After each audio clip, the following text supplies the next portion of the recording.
they're continuing thing, right? So meet Allah with the Musahif. As Zuhri said, it was conveyed to me that some men among the most virtuous of the companions of Allah disliked that view of Ibn Masud. No, actually, we don't have Ibn Masud's Quran. What's this? See what is called spelled. I can't even read that.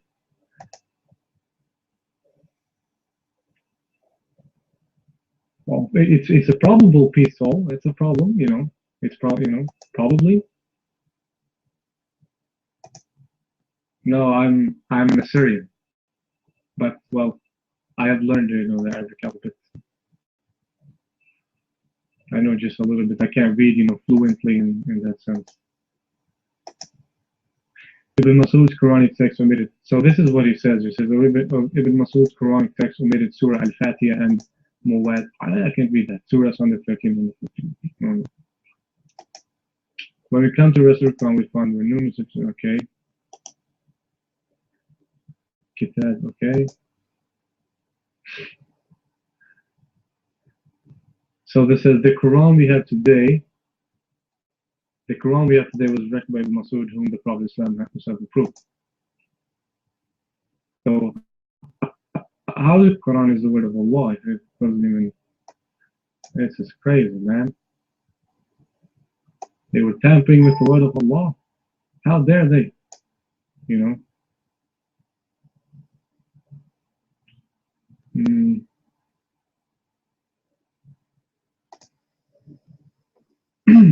Who knows what differences there are? Well, what do you mean? Like, do you want I can show you an example. Like you have in a chapter, a verse. Okay, go ahead, Christian. All right. Welcome everybody. For those who just joined us here, there's something I always focus in, and there's things I don't focus in. If you notice, I don't talk much about the corruption of the Quran. Anyone knows why? Why I don't talk about the corruption of the Quran? Like we heard Jesus is my judge speaking about that. Because it's a corrupt anyway. I mean, what the point of proving the corrupt to be corrupt again? The whole book is false. And actually, I wish the Quran never been corrupt. Because there's many things they are missing right now from the Quran, make it more stupid and more funny. As an example, the Quran used to have verses for breastfeeding for adult. And the hadith says that the women, Aisha, she said that the goat ate the Quran.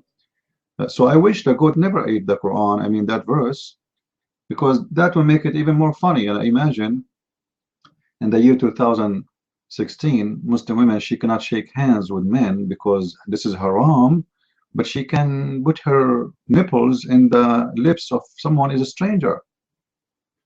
If they have this today, we will have every Muslim, he open a hole in his front door instead of the eye, the one you look from, and this hole is just for his wife to put her nipples, and the stranger he starts sucking. And maybe we can open a business, it's called drive-through breastfeeding for adult, which is going to be in competition with the Playboy. So for sure, if we have to, like, if somebody want to challenge us about the corruption of the Quran, we would do it easy. Quran is very easy to prove that. Actually, even the Muslims agree that the book they have today is not even the Quran. It's called Mus'haf Uthman, the book of Uthman. They don't have the Quran. Where's the Quran?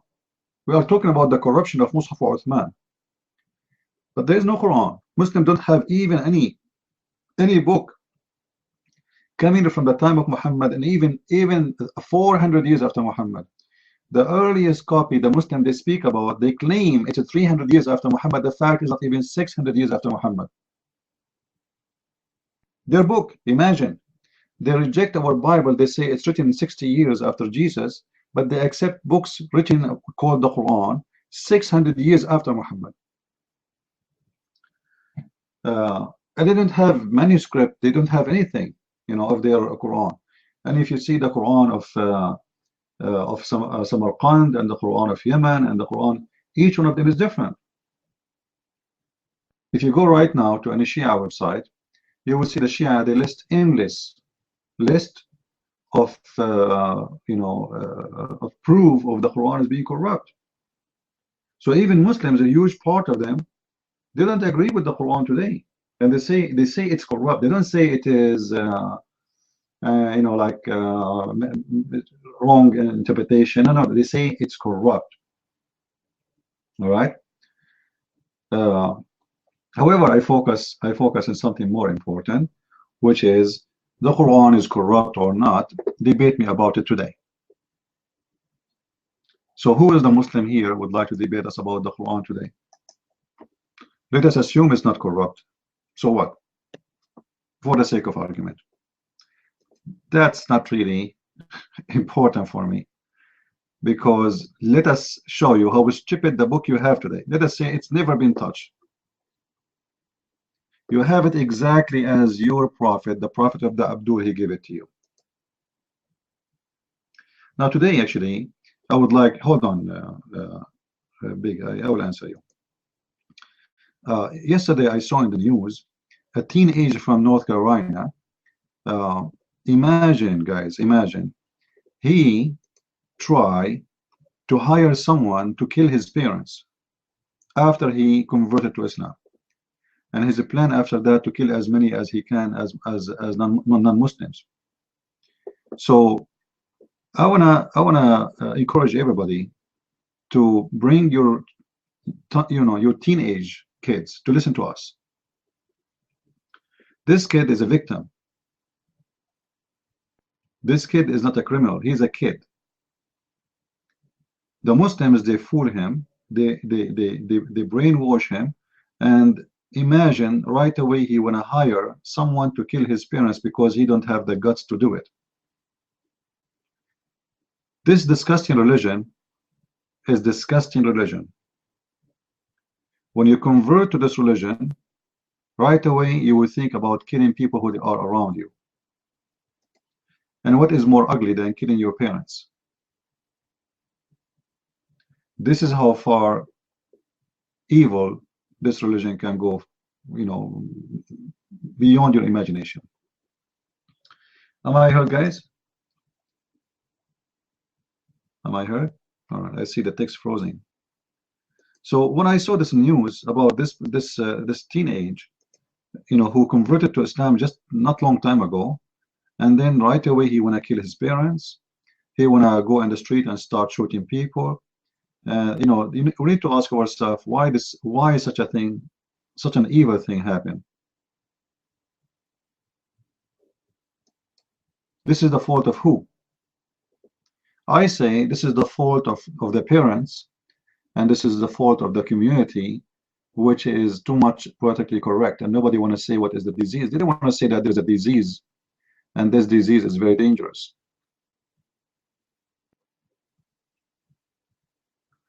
So help us to spread the knowledge, invite us to your churches, let us talk to your teenage childrens. You know us, we don't teach hate. We don't want to hate the Muslims, and we will never teach hate against anyone. But we have a duty, and this duty is to show everybody that this is a very satanic cult religion. That is our duty. This is not, this is a tough mission to do, and it's not an easy mission, actually, very hard mission, because my experience is the most hard part when you speak about Islam is speaking to Christians. Christians, generally speaking, they are very stubborn, and the second you start attacking this cult, right away they will accuse you with hate, and then you find yourself, you are the bad and Islam is the victim. This is how the Christians, they see it. I'm talking generally speaking, because they've been taught for centuries that we love our enemies, and they got it wrong. You don't love your enemy by not exposing their cult. Jesus exposed everybody is a liar and hypocrite around him. You don't go blind in front of a cult just because you are a loving person. This is have nothing to do with the Christianity. Christianity is the opposite. Uh, so I hope people, they will help us to do better and to do what is need to be done. And what is need to be done is big. And until now, we have a very small kind of support. Like, we should have an invitation every week to a new church.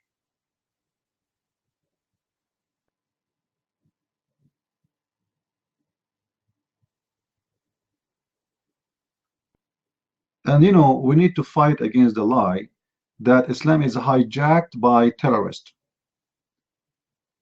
But they will never tell your child that Muhammad himself is a big terrorist. What do you mean hijacked by terrorists? When those people, they say Islam is hijacked by terrorists, you will think for a second like Muhammad was a peaceful man. He never killed anyone. He was like a peacemaker. What do you mean Islam is hijacked by terrorists? Muhammad was a big terrorist. This guy, he spent all his life attacking and killing and raping.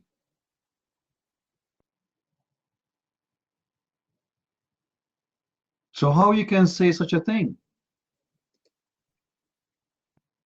And the propaganda machine, which is sponsored by the Muslims, is powerful. Just yesterday, there is 2 senators in the Senate in USA. There are 2 scumbags. The first one is John McCain, and the other one is Graham. Those, they want to sign a petition for the senators and the Congress to change the law against Saudi Arabia for involvement in 9/11. All their worry is about how to protect their Muslim friends who they are paying for their salary. Those are people, they work for Saudi Arabia. Those are the ones who they are with an enemy. Those are the real enemies. They don't know how to protect. Imagine there's tons of proofs that Saudi Arabia sponsored 9/11, and Saudi Arabia is sponsoring right now ISIS and Al-Qaeda, and same as Qatar, Qatar. Those people who they are desperately working hard to protect the interests of those terrorist countries. That is our problem.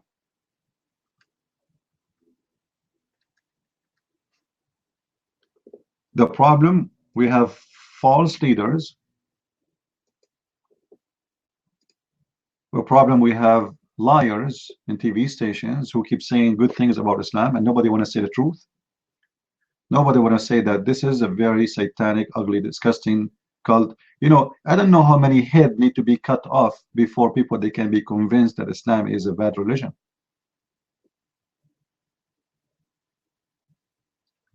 I don't know how many women we need to be raped to convince them that Islam is an ugly, disgusting religion. How many people need to go to slavery and die as a slave, sex slaves, to convince them that this is an ugly religion?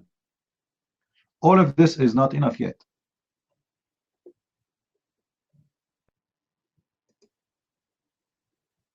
And then you see a teenage child, he convert to Islam, and because of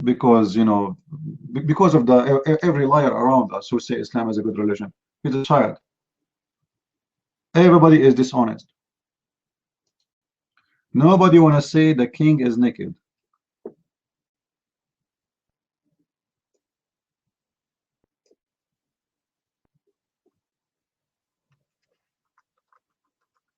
Nobody want to say it.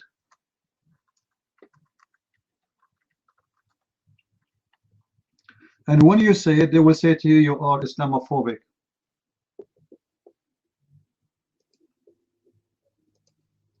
And then if you are worried about being called Islamophobic, that's your problem. I'm not worried about that. Call me as many names as you want. For me, saving one child from this cult is more important than all the names in the world they might come to me. If I tell you how many people they say to me, we were thinking to convert to Islam until we saw your videos, you will not believe it. Because the Muslims, they have a very strong propaganda in the internet. Thousands and thousands of videos You know, I wrote my books, Deception of Allah and Quran and Science in depth, for that reason. Like Quran and Science, the purpose of it is what? I don't have time really to spend my time just to refute stupid claims about false fiction miracles. But I have a duty to do. And my duty is to show people that this is nothing but a lie. It's a scam.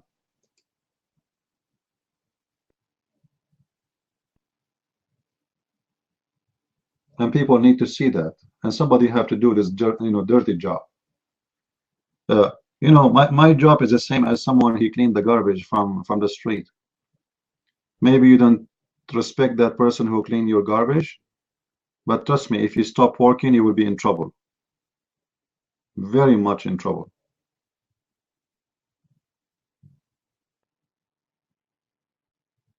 Right?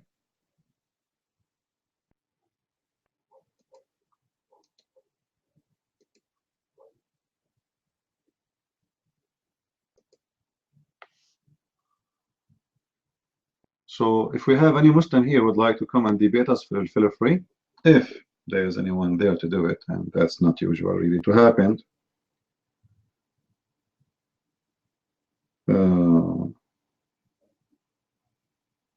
But if you think you can make it, let me know. Now somebody asked me in the text about the Quran writing the word musaytir and musaytir. Well, you know, if you remember, guys, once we have a Muslim here, Nightmare. You remember Nightmare?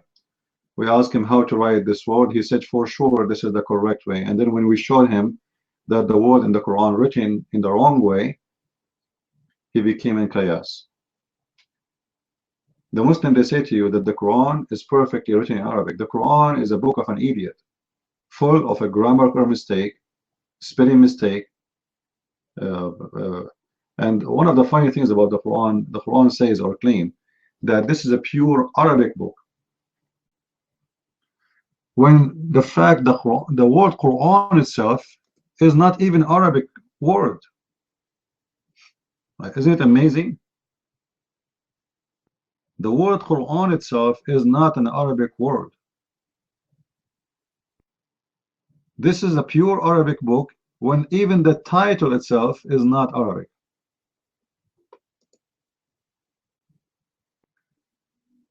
But what you can say when you struggle with ignorance. And you know, the Muslims, they know that generally speaking, they are speaking to people who do not know Arabic.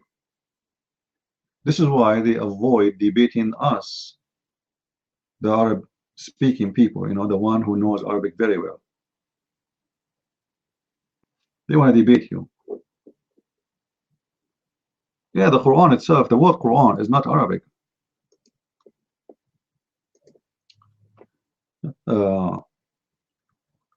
And then the idiot who made the Quran, he said that, you know, we send this book as a pure Arabic language. How you can say that? Like if you go to chapter 16, verse number 103, it says the one they are speaking about have a foreign language, but this one is a pure Arabic.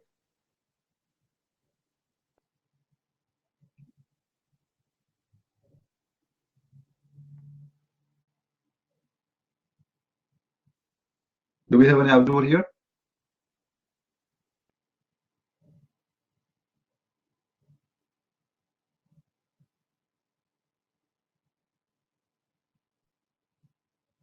Quran is coming from the Aramaic language, which means qarra, which means qarra.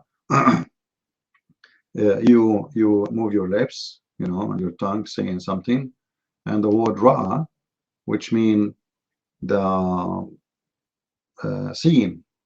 So you say what you see. All right. This is what it's coming from the word qara. So there's nothing is called in Arabic Quran. There's qira'ah, which is born from the Aramaic anyway. But the word Quran itself is a very wrong word in Arabic.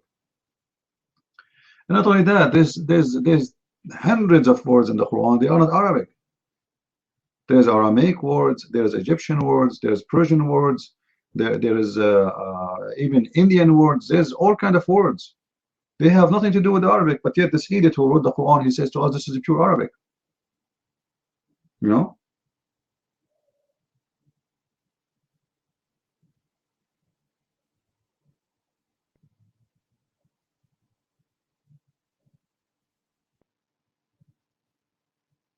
Do we have any Muslim here when I come to the mic? No, the word Quran, no, it's not. It's used by the Aramaic, yes. It's, as I said, the word Quran is used. You know, the Aramaic language, it was, let us say, the super language for education. This is why you see Jesus himself, he spoke in Aramaic. It's like speaking English today. You know what I mean?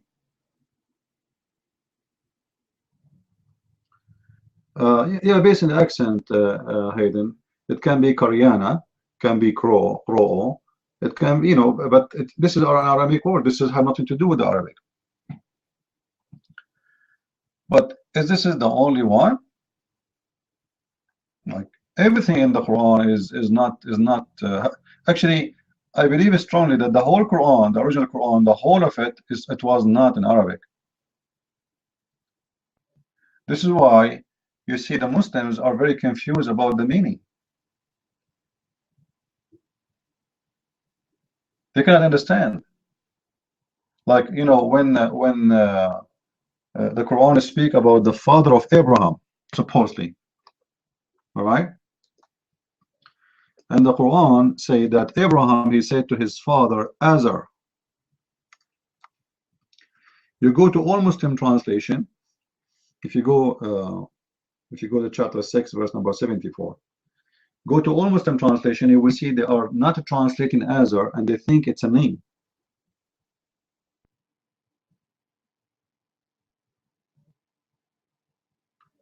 But the fact Azar is an Aramaic word, meaning foolish. So what Abraham saying to his father, Azar, foolish, are you going to worship the idols? This is foolish, worshipping the idols. All right? So the idiot who is explaining the Quran, because they are ignorant in the Aramaic language, they thought that this is a word which is a name, because they could not get the meaning. What Azar mean? This is not an Arabic word. So all Muslims, when they translate the Quran, go and read all the translation, chapter 6, verse number 74. You will not find one of them translating the word Azar into foolish. Instead, they keep it as Azar because they think this is the name of the father of Abraham. But all of us, we know that Abraham's father is not Azar. So if the Muslim consider it as a name, that would be an error in the Quran, historical error.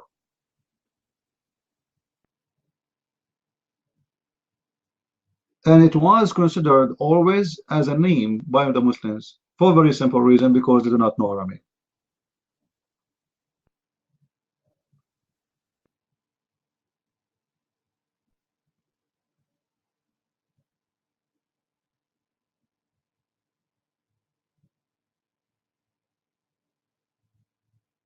Do we have any Muslim here? Any Muslim want to come to the mic? Yeah, you see, look at the translation. Lu Abraham said to his father Azar. Ask yourself why Muslims are not translating. Why they didn't translate it? Because simply they think it's a name. His father Azar. Have you ever heard somebody saying to his father Azar? That doesn't make sense. You should say, either you should say to his father, or you should say to his father who his name is Azar. You don't say to his father Azar. So take the word Azar and replace it with the word foolish. And then it's going to make sense, correct? If you take from the sentence there, the word Azar, and put the word foolish, it makes sense perfectly. So Abraham saying to his father, foolish, you will worship idols as God? Correct? Does it make sense, guys? If we replace the word Azar with foolish, it makes sense perfectly. And then you ask yourself, how this religion can be a religion for those who follow it if they cannot even understand what the verse is saying, and they are so confused about the meaning of a word to the point they can. And why Muhammad did not tell them that this is not a name? Anyone knows why Muhammad did not tell them this is not a name? Why do you think Muhammad did not tell them?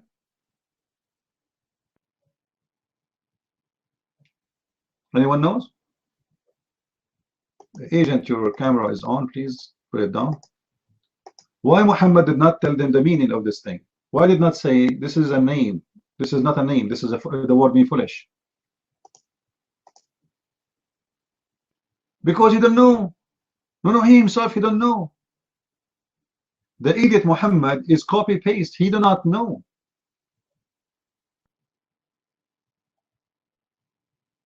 I'm just telling you what I've been taught. He is copying from Aramaic books. He sent, actually, even Muslims agree that he sent a guy to study Aramaic, and he said, because I'm receiving letters in Aramaic and I want you to write it down for me. He is receiving letters in Aramaic. So I'm assuming that Muhammad, he know a little bit of Aramaic, but he do not know, he don't speak very well Aramaic. So let us say he have a very broken Aramaic. So he's receiving letters in Aramaic, and he hires someone to go and study Aramaic so he can collect those letters and make them Quran. Those are a bunch of letters he used to receive from monks who they are rejected from the churches. And we can name two of them. One, he was living with him actually in Mecca, and his name is Waraq ibn Nawfal, and the other one, his name, the Rahib Buhaira the monk. Both those monks, they are rejected from Christians, and they consider themselves monks. And those are Nasara. You see, the Quran speak about the Christians, called them Nasara, but the fact the Nasara is not the Christians. The Nasara are false Christians. Well, you can put your hand up anytime, please, think if you want. And both of them, you know, actually, if you remember, guys, the hadith where when Waraq ibn Nawfal he died, what Muhammad tried to do, anyone remember? Anyone remember what Muhammad tried to do when Waraq he died? When this Nasara priest, he tried to commit suicide. Okay, you tell me why. Why in the world someone he claimed to be a prophet of God, which means he's wise, you know, to be, you see, a prophet of God is a wise man. It's not just anyone. God don't choose someone to be prophet. He's stupid, he's a fool. He chose carefully the best of the people at that time. So this is supposedly the best of the people at that time. And here we go, he's trying to commit suicide because of this false priest he died. And he attempt to throw him. Guys, am I heard? Do you hear me? All right. So he tried to do suicide mission many times. Each time he go, the hadith says, so he attempted to commit suicide many times by throwing himself from the top of the high mountains. That's the proof that first of all, Muhammad is suffering from mental illness. He's not stable. Secondly, his existence or claim as a prophet have to do with this priest. When he died, Muhammad was insecure. He don't know what to do now. The one who was teaching him is dead. So what he will do? And not only that, the hadith say word by word that when Waraqah he died, the inspiration of Allah stopped. Why Allah will stop sending Quran if the man he died? What he's just a man. Like God, he stopped his mission just because a man he died. Who is this man? Right?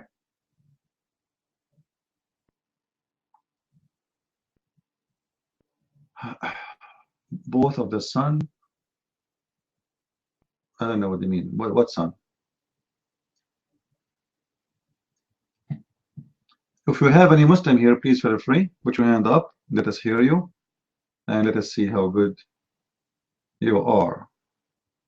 And Abdul? No compulsory in the religion. This is a false statement the Muslims they say to you. The fact this verse in the Quran is the opposite.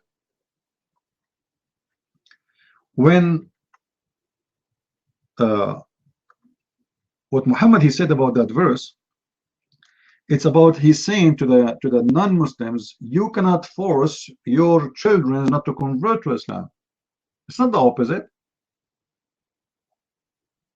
Chapter 2, verse number 256. This is about you cannot force your children not to convert to Islam, but Muslim can force you to convert to Islam. So this is a right taken from the non-Muslims that they cannot force their children not to convert, which means if your child want to convert to Islam and you try to do that, you try to stop them, we will protect them and they will attack you. And if you don't believe me, go right now and read the interpretation made by Muslims. Read the interpretation for this verse made by Muslims, not by me. And you will see this is what the verse is about. It's the opposite. It's about you cannot force your children not to convert. But can we force you to convert? Absolutely. You remember the hadith where it says that the best of you Muslims are the best for mankind. And the reason they are the best for mankind because they bring people in the chains in their necks. They bring them with the chains in their necks. This is why they are the best of mankind, not because they are going to teach peace or no. Let me show you the, let me show you the hadith, which is explaining a verse in the Quran, which is chapter 3, verse number 110. All right. The Quran says you are the best of mankind, So in order to explain how the Muslims are the best for mankind, how they can be the best, like what is special about them, look what it says. And remember, this is not my words, this is from their books.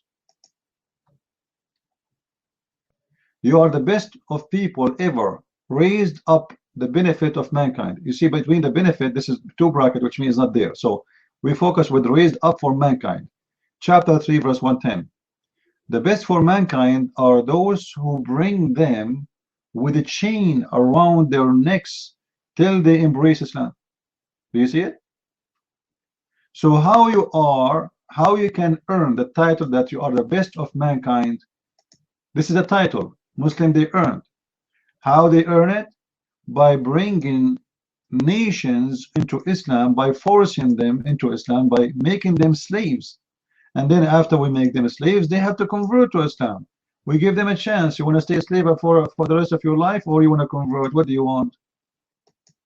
And for sure, the normal choice is nobody want to live as a slave, so they will convert to Islam. This is the core of this religion, is enforcing others. Either we make you a slave and we conquer you and you will become subdued to us and you will become no one, you are like a goat, or you convert to Islam and then you will have a protection, join the gang. So which one you want? This is why Islam, when they are attacking the neighbors, was growing so fast. Why it was growing so fast?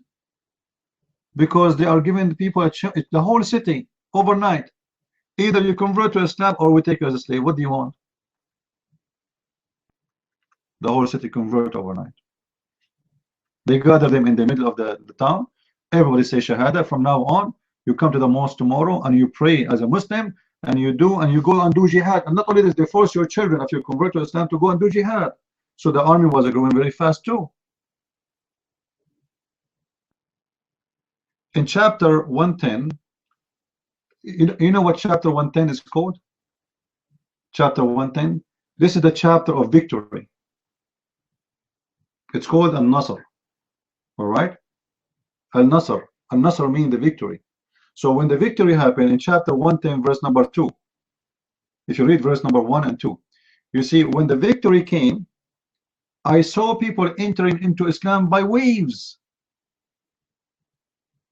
When the victory and the fatah, which mean opening countries, people enter into Islam by waves, not by individuals.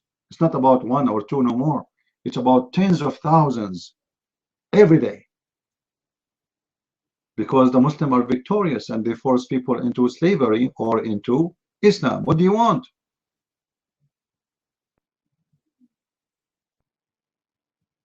And this is how Islam was getting bigger so fast. Until now, Islam forbade people from a choice of believing or not. Apostasy, the punishment for it is death. If you insult the Prophet of Islam in Twitter, you are dead. If you make a cartoon about Muhammad, you are dead. They will burn you alive. Especially if you live in those countries, like, you know, Muslim countries. That is telling us what Islam is about.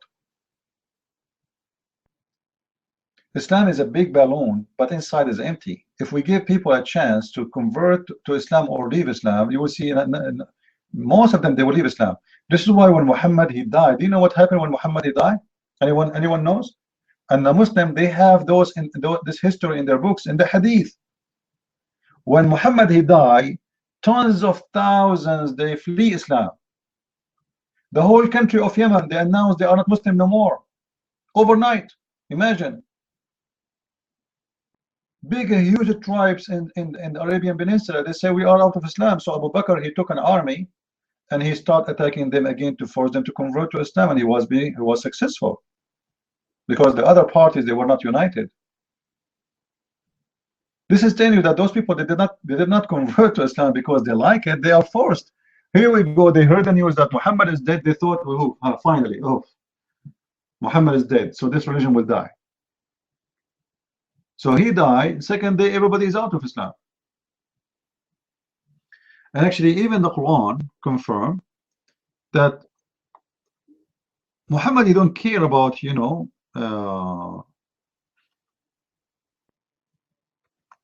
he don't care about you being a believer.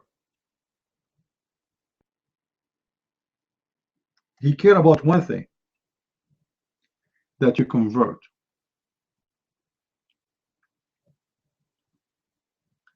It doesn't matter really, you believe, you don't believe, who cares? This is why, if you remember last time we opened our chat room here, we have a Muslim, and we showed him that he's a prophet. He paid 100 camel for people to convert to Islam, who he could not beat them by war, for they are very powerful. So he paid them money. So either we conquer you, if we are strong enough to do it, or we pay you.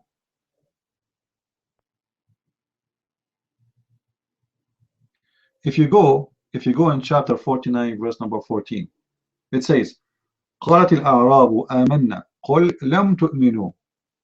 The Arabian, they said, we believe. This Quran now, Quran saying that. So the Arabian, they said, we believe. Say to them, Muhammad, you did not believe. Say we became Muslims. If somebody can post the verse, chapter 49, verse number 14. Don't say you believe. Say we became Muslims. And how we became, what became Muslim mean? We surrender. You see, the false translators, they say to you, it mean we submit. No. If you go to Shakir, sorry, Muhsin Khan. If you can post Muhsin Khan for me translation. In Muhsin Khan translation, you will see is given the right translation for the word.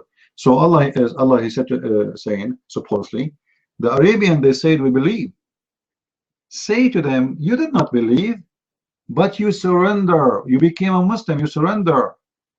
Islam itself is mean surrender. It's about war. It's not about peace.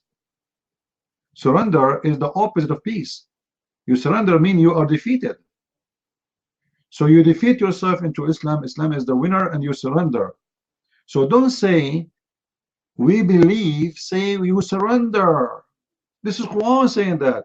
And not only this, it says, and the faith never enter your heart.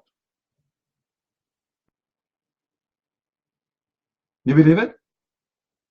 And faith never enter your heart. So how they became Muslims then?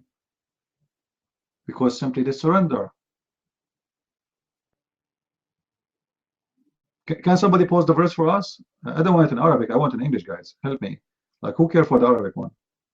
Like, nobody speak Arabic here. Chapter 49, verse number 14. If you can give me Muhsin Khan translation.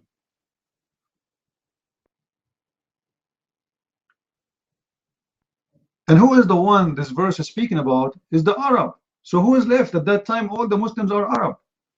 There's a few individuals, they are not Arab, but the rest are, the 99% are Arab.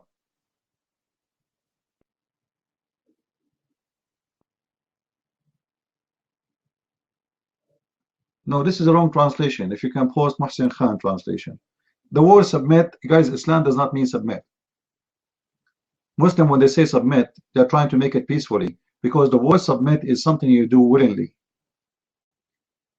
Islam does not mean submit. Islam means you surrender. Exactly, literally in Arabic mean you surrender. All right.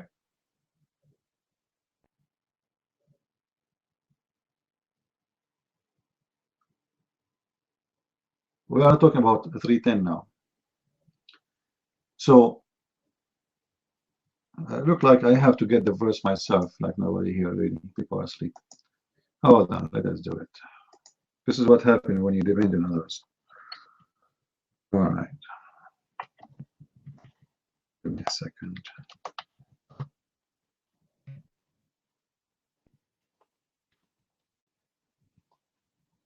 Now, Christian people, they remind me of those that do the cook show. Everybody sitting in the chair, and there's one guy is cooking. And what those people, they say, wow, oh, wow. But nobody want to be part of the cooking. Yeah. Anyway, we go to the translation here. We are on the website. And this website is not even functioning.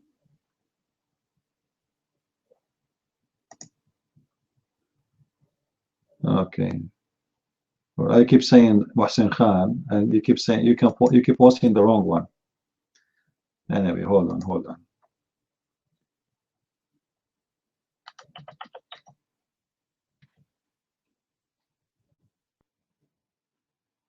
Always be careful with the false translations Muslims they come with. Always. All right. There are a bunch of liars.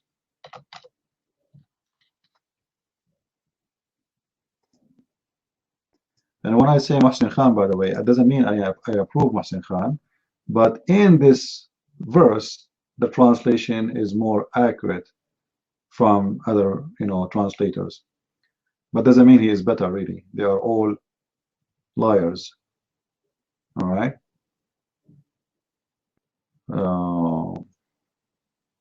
Anyway, let's go on.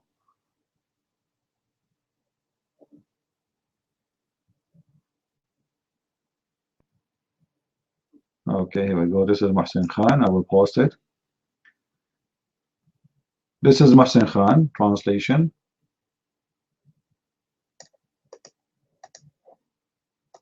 And this is the verse we are talking about.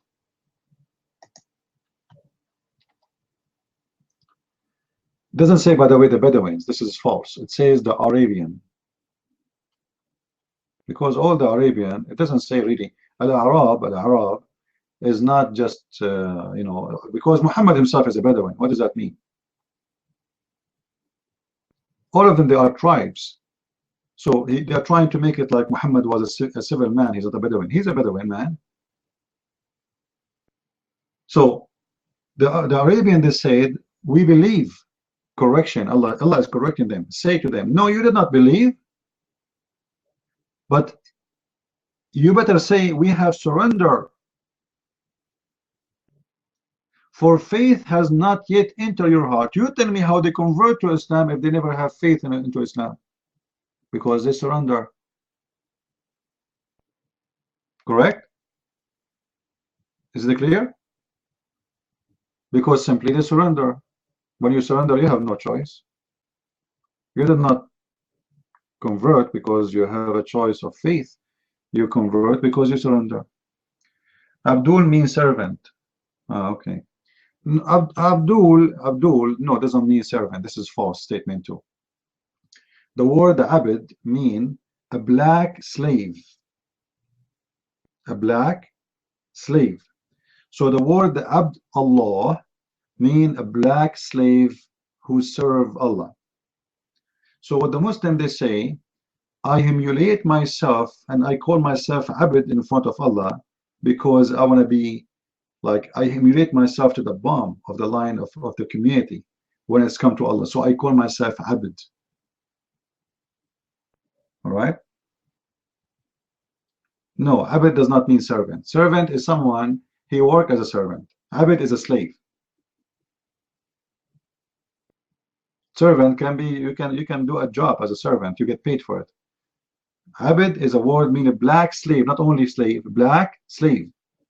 It's two words, it's one word, and you have two meaning, which mean you are a slave and you are black. All right? Anyway, Samarta, are you Muslim? Samarta, are you a Muslim? Put your hand up. Let us hear your wisdom about your religion. Please think your mic. Abid is a slave? Okay. When we say Abdul Layl, what does that mean? When we say the night is a black like Abid, what does that mean? Have you ever someone saying the night is so black like a servant?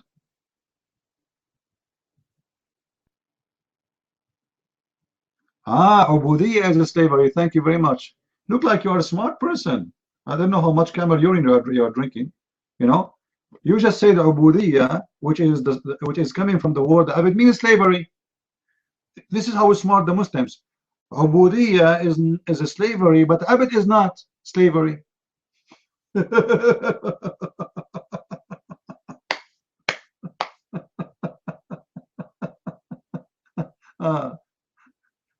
You just shoot yourself in the foot. How you say that Ubudiyya, which is coming from the word Abid, is a slavery, but Abid is not slavery. Well, you know what? You challenge me. What about we go and we see the dictionary? Do you dare? Do you dare to accept the challenge right now? Do you dare? Well, here we go. I have a verse in the Quran saying that people convert to Islam because they are surrendering to Islam, but they don't have faith in Islam. This is slavery.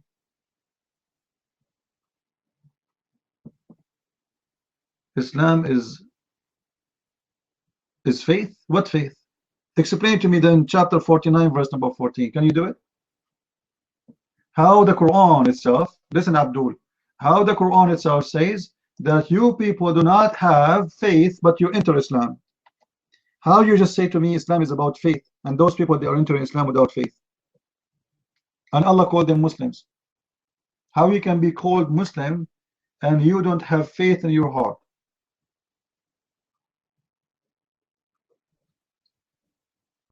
Abdul, do you see the whole verse? Read it. Those people, they have no faith in their heart, but they surrender to Islam. They surrender to Islam, not to Allah. This is your Muslim translation. Guys, does it say surrender to Allah or surrender to Islam?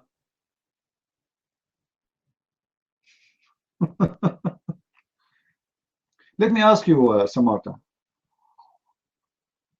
Why you don't come to the mic and correct us? What do you think? Do you like to correct us? Do you like to correct us? Are you willing to come to the mic and correct us, or you are scared? No, there's no two different things. There's tons of proofs that your prophet, he killed his slave people just because of their religion. Look what your hadith said. And I challenge you to come to the mic and read it and explain it to us. The Muslims are the best of mankind because you are the best of people ever raised for mankind. Chapter 3 verse 110. The best for mankind are those who bring them with the chains around their necks. Still they embrace Islam. That is surrender. Do you see it?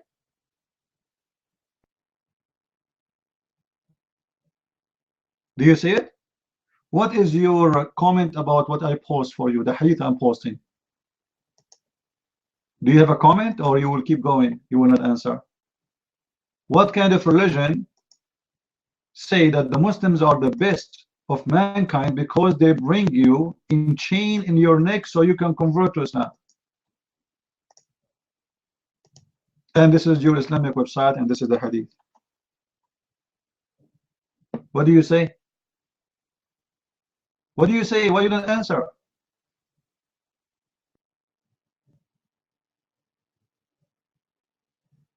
You see, he changed the topic. He didn't want to talk about it no more. When you corner Abdul, right away he changed the topic. The topic is bad. Let us change it. Let us talk about who is the what they call their God, what the name of their God. Who care about the name of your God now? Your God, actually, you Muslims have no name for your God. Who is your God? You want to talk about names of the God? What is the name of your God? Samarta, I challenge you to tell me the name of your God.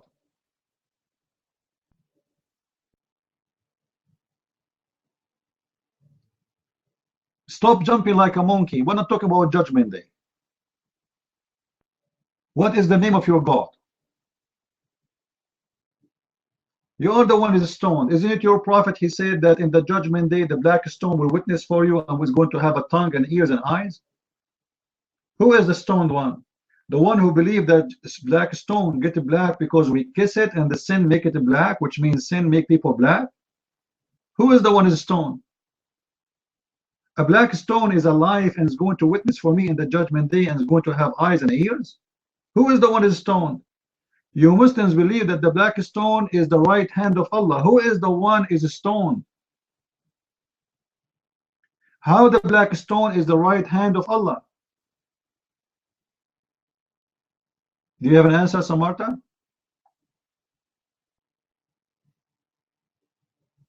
I don't follow sect. Who cares if you follow sect or not? You follow Islam, right? You follow Islam, right? But Islam says, just to show you how stupid what you are saying.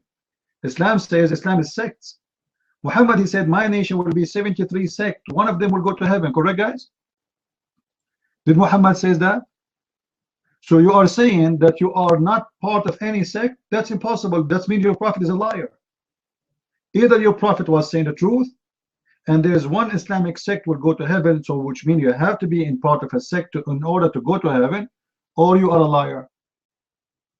You are the pagan. You are the one who kissed black stone. Who is the pagan?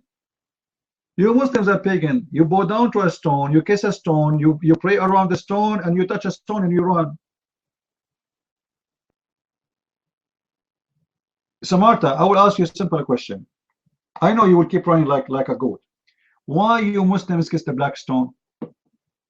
Okay, you are not Shia, you are not Sunni, you are nothing. You are Hindu. Why you Muslim Hindu kiss the black stone? I will let it go. You are not a Muslim Sunni, you are not Shia. Why you kiss the black stone? I don't care who you are, man. Tell me why your prophet kissed the black stone. Samarta, I'm waiting for your answer. Do you know? Are you going to answer? Why you kiss the black stone? Okay, it's not about the Kaaba. Why your prophet kissed the black stone? What's wrong with you, man? Why your prophet kiss a stone? And you today you kiss it. Why?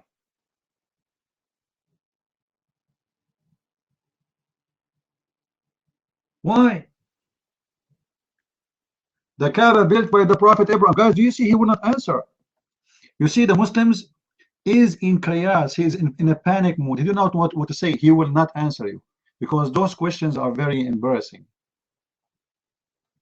Now, if the Kaaba is built by Abraham, this is mean the first one who came to Mecca was Abraham, and according to your prophet, the one who came with him is Ishmael. Then how the Quran says that Muhammad is the first warner to Mecca? Who is the first warner? Is it Abraham or it's Muhammad? So the scumbag Muhammad, he forgot that he told them before that Abraham is the one who was here with Ishmael to warn the people that you should worship Allah. And then yet he come with a verse in the Quran saying, Allah saying to him, you are the first warner for the Arab.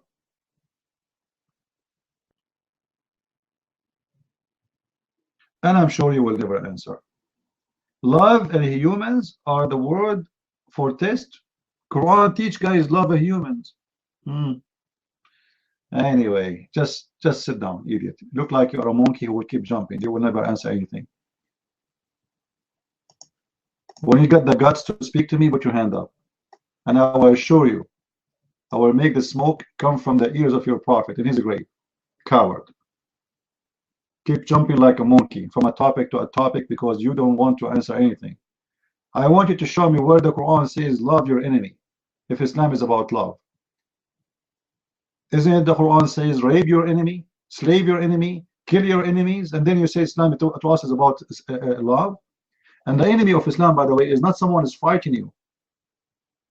The Muslim, they will say to you, I can show you from the Quran a verse says, fight those who fight you.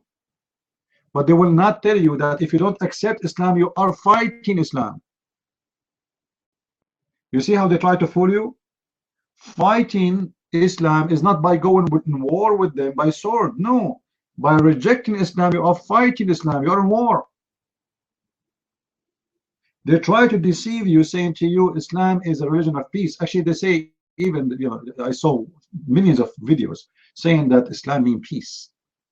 This is false. Islam means surrender. And in order to live, if you are a non-Muslim, especially if you are a Christian or a Jew, you have to pay the gang of Islam, so then they will not kill you. And this is exist in chapter 9, verse number 29. And this is why you see this Abdul here. He keep jumping from topic to topic to topic. He will never answer. He start a topic, we corner him, he jumped to the second one, but he never answered the first one, etc. Because he have no answer. No Muslim can come with an answer.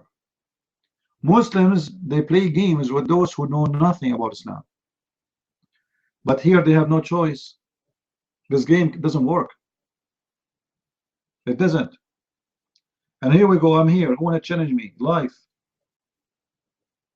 Who dare to challenge me? Before I give the mic to please think. I don't know, guys, if you saw my last video on YouTube. Did you see it? It's called No Christian Can Answer Questions. I don't know if you saw it. The stupid Abdul, his name is Nightmare. He comes to our room from time to time. I call him stupid. I'm not insulting him, but he is. He said, Christian Prince, you do not know that his book says that God have hands. And you idiot, our God come to us as a man. We don't have a problem with that, you stupid Abdul. We believe in that. The problem that you Muslims, you reject God to be a man, but yet he have 5 fingers, 10 fingers, he have a toes, he have a nose, he have an ass, he have a leg, he have a foot, he have a shin, he have 2 hands in the right side, which is very funny, you know. And then you say your God is not a man. So what he is, an elephant? You are the one who have a problem. It's not us. We believe that God came to us as a man. God, he came to Abraham as a man. So we don't have a problem with that. This is what our Bible teaching us. The problem is you idiot who believe that nothing is like Allah, but then we find that Allah have 10 fingers. Why Allah have 10 fingers, 5 in every hand? Why he need them? And the hand of Allah is it his creation? Or it's a creation of somebody else? Because now Muslims, they are believing that Allah is a physical being. You know, when I have a debate many years ago with the head of the Islamic Center of Tennessee, Dr. Nabil Bayekli, who supposedly he thinks he's a big shot in Islam, but you know, he was fried badly in the debate. And he have with him Imam Malik Sar, who is the Imam of the Mosque of Tennessee. When I asked him about their God having physical part, he said, yes, our God is a physical being, but he is not like us. I don't care, man. What do you mean?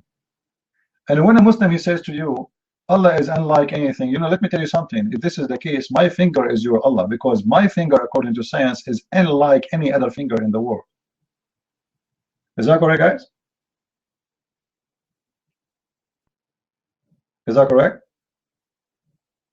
My finger is your God. What do you mean Allah is unlike anything? Your God, Allah have a finger.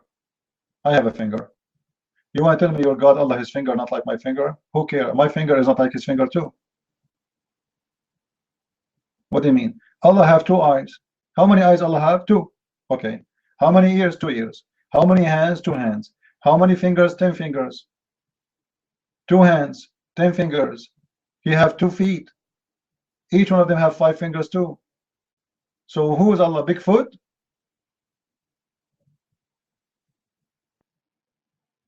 Is your God Allah Bigfoot? I saw a Bigfoot in my window. Hey Allah, what are you doing?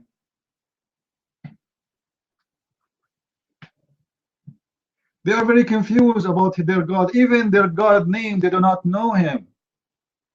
I challenge any Muslim to tell me who is Allah. Who is Allah? They have no idea. They inherited this name from previous religions, long time before Muhammad. But nobody knows who is Allah.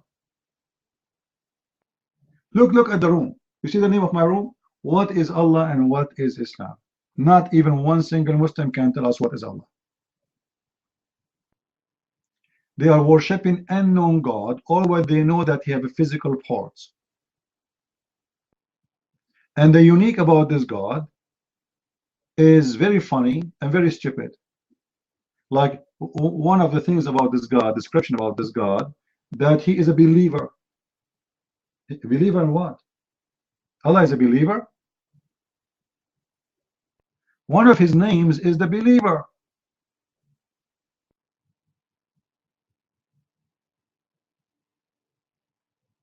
Do you believe it that Allah he convert into Islam?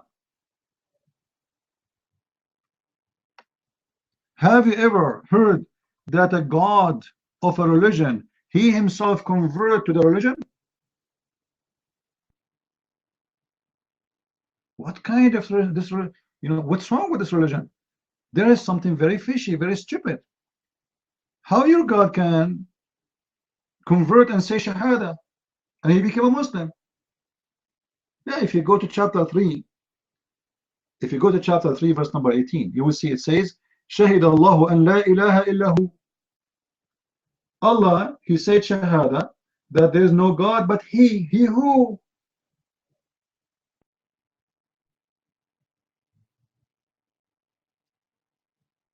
How God, he convert to Islam and he say Shahada.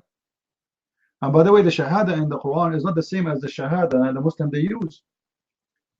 Which means even the Shahada Muslim they have, which is supposedly there is no God but Allah and Prophet and Muhammad is his prophet, this is not in the Quran. The Shahada in the Quran, Allah is saying there is no God but who? But he. He who we do not know. Allah witnessing that there is a God and he is his God. Who is his God?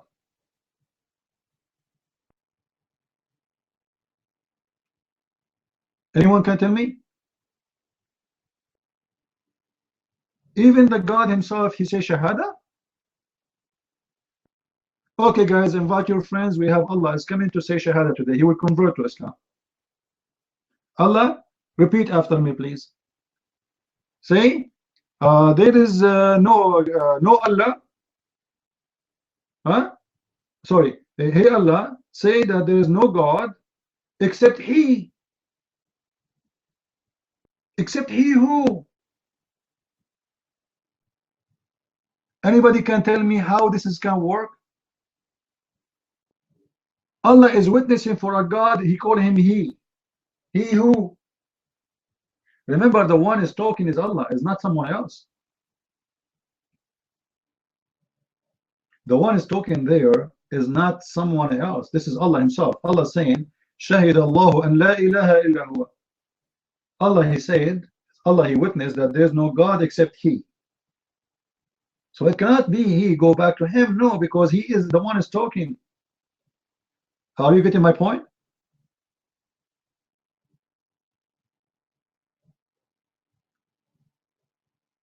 If the Muslim, they will say to you, he, go back to Allah, doesn't work, because the one is talking is Allah himself. If I am talking, I don't say about myself he, I say me. Are you guys getting the point? If I am saying I am the God, I should not say there's no God but he. When I am the one who's talking about myself, I should say there's no God but me. I am your Lord. Anyway, let us hear what please think. Please think, are you there? Sorry for making you wait long, but we had to explain our. Are you there? Please think. The poor guy, he gave up. He put his hand up for long. Do we have any Abdur here?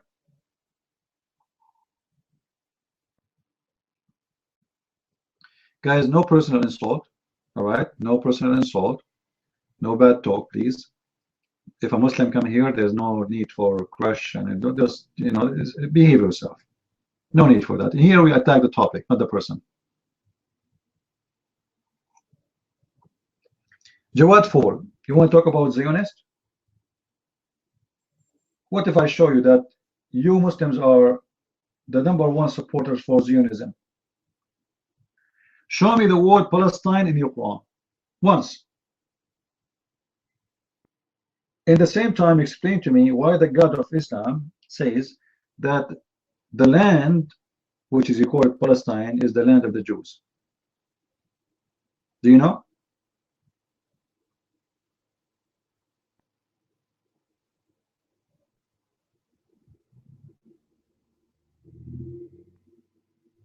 Why Allah, he says the land is the land of Israel?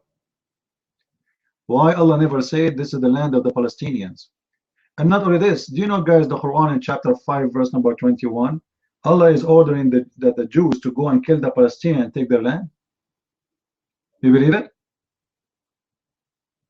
And not only this, the Jews, they refused to kill the Palestinians. Do you know what Allah did to them as a punishment? Anyone knows? What is the punishment? Allah, he made them lose their way in the desert for 40 years just because they refused to kill the Palestinians. Allah got angry. He wanted the Palestinians to be killed. So who is the Zionist here? Are you there, Jawad?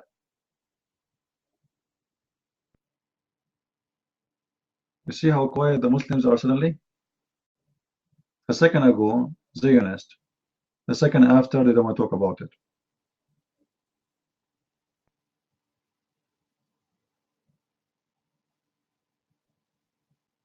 Yeah, because I'm talking to her.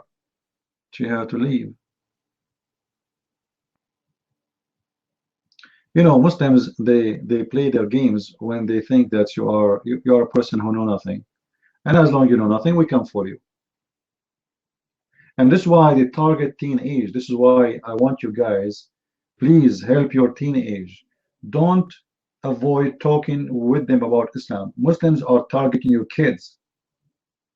It was really sad for me to hear the news that they arrested this guy in North Carolina who is a teenage converted to Islam, and right away he was looking for someone to hire to kill his parents because his parents don't want to accept Islam.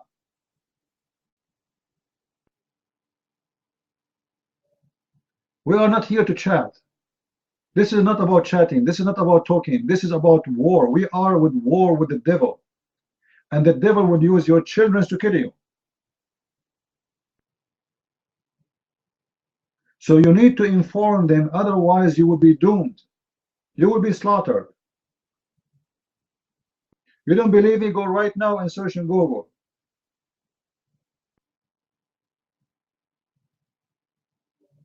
This is real.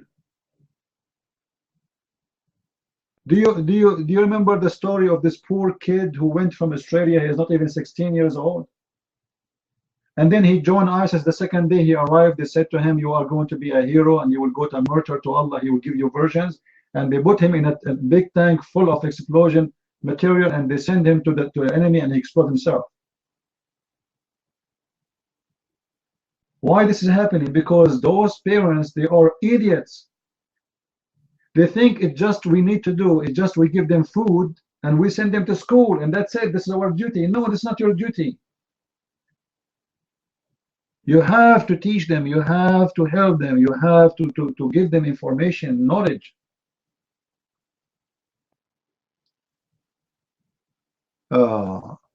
Bar, your mic. What do you want to say to us?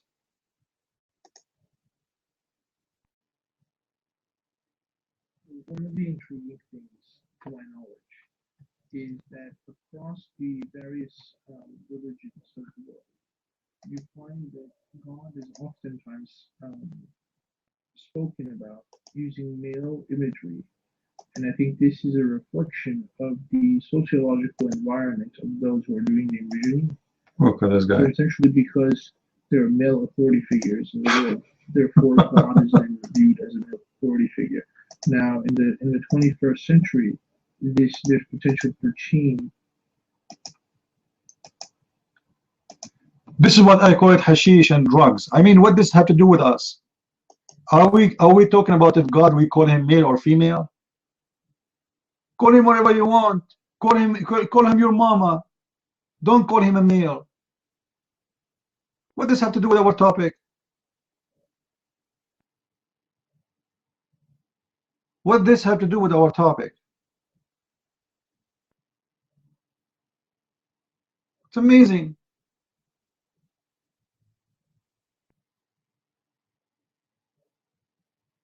We don't care what even, you know, people, they can worship the God they want.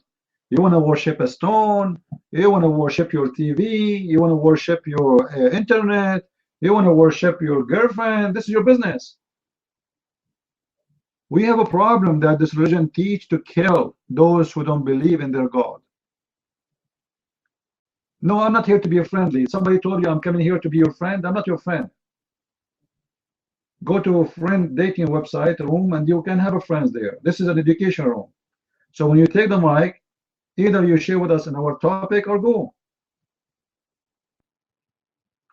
We are talking about religion teaching to kill just because you don't agree with them.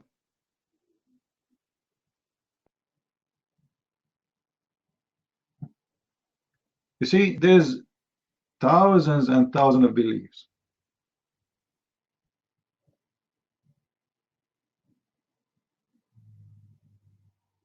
And we are not talking about those beliefs for a very simple reason. As long as they are not the one who commits suicide bombing, kidnap people, stab them in the school. Just in the last week, how many people get killed because of Muslims? And the funny, guys, by the way, the funny, in the news, they will say to you that, do you remember the guy who just 2 days ago, he attacked university in Ohio? Do you remember the story? This guy, he drive with his car, trying to hit as many he can, and then he have his knife with him, and he starts stabbing students.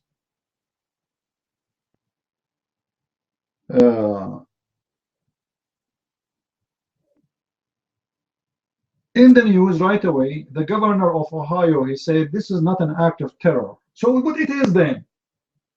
A Muslim Abdul is killing the non-Muslim saying Allahu Akbar. So it is what? If this is not an act of terror, this is an act of what? Love? Friendship? I mean, seriously, what makes me sick is not only those terrorists, it is those who they try to speak for them. They are our governors, they are our leaders, they are our senators. They are the one right away they stand and they defend them. And right away you will see in the second day in the news, they say this guy is suffering from mental illness. You never see a Muslim terrorist doing something bad, they don't say to you, he is suffering from mental illness.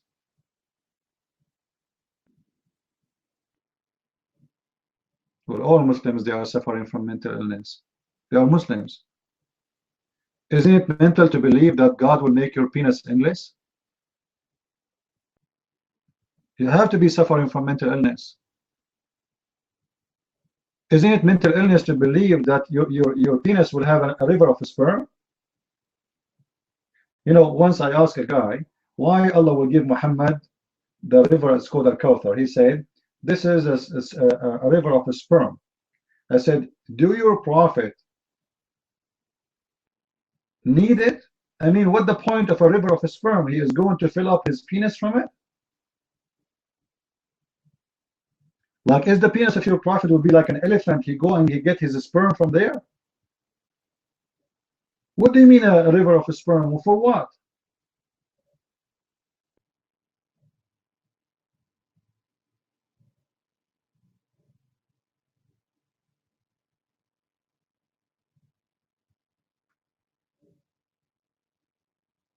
So when they say to us, those people, they are suffering from mental illness, absolutely they are suffering. The whole Muslims are suffering from mental illness. You cannot be a human being who is not suffering from mental illness, and then you believe in this religion. You have to be suffering from mental illness to believe that a guy who has sex with 6 years old girl is a prophet.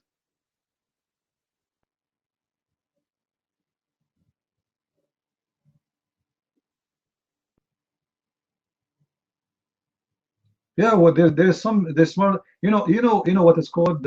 What the country is. It used to be part of the Soviet Union. The president he died. I forgot his name. He banned Islam totally from the country. This is why his country is safe from Islam. He's a Muslim. He's a Muslim. He banned Islam. He know that Islam will destroy his country. So he shut down the mosque. He considered the Quran a forbidden book. It's a book of terror. And his name, I think his name is Omar. I forgot his name. He just died 2 months ago, the guy.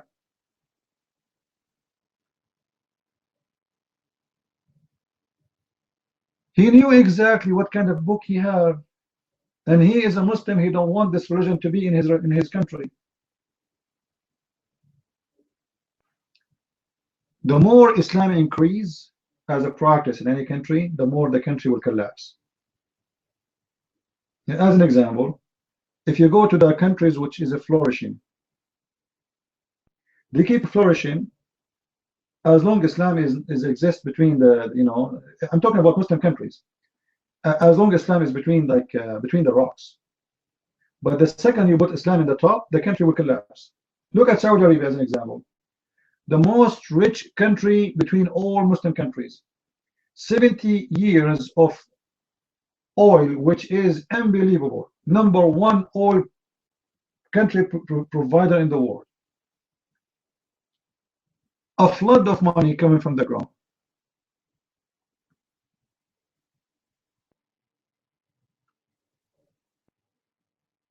And then after 70 years of money and unlimited oil, what Saudi Arabia have? Nothing. Why? Why those Saudi didn't have any backup? Where is the human, the investment in the human? Where is the scientist? Where is the engineers? Where is the manufacturer? Where is all those things? Teacher, listen to me, teacher. You know me, right? Here, I have no place for kids. You want to debate me? Put your hand up. Do you want to debate me? I'll give you a chance. Okay, sit down then. Coward potato. Text terrorist. They don't dare to debate me, but they post text. And then if you answer them about the text, they will not answer you. They don't even, you see, they don't even dialogue with you. They come here to say stupid things, but they don't want to answer you. I will answer them, but they will not answer me. Because they are false.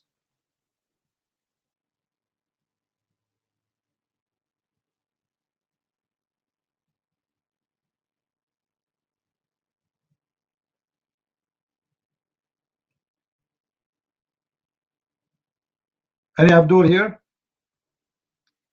Yeah, but I want Muslims to come to the mic and talk to me, not someone who give me a speech in text. Be brave.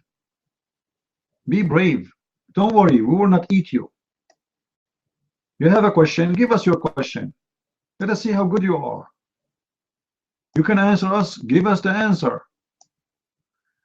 Please think the mic is yours. Go ahead. I'm sorry for making you wait long.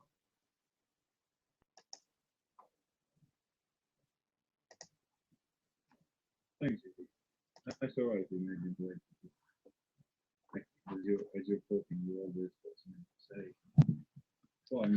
I know why the volume is down. which is good. Whenever you're talking something interesting, I cannot hear anything really. it's a bit weird with the hand up because you're saying something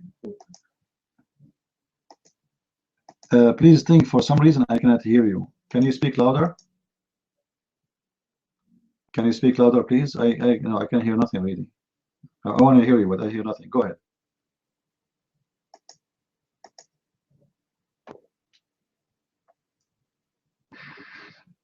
Can you hear me now? No, it's still down. Thank you, Sidi. Well, let's see. What about now? Something wrong with my laptop?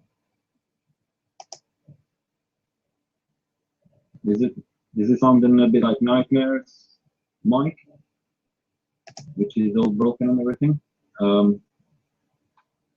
I did put my volume to full, so I'm not sure why it's not loud enough. Maybe something happened to my laptop.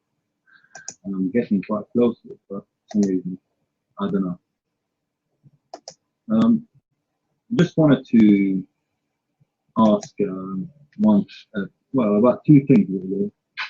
One of them, in your discussion, where do Muslims say that, or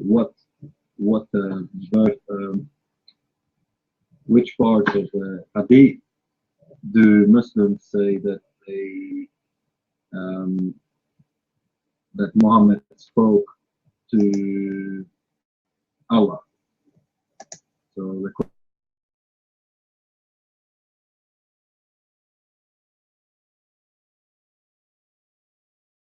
and also from the 50 prayers to 5 prayers. But what is the argument that Muslims would use when it comes to say that he spoke to Allah? I don't think he spoke to Allah without saying anywhere, but is there anywhere where Muslims would say that he actually did speak to Allah? So that's something that I wanted to ask. And another thing I wanted to discuss is, probably my mic is low, so I hope you guys are hearing me properly, is that is in relation to Quran. So in relation to the Quran is, they got all these narrations. We were discussing it the other day, CP. They got all these narrations for hadiths, such and such said, or such and such heard somebody say this and this. But in Quran, do we have, I haven't read a hard copy of Quran. I haven't heard the hard copy in Arabic also. So I wouldn't know if they mentioned who were the people that actually contributed to Quran. So who were the contributors or the narrators of Quran? I'm not sure if Quran mentions that. So I wanted to ask, do the Muslim scholars, or is there anything that says it was these people that narrated the Quran? I know that Muhammad said that there are 4 people who know Quran best, and as far as I know, not remember the one did it. So I wanted to know if there. Sorry guys, the voice is bad. Who are actually the people that supposedly contributed to Quran when it was gathered or collected by Uthman? So, because I wanted to know if these people were close companions of Muhammad, if they were relatives, or who were these people? Because I hear Muslims all the time say, who's Mark, who's John, who's Steve? But when it comes to Quran, we hardly know anything of how it came about, who collected it, how it happened. And that's what I wanted to ask. Sorry, my mic is low, so I'm not sure what's happening. Thank you. All right, thank you. Well, yes, if you have the paper book of the Quran, the Arabic one, for sure is different from the English one. And if you go to page A, it says this Quran is according, and I believe there's 9 names. But none of those names is what Muhammad said take the Quran from. As you said, Muhammad, he said take the Quran from 4. And you will see that all those names are not even one of them is those 4. At the same time, this is not the Quran of Muhammad. This is the book we are talking about now, is the Quran of Uthman. Nobody have the Quran of Muhammad, and even the Quran of Uthman, nobody have it. What Muslims they have today, they say it's a copy of a copy of a copy of whatever copy, and the earliest copy they have, I think it's about 600 years after Muhammad. So even the one they have is the book of Uthman. Actually, it's not even called Quran, it's called Mus'haf. Mus'haf Uthman, not the Quran. Nobody calls it Quran actually. Mus'haf Uthman is the book of Uthman. There is Mus'haf al-Fatima, there is many Mus'haf, which mean many books. And what Uthman he did, he burned all the other books, but the fact, not all of them are burned. There's many Mus'haf still exist. But since Saudi Arabia is the one who dominate printing the Quran, they choose the book of Uthman to publish, and they spend their money on it, and became the most popular book exist in the world. If you watch the video of J. Smith, he showed you there's 26 Quran. But I believe this is not really right, the 26 Quran. Those are not really 26 Quran as much they are 26 print of the Quran, who they are different. But there is really many Quran are totally different. Everything is different about them. And even the Quran of Uthman itself by Muslims is different from the Quran of Muhammad himself. As an example, Muhammad, he never said put Al-Fatiha in the beginning. Muhammad, he never said even to put Al-Fatiha in the Quran. Actually, Muhammad never said that Al-Fatiha is a Quran. Al-Fatiha, it was a prayer Muhammad he used to say, praying to his God. The Muslim, they make it Quran. It's not exist in his book. It's not exist in the book of Hafiz. It's not exist in many books, but it's exist in the book of Uthman. If you ask any Muslim, what is the first chapter Muhammad received as Quran, he will say to you, the one where Allah he told him read. All right, but this is now number 96. It is number 96, and now we need to ask ourselves, why number 1 became 96? Who is the one allowed Uthman to change the location of verses? Are you saying to me Allah was wrong when he gave it as first one? Because obviously he did. And then the other issue, even the Quran itself, the way it is exists today, have nothing to do with the Quran was given to Muhammad, and we can prove it very easy. As an example, if you go to chapter 5 verse number 3, if somebody can post it, chapter 5 verse number 3, it says in this verse, it's forbidden for you to eat pork, blah blah blah blah blah blah blah, and then it says, and today I completed your religion for you. Today what? I completed your religion for you, and I accepted Islam for you as religion. This is a disaster.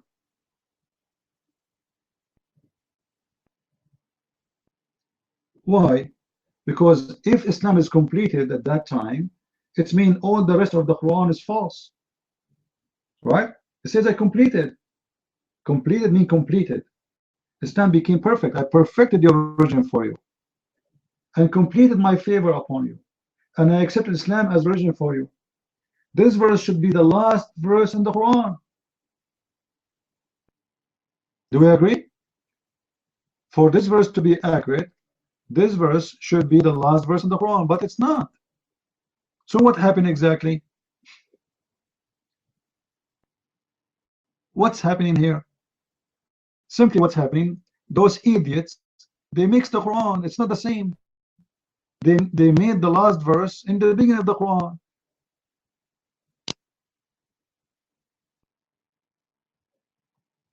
Imagine I say to you guys, I have my books, right? And I write in the beginning, in the first 10 pages of my book, thank you for reading my book. Today I perfected my book for you and completed my mission. Thank you very much for reading it. Bye-bye. Come on.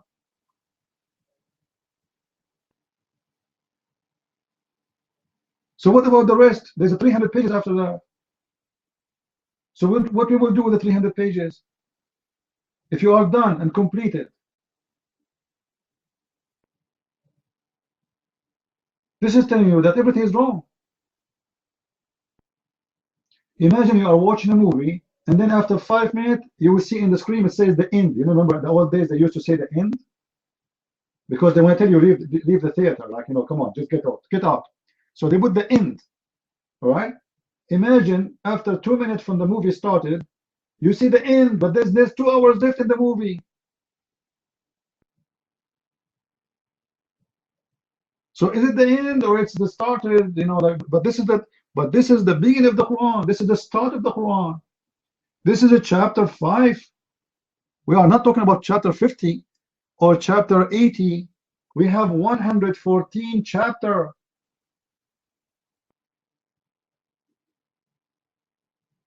That means we have 109 chapter left.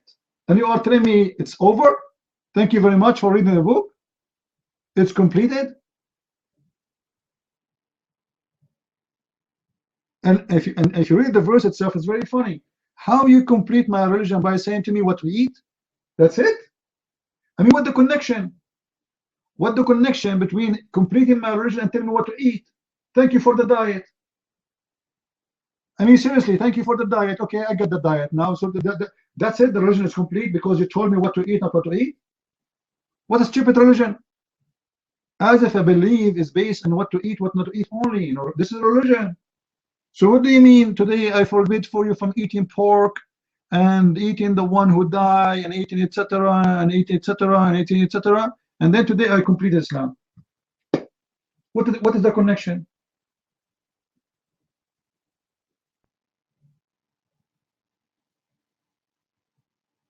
And not only this, I don't want to forget to mention that how much confusion this religion is. There's orders in the Quran. The Muslim, they say to you it's abrogated. It's what? It's abrogated. Well, what do you mean abrogated? It means it is in the Quran, but we don't follow. Okay, can you show me the verse which abrogated the verse? He said no, it's abrogated by the hadith. What? So we have a holy book, and we have an holy book abrogate the holy book? Is the hadith a holy book? They will say to you no. How the unholy abrogate the holy? Guys, are you thinking with me? Which one is more powerful, the unholy book or the holy book? They will say to you the powerful one is the Quran. So how the unholy can abrogate the holy? This is number one. Number two, the Quran have abrogated verses, abrogated by verses. Okay, what kind of God? He changed his mind immediately. What do you mean it's abrogated? Sometime Allah, he abrogate his verses immediately.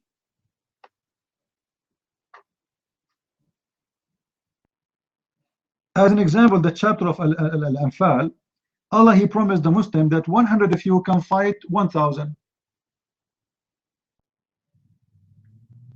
And then the Muslims, they went for war and they lost right away in the same afternoon. Allah gave them the new verse. Allah, he found a weakness in you. Chapter 8, sorry, verse number 65 and verse 66. Allah abrogated right away because he found out that he was exaggerating and he is a liar. Or you know, what about the pleasure muta marriage? They call it marriage, where you can rent a woman in the elevator for 5 minutes. They say to you it's abrogated. It's abrogated by what? What do you mean abrogated? And why it's abrogated? Allah found it is a shame. Why Allah he allowed it if it is bad? Or they say to you that in the Quran, you know, there's abrogation happening by stages. Like what? As an example, the Quran used to allow people to drink. Really? Why? Can't you say from the beginning that the drinking is bad? They say to you, no, if you say they will not accept. Oh, so Allah was a hypocrite? When Allah is weak, He accepts you to drink, and when Allah is strong, He can force you?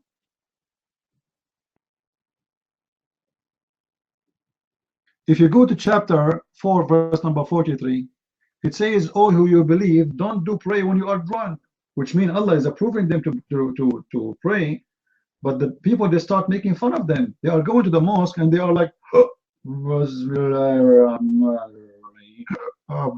like what? So Muhammad, you have to make a verse saying, please, for the sake of Allah, when you come to the mosque, don't come when you are drunk.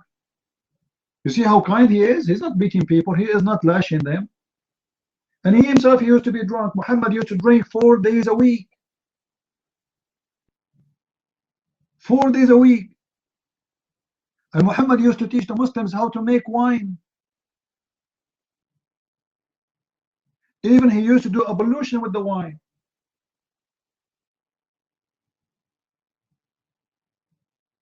Why it's not allowed to drink? When Muhammad gets sick, he cannot drink alcohol. He got jealous. He said, no, this is forbidden.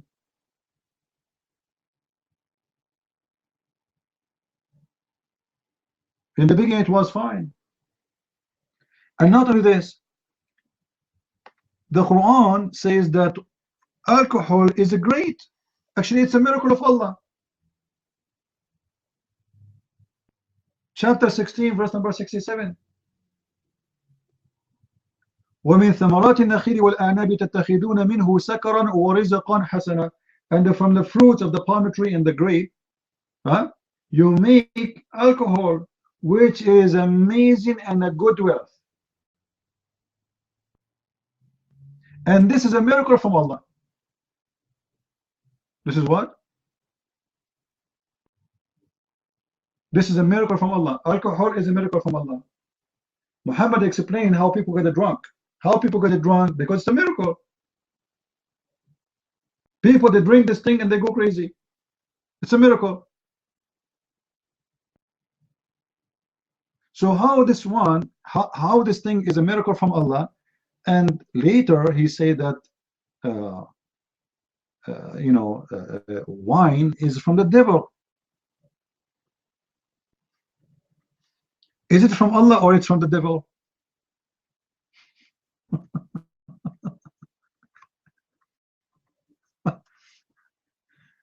Like if you go to chapter 5, verse number 90, it says, and all who you believe, wine and gambling and like slaughtering for idols and etc., those are from the act of shaitan. But just a second ago he was praising wine and alcohol, saying it's a miracle of Allah.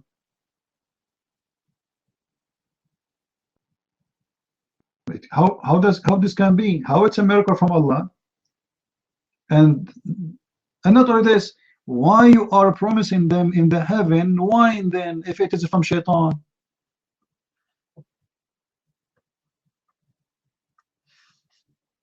If it is made by Allah, by shaitan, does that mean that Allah will import from the shaitan manufacture wine?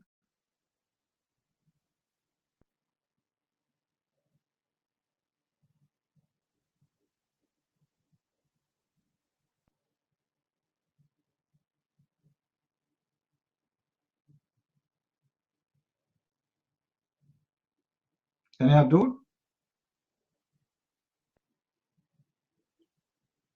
Do we have any Abdul here when I explain to us what's happening with this religion? And this prophet, he keep changing his mind about everything. As an example, he used to pray in the direction of which city, anyone knows? Which direction he used to pray, Muhammad? All his life. And since he announced himself as a prophet, Jerusalem. And then he prayed in the direction of the Kaaba. What happened? So why Allah did not say to him from the first day, hey, what's wrong with you? The holy Kaaba is there. Why you are praying to Jerusalem? Hey Abdul, what's wrong? What's wrong? he was trained to be a hypocrite to the Jews. He want to tell them that I'm a Jew. Take me as a Jew. I want to be a Jew. And Ariel Sharon, he keeps saying to him, no, get lost. Habibi Muhammad, you are an idiot. We cannot make you a Jew. So he did everything he can do to be a Jew. He told his followers to do some circumcision. He told his people to do ablution. He told his people to do everything, trying to be a Jew, but the Jew don't want him. And when he killed all the Jews in the city of Mecca, and he killed all those who they are his enemy, the business is dead. The Jews are the one to bring the money. The money is coming from the Jews. He killed everybody. And it was the only way to bring business again to Mecca, his city, which is dead, is to make Hajj again. Actually, the idea of praying again to the Kaaba, it was the idea of Umar ibn Khattab. Umar ibn Khattab, he is the one who told Muhammad, why we don't take the place of a prayer of Abraham as direction to pray. And then Umar, he said, and Allah, he took from me exactly as I said. It was a solution for economic problem. And look what Saudi Arabia doing now. Anyone knows what Saudi Arabia just announced a month ago about the Hajj? They increase the fees of Hajj is to $500 for the visa. They're trying to make money. The country is going bankruptcy. $100 for the visa, for a stamp? Are you getting my point? Because remember, still you have to pay for your food, you have to pay for your hotel. They're not giving you anything for free. $500 for a visa. So if they will have 2 million visitors to the Kaaba, and actually now they are studying to increase the number because they can make more money. The country is going bankrupt. I am sure in a year or two from now they will make the visa $2,000.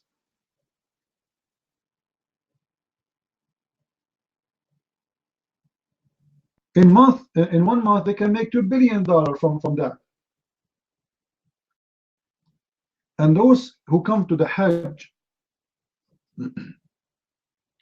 they have to spend a lot of money for hotel, for food, for buying gifts, for buying clothes, a drink, you know, something you take your family as a gift from the Kaaba. Come on, remember, this is a holy place. You have to bring all your relatives something, a gift, you know, a little gift.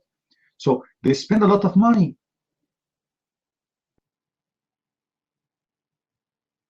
It's a business. Imagine we make an order that every human being in the world, he have to visit Las Vegas once a year, once in his lifetime at least. Las Vegas will be flourishing. Is that correct?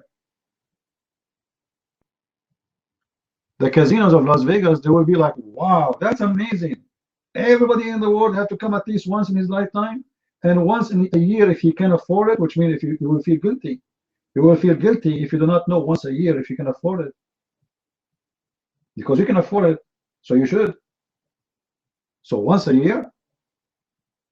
So imagine you make $30,000 a year, and then you have to spend every year, because you can afford it, to go to the Hajj. You have to spend $500 for the visa, and then about $5,000 to do the Hajj at least every year.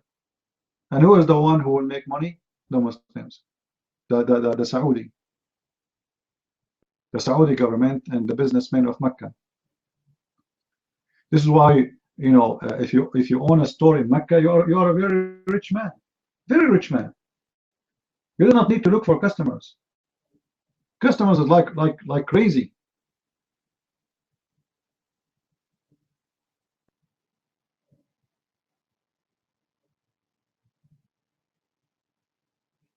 And look at them. Until now, we could not find one Muslim who have the courage and the knowledge to stand up and to teach us about Islam.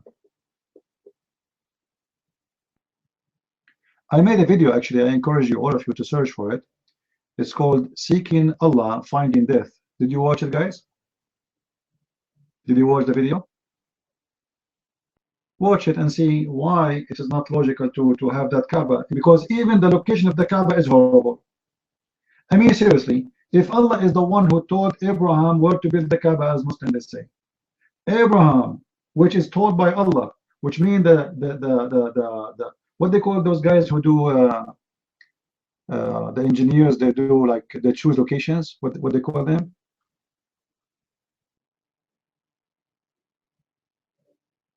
What they call them? No, not the arch. No, the landscape. Not like they bring with them those machines, and they tell you where is your property. You know, I don't know what they call them. But if Allah is the one who decides where is going to be, the geologist, if Allah is the one who did choose the location, He could not find better place where it's going to be a flood every year by sewage. Every year is flooded by the sewage. This is the most holy place for Allah, and Allah the one who chose the location, and then the sewage will be all over it.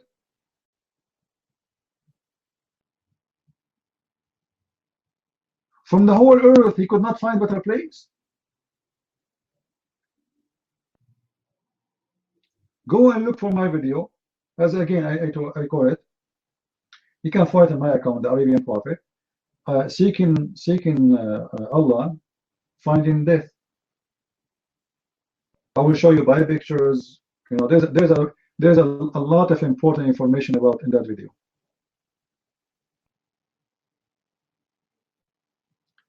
I advise you actually to download it and to post it in your YouTube if you have YouTube.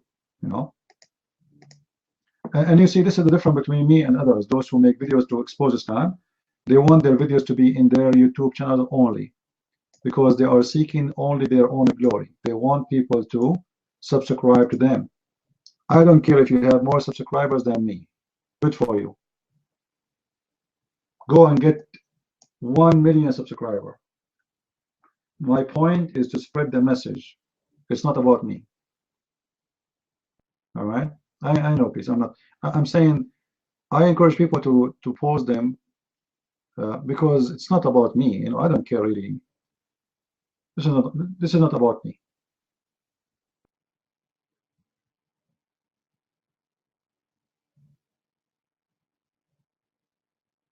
Do we have any Muslim here?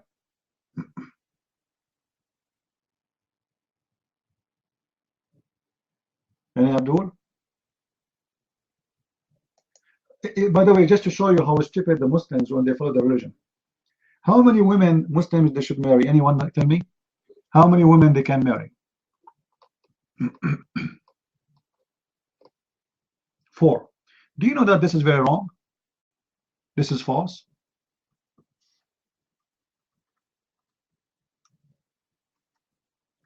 The Quran says, go and if, not marry, if 2 and 3 and 4. Chapter 4, verse number 3.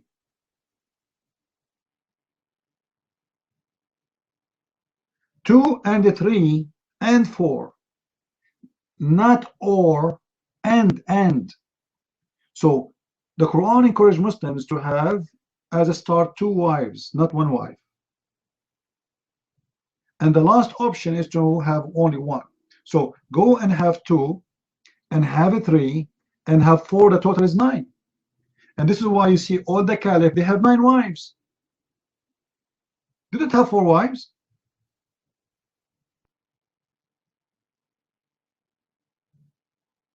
This is chapter 4, verse number 3.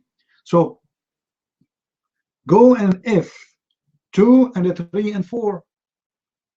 But the Muslims today are confused about how many, because they are disconnected with the religion for hundreds of years. This religion is dead. Especially after the attack of Al-Qurmuti. You remember Al-Qurmuti who attacked the Kaaba and he pissed on the Kaaba and he destroyed the Kaaba and he took the black stone? When this guy he did that, Islam is dead. Nobody to believe in Islam no more. Because those who witness this, they find out that the Quran is a book of lies, because you know this guy he was screaming, where is Allah? The Quran speaks about Allah sending birds to protect the Kaaba from the Christians who want to destroy the Kaaba. He sent an army of birds who throw stones and rocks in the top of this army. Go to the chapter of the elephant. So how you say to me that we throw rocks at the army of who want to destroy the Kaaba, and then a guy who come and he challenged Allah in the Kaaba? Not only he destroyed the Kaaba, imagine he stand in the front of the Kaaba, in the middle of the Kaaba, in the top of the Kaaba, and he unzip and he piss on the Kaaba, and then he say, hey Allah, where are you? And not only this, he said, Allah is on me and I am in Allah, which means I am your Allah. This guy, he claimed to be Allah. He claimed, he said, Allah, you want to know Allah? I am Allah. And nothing happened. And then the guy, he took the black stone and he make it as a piece of stone for more than 22 years, according to Muslims. I believe the number is a lot more, up to 40. And then the Muslim, to get the black stone back, they have to pay him, they have to bribe him.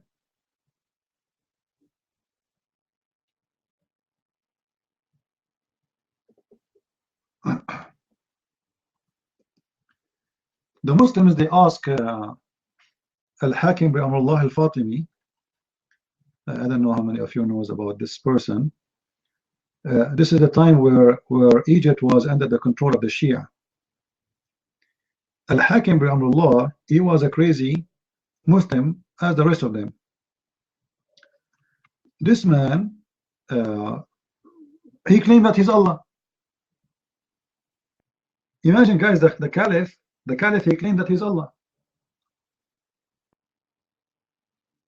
And this Allah, he have a son. Anyone knows the name of the son? Anyone knows who is the son of Allah according to this religion, the Shia? No. There was a guy, his name Hamza Pahlawan. Hamza was like supposed like a Robin Hood, all right, but in a bad way. Like he don't give the money to the poor, he take it for himself. So he's a thief. There's letters between Al-Hakim bi Amrullah, who is Allah, and his son, spiritual son. His name is Hamza. It is 7 letters, and those letters became the holy book of the sect. It's called the Druze.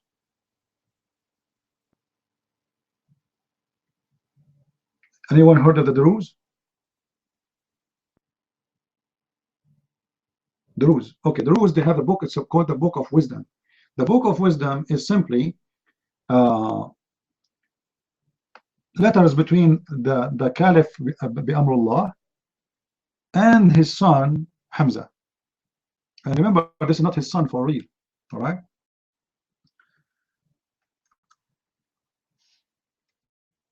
So if you read the Islamic history, you will see that how much madness this history goes through. And this king, the Druze, they consider themselves Muslims, yes, but the Muslims don't consider the Druze Muslims, because as usual, every sect don't consider the other one Muslims, as you know. Even Muhammad, he said, my nation will be 73 sect, right? And one of them will be the true Muslim, the rest will be go to hell anyway.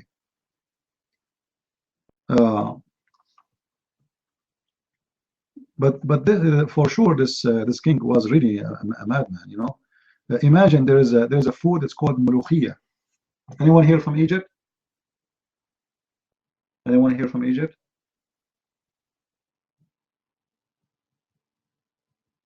Nobody? All right. This guy, there's a kind of vegetables he cooked it for himself, the king, the caliph, who claimed to be God, and he forbade any Egyptian from eating it. If you eat it, you are dead. If you eat it, you are dead. So, and he called it royal, which means mulukiya in Arabic, mulukiya. Only the king himself, only the king, not even his family, not even the cook. The cook, he cannot taste the food. Nobody in the kingdom can eat this food, only him. All right. So when he died, it's called mulukiya, which means anyone can grab it. So they make fun of the food name because it used to be only for the king, and now for everybody. because he's crazy. This guy, he don't have horses for his like, you know, the what they call it, the one you see sit in it. He don't have cars. He have naked boys. They wear like very see-through clothes, and they are very young, and they choose them the best looking. He's a homo. He make an order for 7 years. Nobody can light a candle. Imagine when night come, the whole country is in darkness. Nobody can light a candle. And then he made another law. For 7 years, nobody can wear shoes. The whole country. Nobody wears shoes. I'm serious. I'm not joking with you. I'm telling you, you guys are lucky. You know, like now you are complaining about George Bush, and you know, like, come on. What do you know about madness of kings and leaders? They are sick. Like, why in the world he don't want anyone to wear shoes? I don't know. Ask him. You're asking me? I have no idea. Obviously, he's a mad person. You know. Every 7 years, you have a new order, and his order is really weird. Anyway, so what some history books says that when this guy he took the black stone.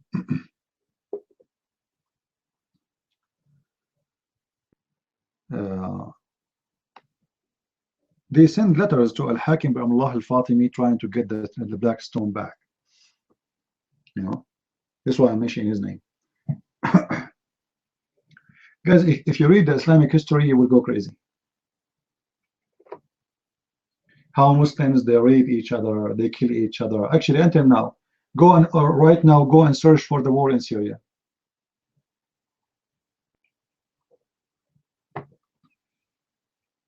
If you open right now any videos of terrorists, all of them, they are speaking about killing the Shia more than killing the Christians. And right now, nobody want to kill the Jews. Nobody is talking about killing the Jews no more. The Shia and the Sunni, they want to burn each other. Just in the last 3 months, do you know how many Kurdish fighter was killed fighting ISIS? And Kurdish are Muslims, and they are Sunni. Anyone knows? Anyone have an idea? Just in 3 months.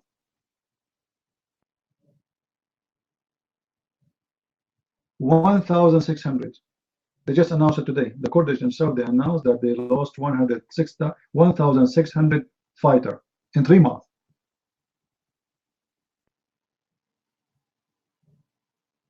Three months only. This is only from the Kurdish, not from ISIS, not from the Shia, not from the other, you know. But this is how they are always. You see, the Muslim population increase fast because of America and because of the West. They cool them down. They control everything. They control the Middle East. They control war and peace, and they control them. Otherwise, they will eat each other. Imagine when Saddam Hussein 20 years ago he attacked, or more than 20 years ago, he attacked Kuwait. If USA did not move to protect Kuwait, Saddam Hussein will attack Saudi Arabia. And he will keep attacking neighbors until they kill all of them each other. But because of the greed of the West is a greed. You know, those Western leaders, they worship money. Right away, they jump into the war, and they are the one who control everything there. If right now, if USA decide to take their army, like, you know, Trump is saying to Saudi Arabia, you know what, we are the one to protect you. This is true. If USA says we will never go in war to protect Saudi Arabia, Iran will jump in Saudi Arabia tomorrow.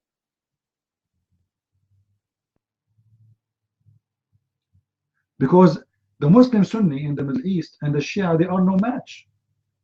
All of us, we know that Sunni are the majority, correct? Is that correct? The Sunni are the majority, but in the Quran, the Shia are the one who's powerful.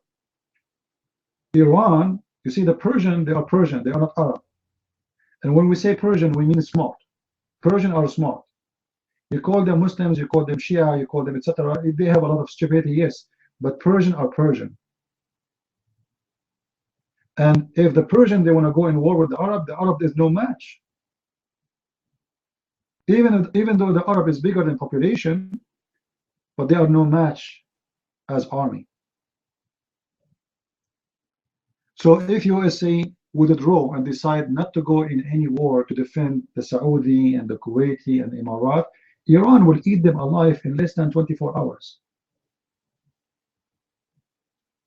This is why you see the Saudi, they spend a huge amount of money to buy weapons every year.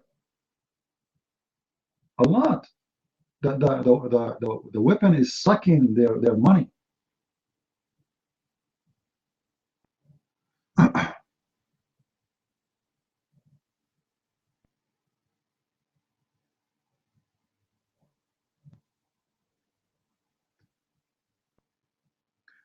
This is what you read, Miss? No, men, they like to have more than women because they like it, not because it's about to care about the wife. Whoever wrote this article is an idiot. Those men in the old days, they don't have anything to stop them from having as many as they want women. So if the man, he can have 1,000 wives, he will have. Not because he want to have a wife sitting with the other wife. That's funny.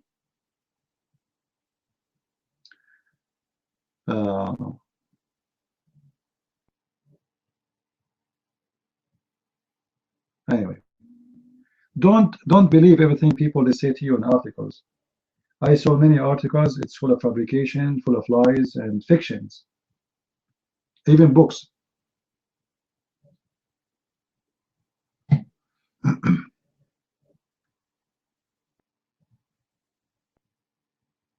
Anyway, why they cannot protect them and during the other month is Egypt is a kingdom, and this kingdom have army, and there's nobody go in the desert. This is a lie.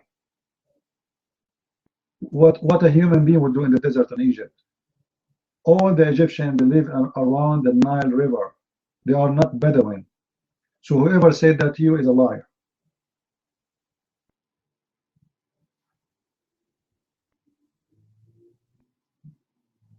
Whoever said that to you is a liar. Nobody live in the desert, because the desert of Egypt is totally dead.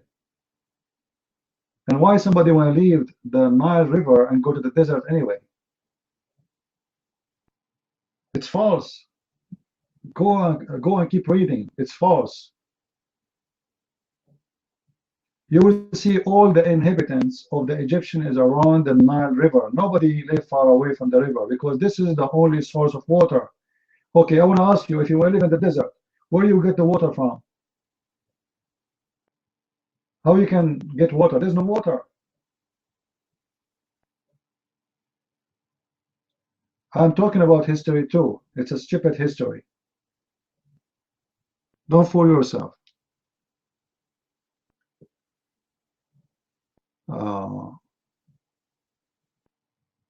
Well, the elect Sunni, it's just like to make it look like, we are Shia, we are not controlling the country.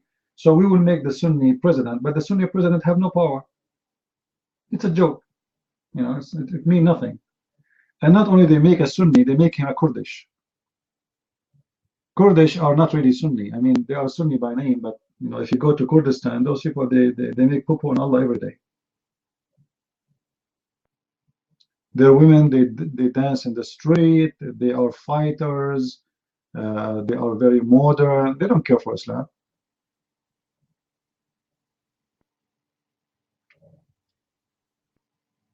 This is why the Muslim Sunni, they are so upset from the Shia. I mean from the Kurdish. Because the Kurdish, they don't take the side of the Sunni. The Kurdish, they take the side of the Kurdish. All what they care for is their ethnic.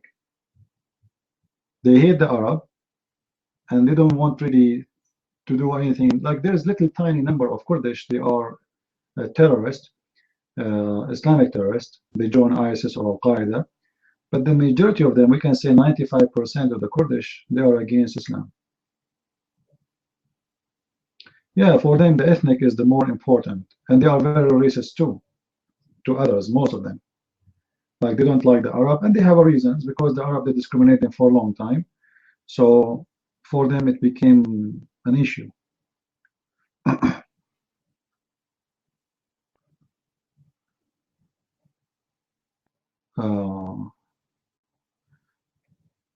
Do we have any Abdul here?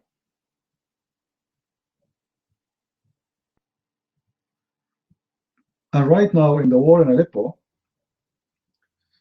the Kurdish, they are joining forces with the Shia and the Christians and the Russian against the Muslim Sunni terrorists. All right?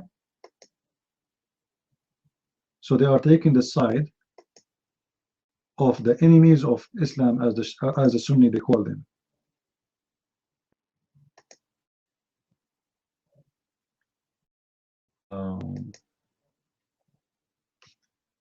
Maybe I should show you some videos about the war in Syria, like an update for what's happening right now.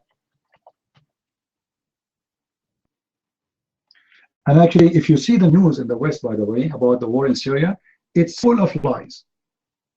All Western news taking the side of the Muslim terrorists, all of them, and especially those who they are Arabic stations, like France 24 in Arabic.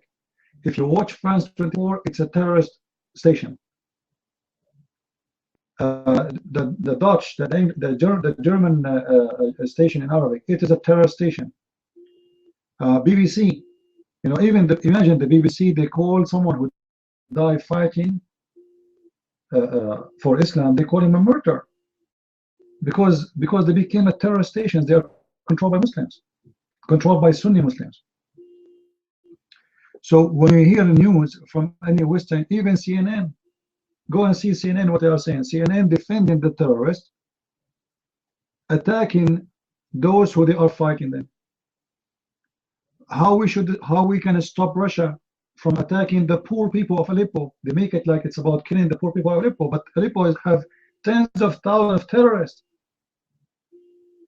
They want to make Russia appear as a beast for a very simple reason: how we can protect the terrorists. Obama and Hillary Clinton, all of them, they are getting paid. They are doing a business. John McCain was so desperate he want to attack the Syrian army. Why you want to attack the Syrian army? Attacking ISIS. Why you want to let them like, even if you hate them, let them kill each other. Why you want to help ISIS against the Syrian army? Let them kill each other. Why you want to bring victory to ISIS and Al Qaeda? Because this is what the Saudi they want. Those are people who work for their masters, and their masters, the Prince of Qatar and the Saudi king, they want to get rid of the Syrian regime. And this is how they plan for it. Let us get rid of the Syrian regime, which is a secular regime, and then ISIS will take over, and then we fight ISIS and we destroy ISIS and we establish our own Islamic state. As simple as that.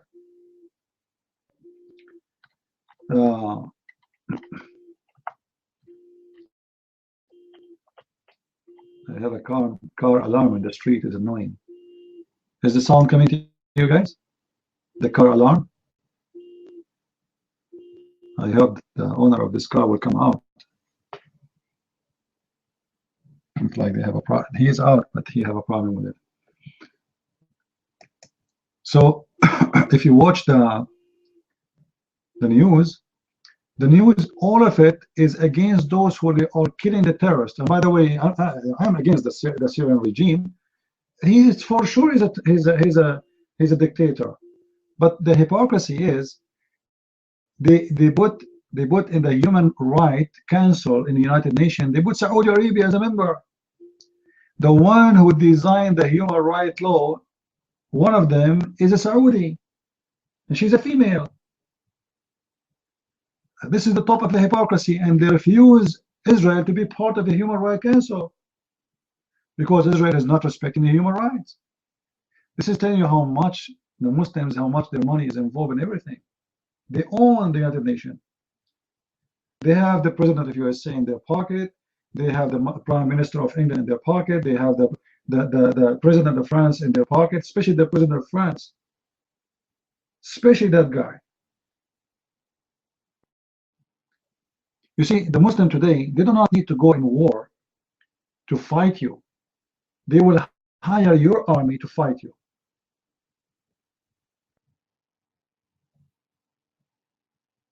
Like, why Saudi Arabia want to fight Saddam Hussein? There's no need.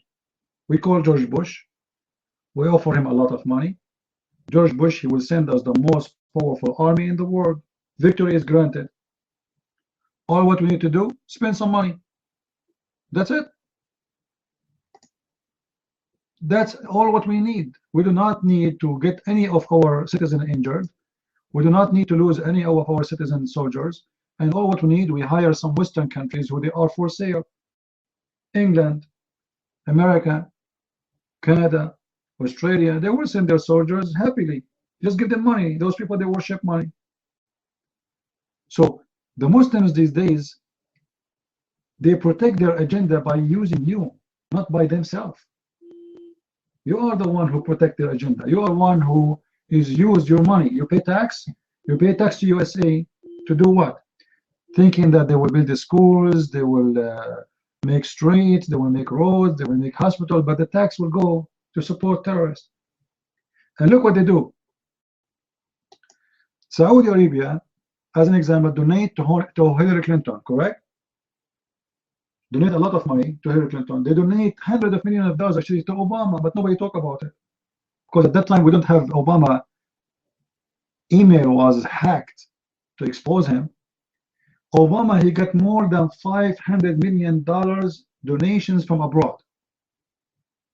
And I assure you, all the donation from abroad is from Muslim countries.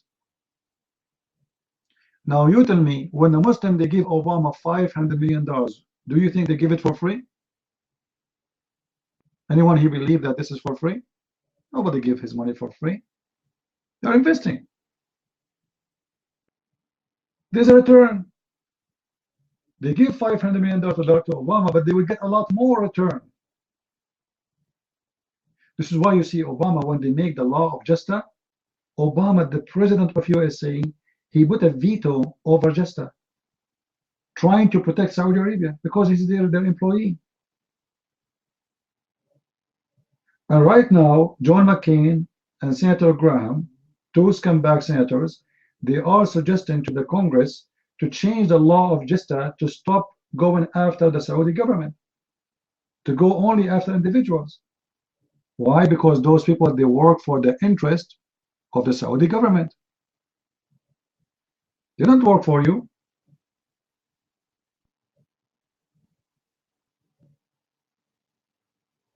And I hope Trump, he will not be scammed back like the rest of them.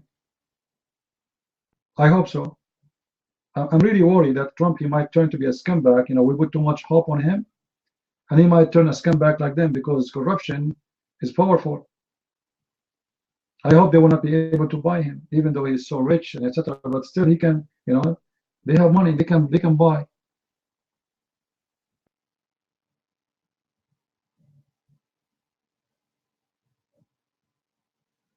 And this is why we need to watch, closely to see what Trump he would do with the Saudi. Is he going to give a very close relationship with them, which is a relation we do not need? Why would we need to protect the Saudi Arabia anyway? For the benefit of who? All the terrorism, all the money terrorism is coming from Saudi Arabia. So for the benefit of the West, if Saudi Arabia go bankrupt,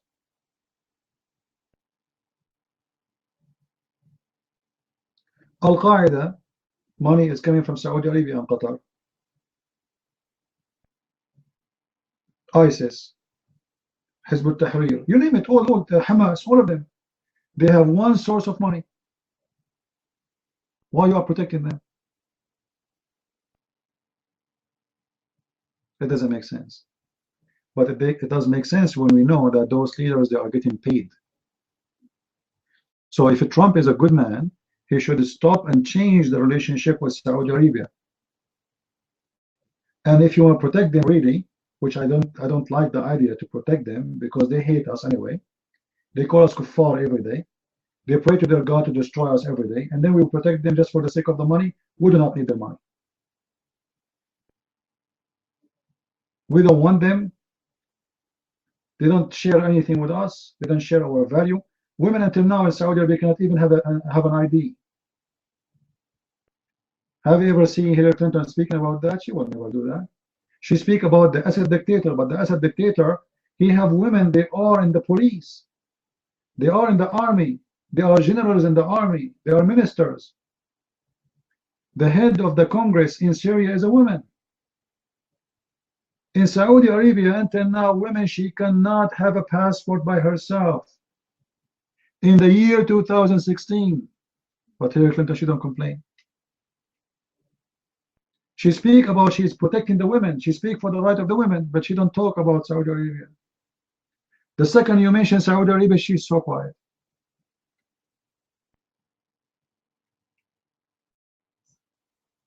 You know, this feminist movement is a joke.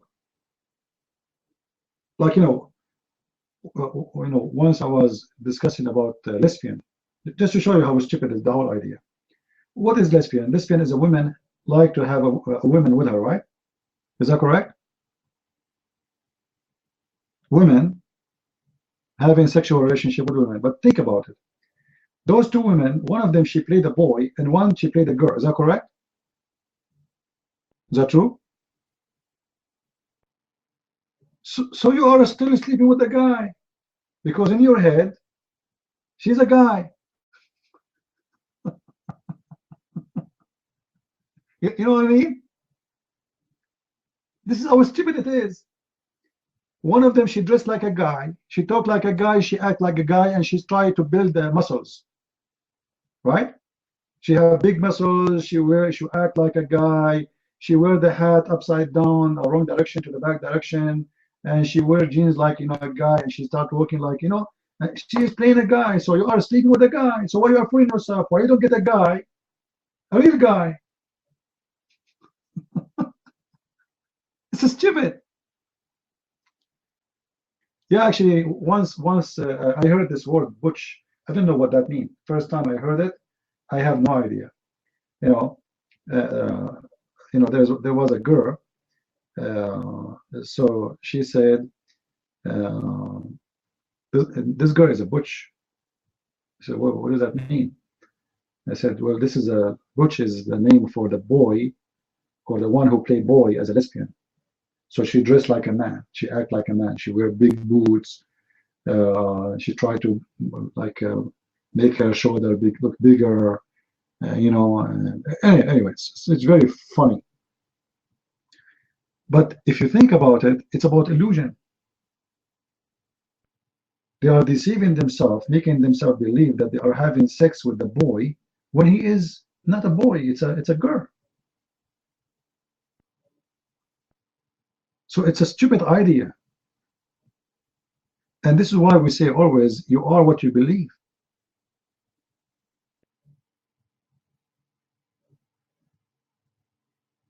When this woman, she sleep with that woman, she believed that this woman is a man. This is what she put in her head. So it's a man. And when you convince a gay that he is a female, he acts like a female. Correct? But he's a male. But he start acting like a female. Actually, they don't act like a female, they exaggerate. So you will see the guy, he is moving his hand in a very, very weird way. I mean, even females don't do that. There are more females from the females. No, guys, don't call miss names. I don't like here the person attack. Talk about the topic. Don't attack any person, otherwise I will dot you. So the whole idea is about deception. And this is what they do to you in the media too. They deceive you. They say to you, we have Saudi friends. Our friends are Saudi. But nobody there is a friend.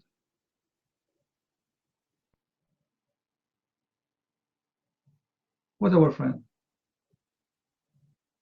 It's the same as relationship between gays and lesbians. A man is sleeping with a man, making himself believe that this is a man, he's a female. Which I find very disgusting.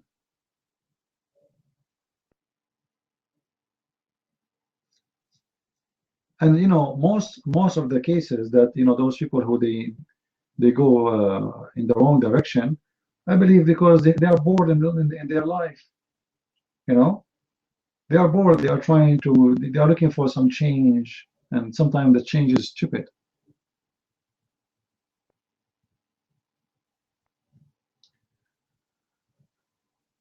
Guys, just ignore Miss Willis.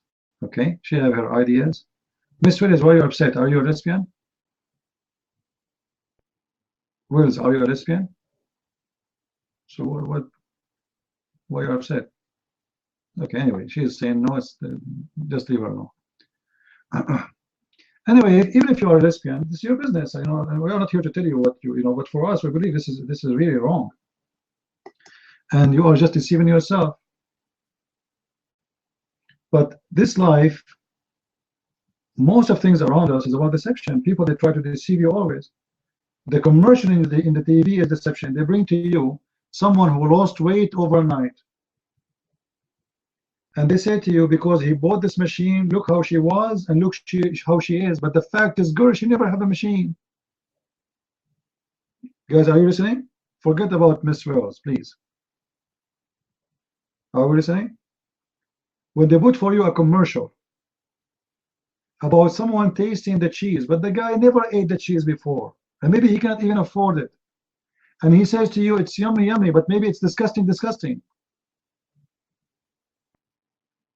When they bring you a girl, she is speaking about shampoo. And then her hair is so amazing. But I assure you that this girl, she have nice hair, not because of the shampoo. She never even use it.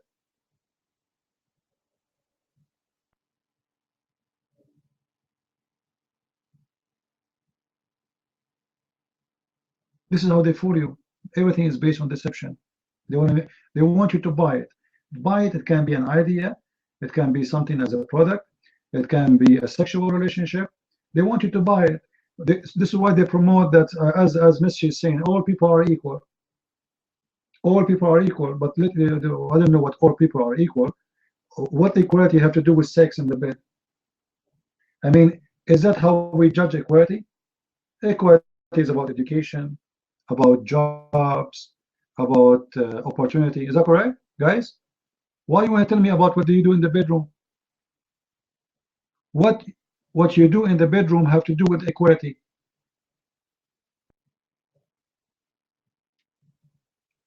Do you understand me, guys, what I'm saying? If you sleep with a guy or you sleep with the girl, what does have to do with the equality? That's stupid. You are equal as a citizen. You do not need to tell me what do you do in the bedroom. That's very stupid. Actually, I find the word gay is insulting. Anyone knows why? Anyone knows why the word gay is insulting? No, forget about the happy. We know what gay means. No, gay does not mean happy today. Before they used it to mean happy. Today it doesn't mean that, right? The word gay is insulting for me. Why? Because when he say he's a gay, he's telling me what he do in the bedroom. Is that correct? He is telling me how he have sex. Why you are telling me that?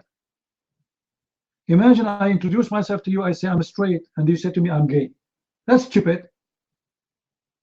You know what I mean?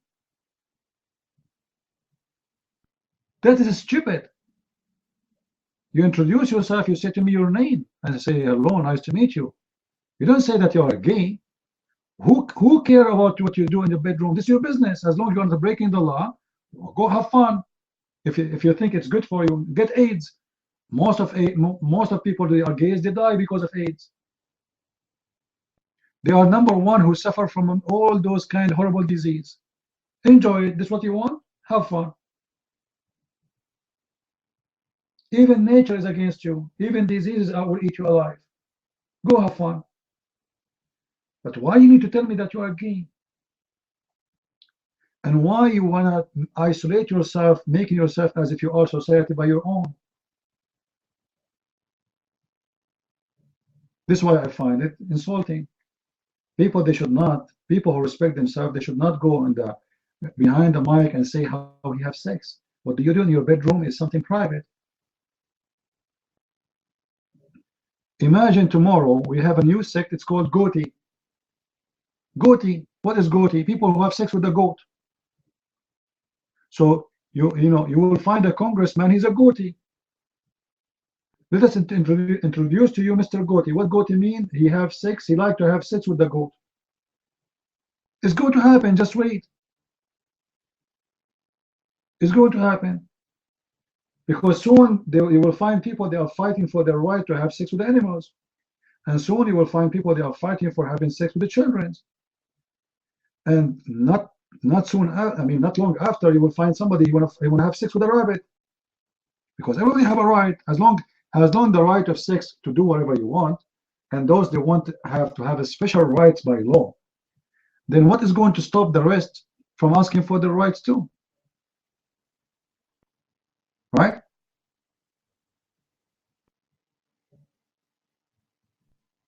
This is how stupid this religion is.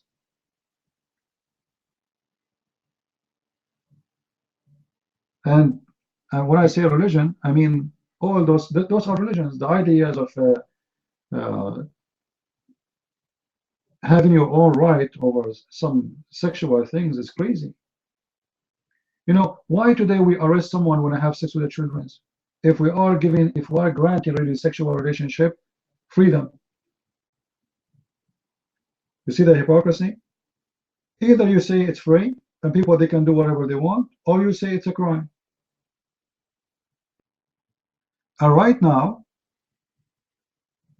in California, they are speaking about, they are teaching in schools that they should allow adults to have sex with the children. And trust me, in California soon they will ask for it legally, and they might make it a law, because this state is doomed.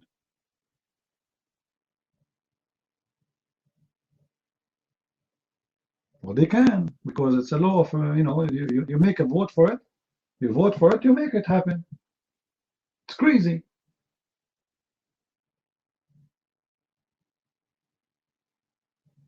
There's a lot of deception around you, my friend. Like, once I was in California and I was walking in the beach and I saw a naked man in the beach. I saw a naked man.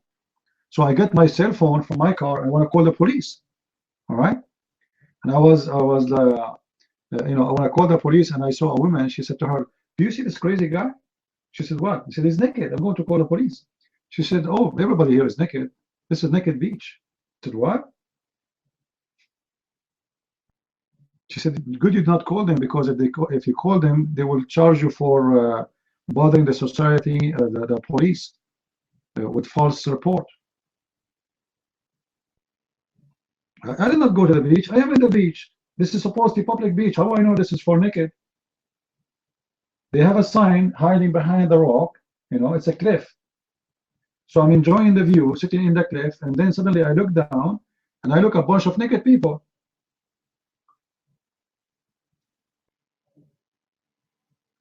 And I said, like, what? But if you go out of the street and you walk naked, they arrest you. This is the hypocrisy. How you allowed nakedness, and then you don't allow nakedness? How you say you cannot expose yourself to children, and any child can step in the cliff and he can see them down? You know, guys, what I'm saying? Any child walking by, the same as I walking by there, he can see them. So how you say it's not allowed for adults to expose themselves to children, and then you allow such a thing? It's deception. And those liberals are the enemies of everything. How you accept a child in society to grow up healthy in such a society where he can see naked men and women in the beach, and they can kiss each other and they can do whatever they want?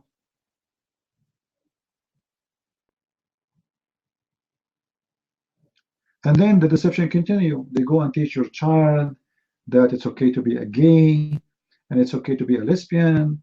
And if a child, he wear a shirt that says God, they kick him out of the school. If a child, he wear a shirt that says Jesus, they kick him out of the school. And this is happening because of us. It's our fault. We are the one who allowed them to do that. Christians, when it's time for voting, they stay home. They don't have the power of resistance. They became so peaceful to the point they have no voice. This is why I wish one day we as a Christians in USA, I'm speaking about myself as an American, we will have a Christian party who defend our value.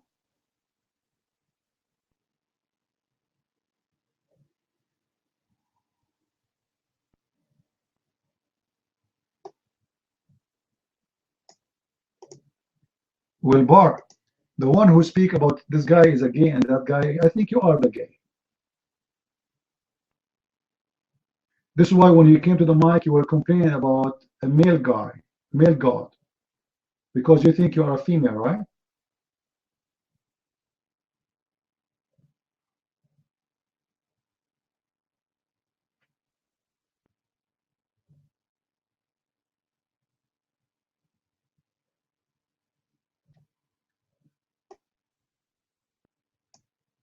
He is saying he is a gay?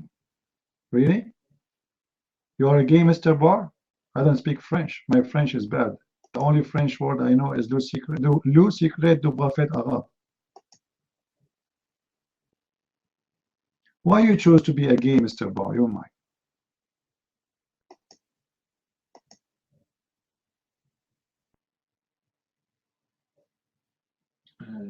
Je suis une homosexuelle.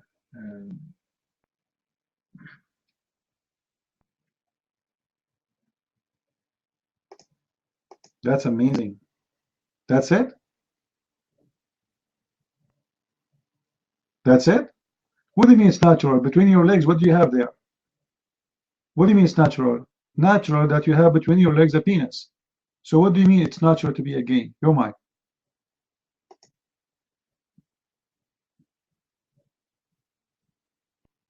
Si es verdad, es naturalidad, es un es este día.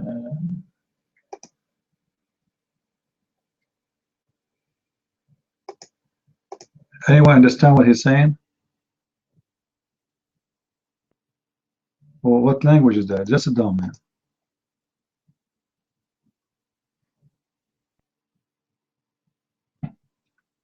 I think he's a troll. Do we have any Abdul here? Yeah, he's trying to be funny. He's stupid. Looking for attention, my friend. Do you know the actor who she is 70 years old? She took a picture of herself in the bathtub, naked. She is 70, 75. Anyone remember her? I forgot her name. Why she did that? Because she is looking for attention. She was an actor one day. She was famous one day. And nobody's talking about her. And she want to be in the newspaper again. So what she can do? She took pictures of herself, and which looked, with my respect to the old people, but we know all of us, we want one day when we got old. This is disgusting. You don't look good. So she took pictures of herself naked and she posted everywhere in the internet, just because she wanted all newspapers to speak about her.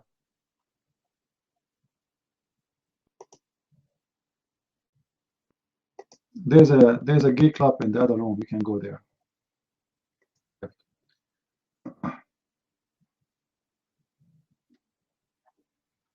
Yeah, people, they are looking for attention, and they are willing to do anything for the sake of attention.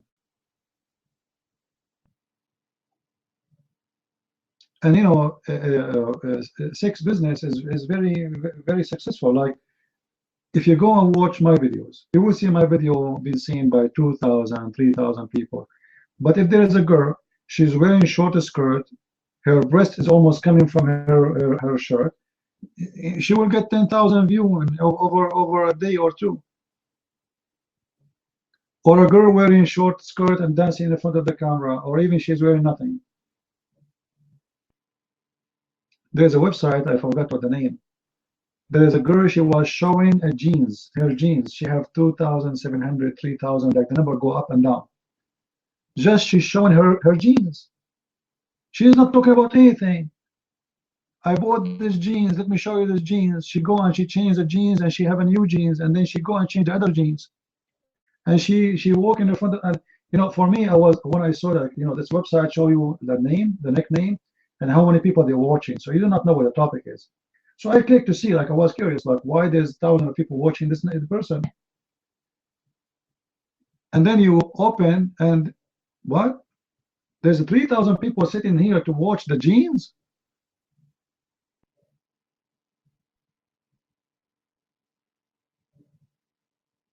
The other guy, he was, you know, there's a guy who was teaching them how to eat ice cream of your sister without noticing, without her noticing that you ate her ice cream. Like what? And you have a couple of hundreds are watching. It's madness. And this is what I notice in this earth we are in. The more stupid you are, the more you are successful. The more serious you speak, and the more wise you try to be, the more people they leave you alone, like you are boring.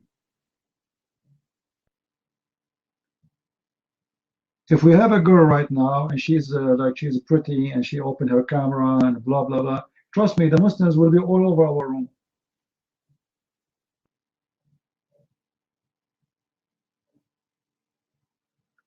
Or Sunday, if you open your TV in the morning, what do you see?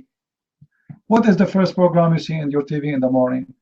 They put for you in front of you 5 women who they are very good looking, and they have 2 kilograms of makeup in their face, and they are wearing very short skirt, and people are watching. But what they are saying, they're nothing.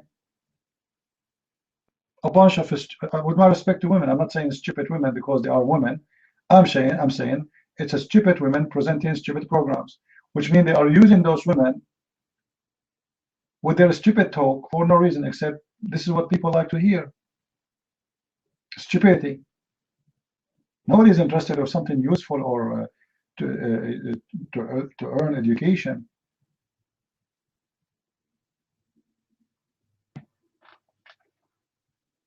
Why women in the TV station, she is wearing very short skirt? You tell me.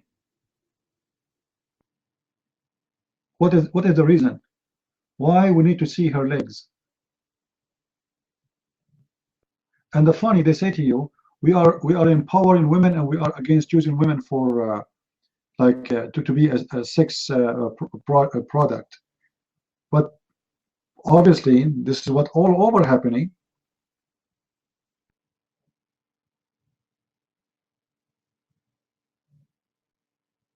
You cannot make people watch you unless you wear a short skirt.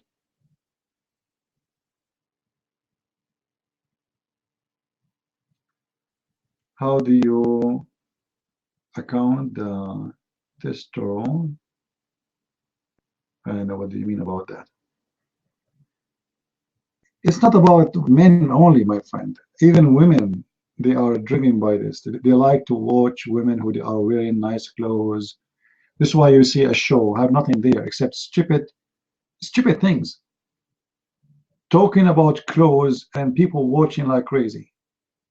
So they fool you. You are a male or a female, it doesn't matter, and they make you spend even your money over it. Have you ever seen someone want to sell you product about your beauty, he uses an ugly woman?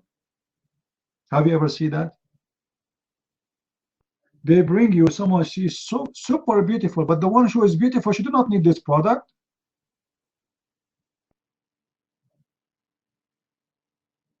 Are you getting my idea? The woman who is supermodel, beautiful, she do not need that product to be beautiful. She is already. So they fool you. They say to you, if you wear it, you will look like her. But the fact, if you wear 1 million makeup, you will not be like her. But by seeing that individual, they fool you and they deceive you to buy it, because every woman, she want to look beautiful.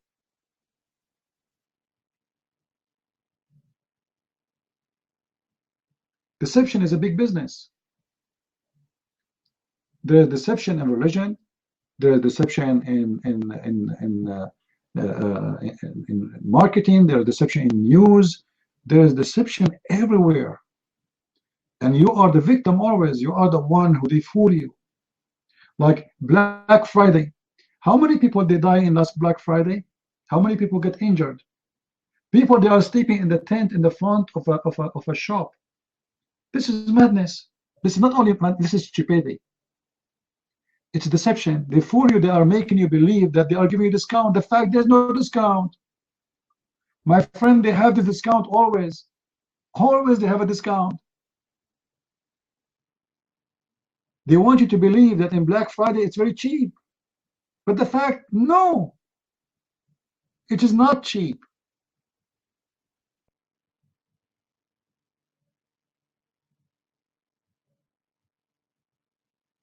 Ego. You are the one who is paying jizya, my friend. What are you talking about?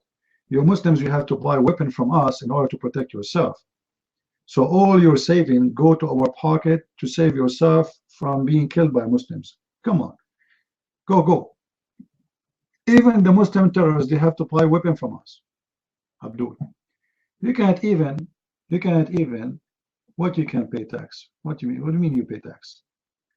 You Muslims are paying to USA to protect you, praying to USA to protect your Kaaba. Our AWACS airplanes, they are flying on the top of your Kaaba. Your Kaaba has existed before because of us. All right? Yeah, I know what the Serbian did. Do you remember? Yeah, just sit down, Eagle. You're stupid. As your prophet, as usual. So you have to be careful with the deception. As an example, in commercial, they make you buy things you do not need. They make you buy things you don't actually. Most of you get even fat because of TV. In the middle of nowhere, for no reason, suddenly they put for you in the front of your face a big hamburger, and the guy is eating it and saying yummy. And then you feel hungry. They make you go to the refrigerator, get some food, eat something because they made you hungry. They want you to consume more food and buy more food. So the deception is controlling even your diet, controlling what you eat, what you should not eat, what is right, what's wrong. Even your value is controlled by deception.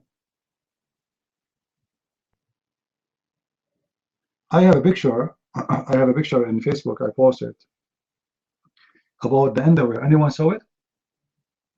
Anyone saw the underwear picture? And the underwear picture is the same as the evaluation, like what do they call it? Like a human being, he used to be a monkey, right? That's what the atheists they say. So it took like the same process. So underwear, one day it used to be go down to your knee, even down more, and then it became shorter, and then became shorter, and then every 10, 20 years became shorter, and now there's nothing. I mean, how shorter it can go? Now here you ask yourself, how the underwear changed from something going down to your knee to something going down to nothing. What happened? Underwear have a job. It is to be an underwear. When you sweat, etc., it's more clean for you. It's to be clean actually. But the underwear right now they are wearing have nothing to do with being clean because there's nothing left. There's nothing left. So why are you wearing underwear?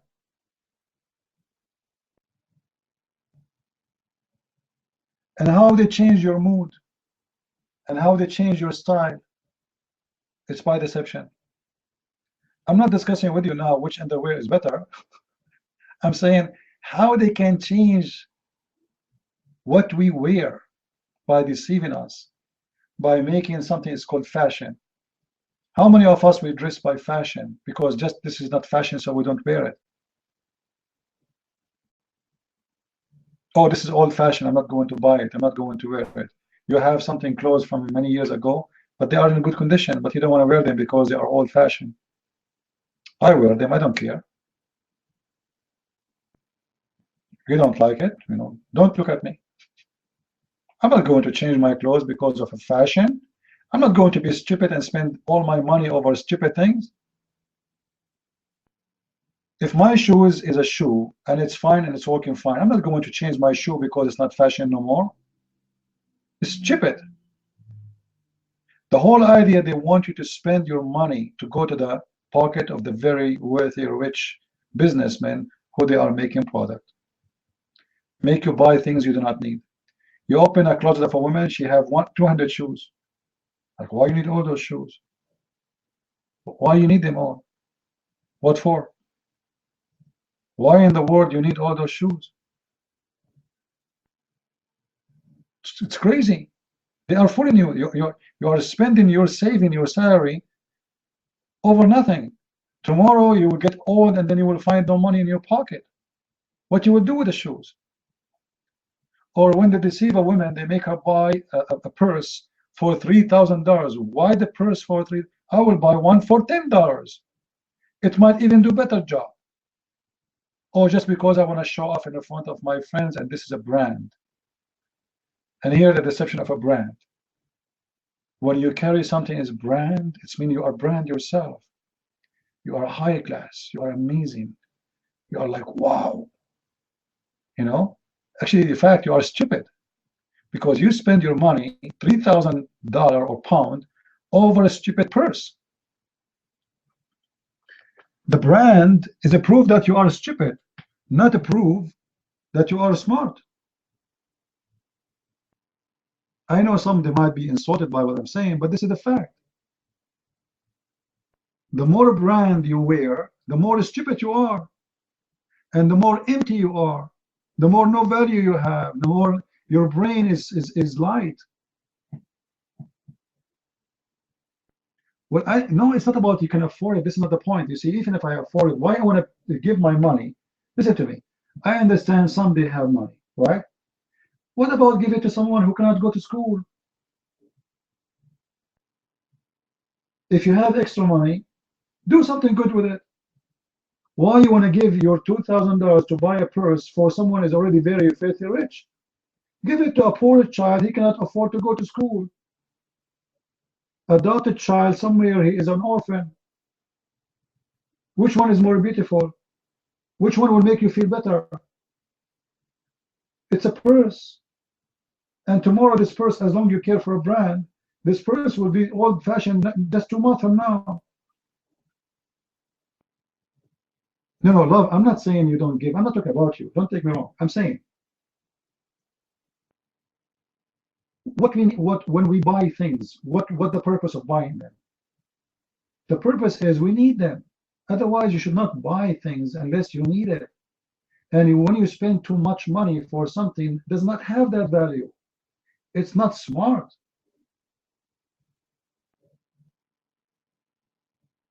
Like, why you want to buy Porsche if the speed limit in USA is 65 miles? Guys, are you getting my idea?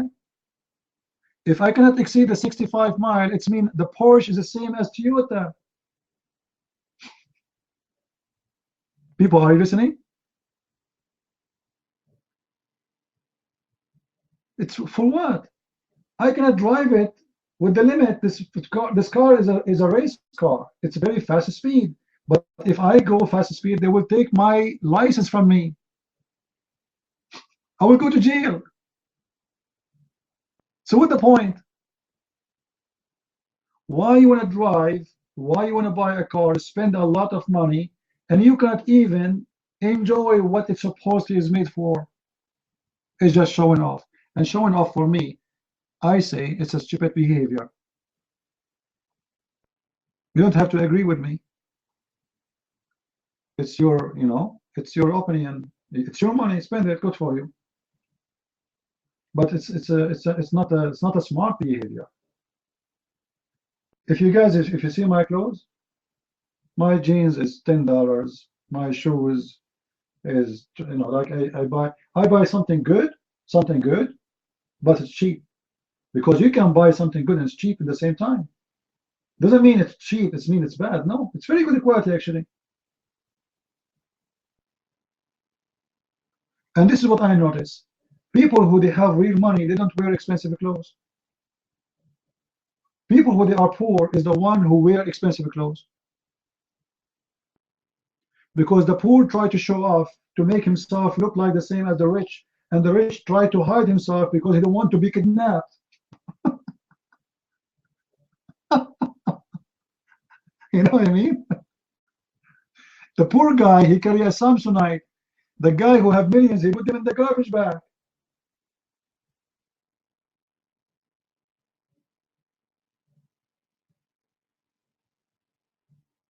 We have to be smart, my friend. You know, love the life. Let us say you have extra money. What about you take your money and go vacation somewhere? Is it better to go and stay in the beach for, let us say, you spend over a purse $3,000. You can spend that for 2 weeks in a nice beach somewhere, live like a king. Which one is better? A purse? I put it in the closet and I will throw it after 2 months after, and nobody will buy it from me.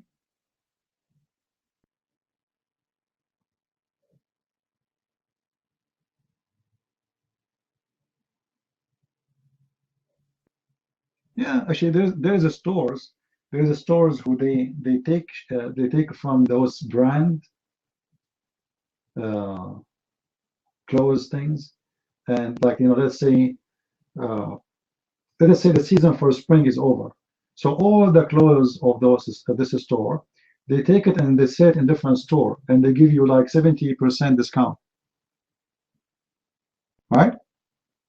Okay, buy it from there then.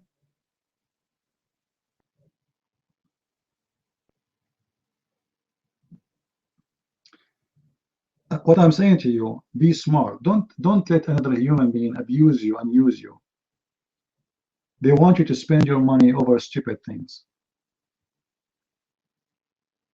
You know, once I saw a lady.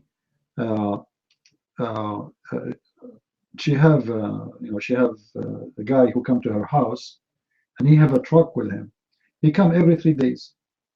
So I know her, so I told her, like, what does guy do? He have like picture of animals. I said, is your dog is sick? She said no. He come, he give him a shower, he do his nails and etc. And she have, I don't know how many dogs. And I said, how much you pay him? She said $70 for each dog. $70 for each dog?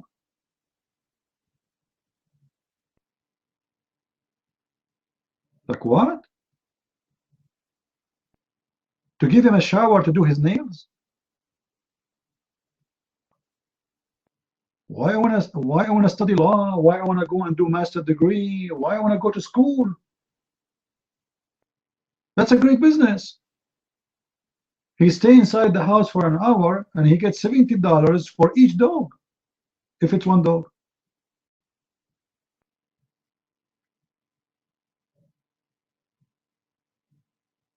But there's many people that don't make even $70 a day in America.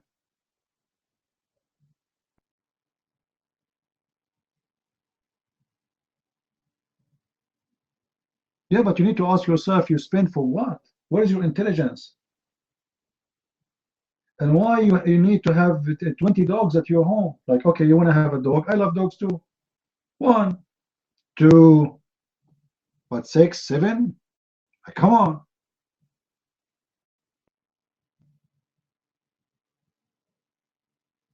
Or you see a woman, she is obsessed with having 30 cats, and she buy them dresses and glasses and bed.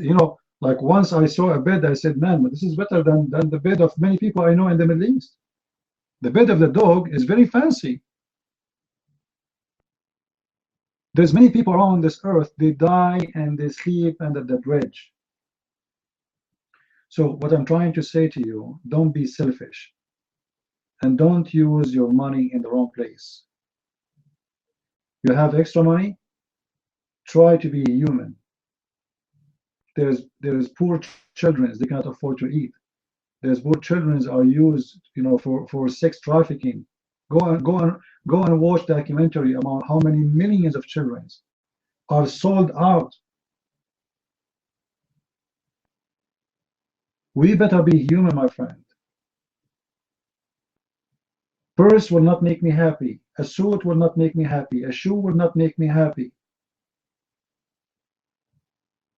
Be real. Spend where you need to spend.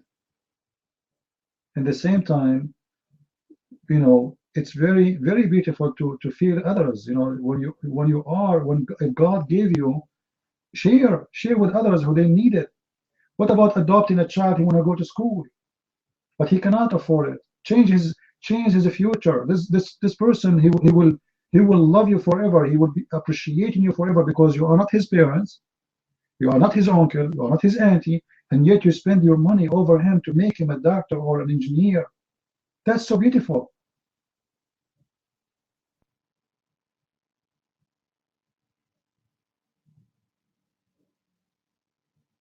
And that will make you actually feel so good inside your heart.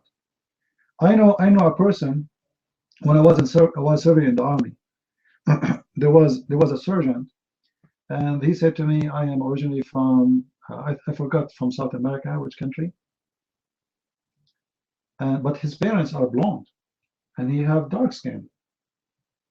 You know, his parents, they came to the office, and when they said to me that we are the parents of this person, they name him, I did not get it, like how his parents are blonde and the son is dark skin. Anyway, so he said, yeah, I can see it in your face, yeah, like you're wondering, right? Well, my parents, they are not my real parents. They adopted me when I was a child. They were in a tour.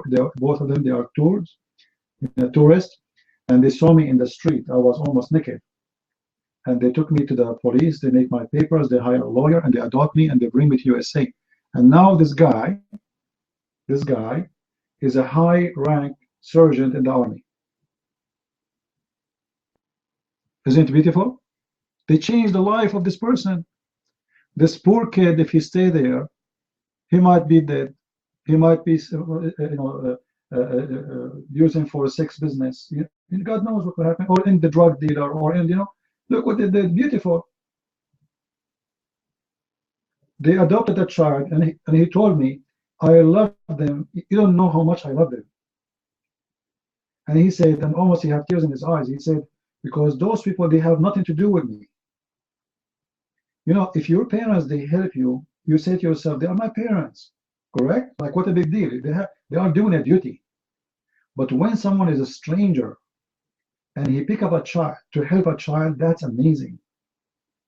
And this child will never forget that you are, you really, truly present the hand of God, saving him from his disaster. You change his life. So he will be a son for you or a daughter for you more than your own son and your daughter. Actually, most of you, your daughter don't appreciate you or your son don't appreciate you. Because it doesn't matter how much you spend on them, they say to you, okay, you are the one who brought us to this earth, get like, deal with it. Right? But when you are helping a child is not yours, the story is different. There's a lot of beautiful things in this life can make you happy and can make you feel different. Better than spending your money over buying a purse or a brand or even a brand new car.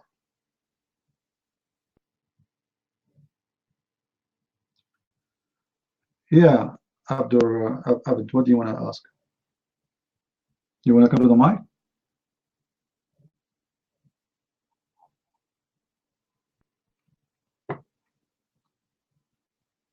Abed is an ex-Muslim. He became a Christian, right? It's all right, no problem. You can ask me in the text.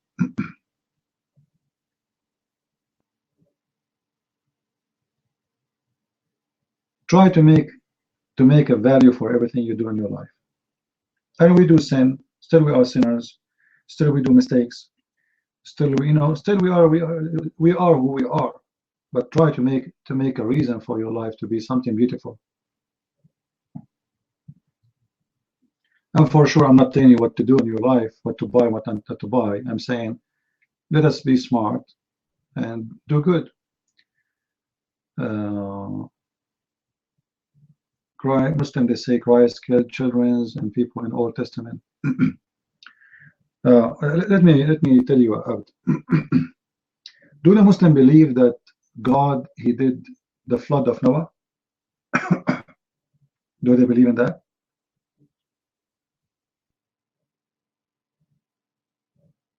They do, right? All right. When the flood of Noah happened, there was children too, right?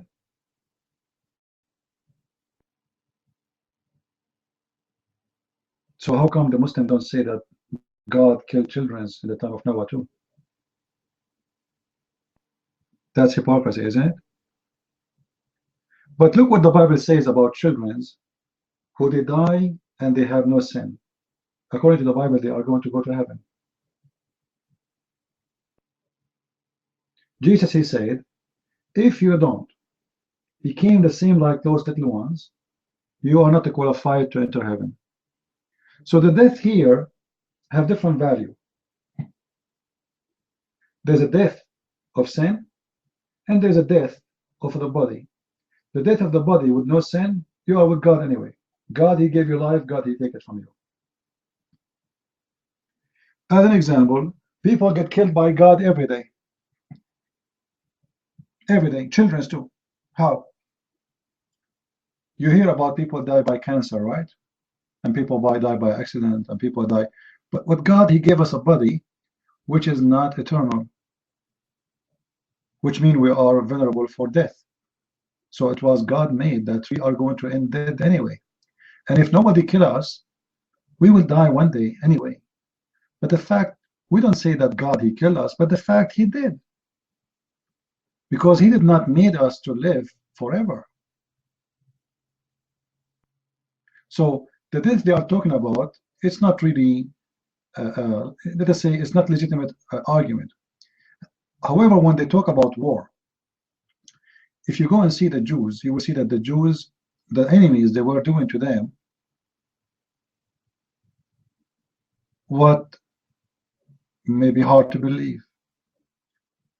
Like, who in the world will believe that the whole nation was taken into slavery twice? The whole nation. Usually they come and they take like a couple of thousands, they kill the men. No, the whole nation taken into slavery for tens of years. Once was to Assyria and once was to Egypt. So we are talking about people who lived thousands of years ago, in the time where everybody lived by the sword and died by the sword. So what the God of the Bible did, he approved the Jews to defend themselves. Those people, they are killing them, they are attacking them, they are stealing their money, they are raping their women. And if you say, I'm not going to defend myself, you will vanish. It is something everybody do today. How many airplanes they are attacking right now in the Middle East? From France, even from Saudi Arabia, from USA, from Australia, I don't know. And they kill children too. They say to you by accident, doesn't matter. Children, they die in war. War is a title of death. War is not something loving, is not something good. It's something bad. But war means death, my friends. People die. So they are being hypocrite. They are speaking about people defending themselves just to say that the God of the Old Testament, he approved war.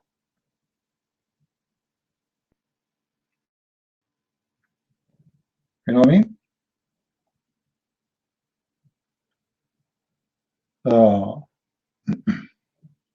Same time, the question is, did Muhammad kill people who have no guilt? They never fought him. When the Jews, they are fighting for their survival. Muhammad, he even attacked his own people, his own city, his own family. For what? What is the reason? They don't want to believe in you and Prophet. Go live somewhere. Muhammad, he forced all his city to convert to Islam.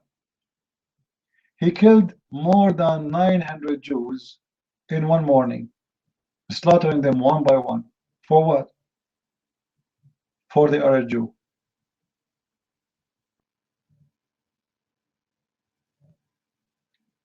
There's no reason.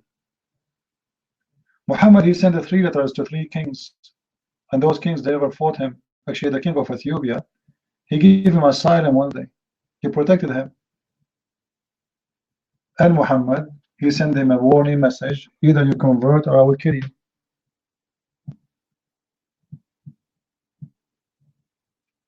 Right? Well, Abid, you know what we can say is what we are saying. We have a duty here to do, is to warn people about what, you know, how to protect your family, your children from this cult, because they can fool them easy. You know, you will notice that most of those who do suicide bombing, they are children, because they are very easy to fool. You will not see the sheikh who is telling them about the versions, he himself doing suicide bombing. You don't do that. You stay home. He give you a speech about the suicide bombing and how he will get the versions, but he himself, he don't want to get the versions because he knows that's not real. If the one, you know, you need to ask yourself, if this version story is true story, why the one is teaching me about it, why he don't do it? What he's waiting for? He don't want to go to heaven right away? He want me to go to heaven, but he don't want to go?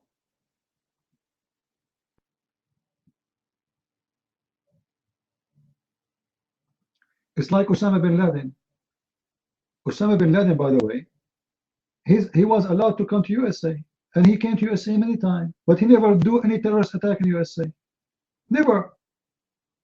He never killed an American. Never. He met with CIA many times.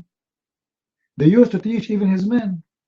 So how comes bin Laden, he did not do 9/11 himself? Why he is sending some stupid ones to commit suicide, and he lived, and he make himself a hero?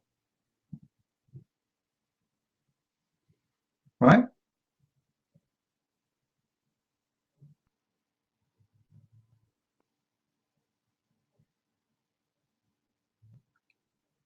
So after Jesus was crucified, God did not send any messengers? No. God, he said, Jesus, he sent messengers. All the apostles of Jesus are his messengers, and me, I am a messenger of Jesus too. For Jesus, he said, go and teach and preach in the name of the Father, the Son, the Holy Spirit. Is that correct, guys? Is that correct? So all of us, we are messengers. You know, messengers is not necessarily someone he prophesy. Messenger is someone he deliver a message you believe in. And all of us, we are messengers.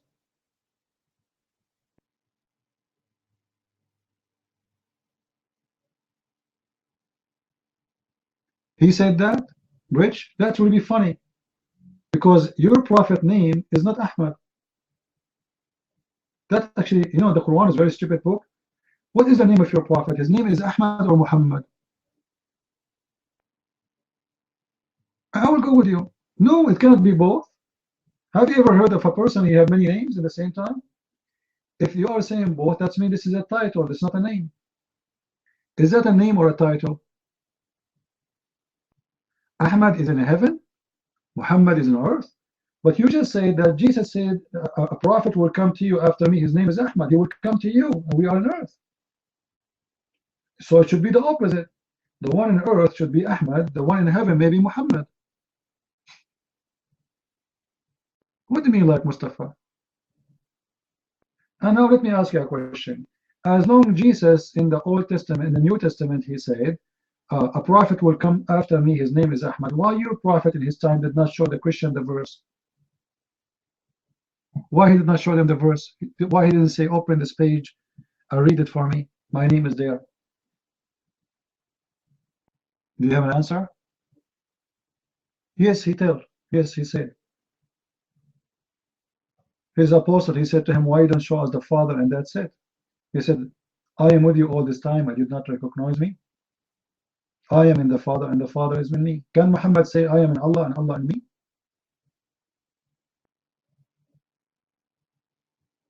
Can Muhammad say that? Answer. Can he? Prove it. Do you have a microphone? Do you want to prove it? Rich, I don't know what is your fear. Why you don't come to the mic and prove your point? What about you challenge me to see if Jesus wanted us to worship him or not? Actually, even the Quran witness that it is the true thing to do is to worship Jesus. Do you want to take the challenge? From the Quran. Just to show you that the Quran is a book of contradiction and book of stupidity. You know what the Quran says, guys, about Jesus? The Quran gives us every proof to worship Jesus. The Quran. I can make you believe in Jesus as God from the Quran. Do you want to challenge me, British? Prove it. Let us do it. Let us prove it. According to the Quran, British, who is Jesus? According to the Quran, who is Jesus? Who is the son of Mary? That's not true. That's not true. There's no human being in the Quran. He is a son of a woman. According to Islam, you be called by the name of your father. Even I can show you the verse. You call the son by the name of his father. Who is the father of Jesus?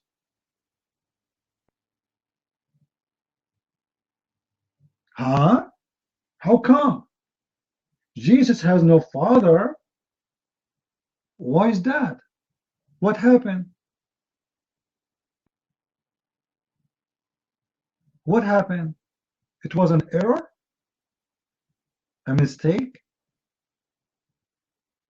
What happened? Where is Jesus coming from? He's an alien? God sent an angel to blow God's spirit? Are you saying to me that Jesus is from God's spirit? Guys, did you see that? Did you see that? Jesus is the Spirit of God. Mary, she became pregnant by the Spirit of God. That's wonderful. So Jesus is not from this earth. He is the Spirit of God.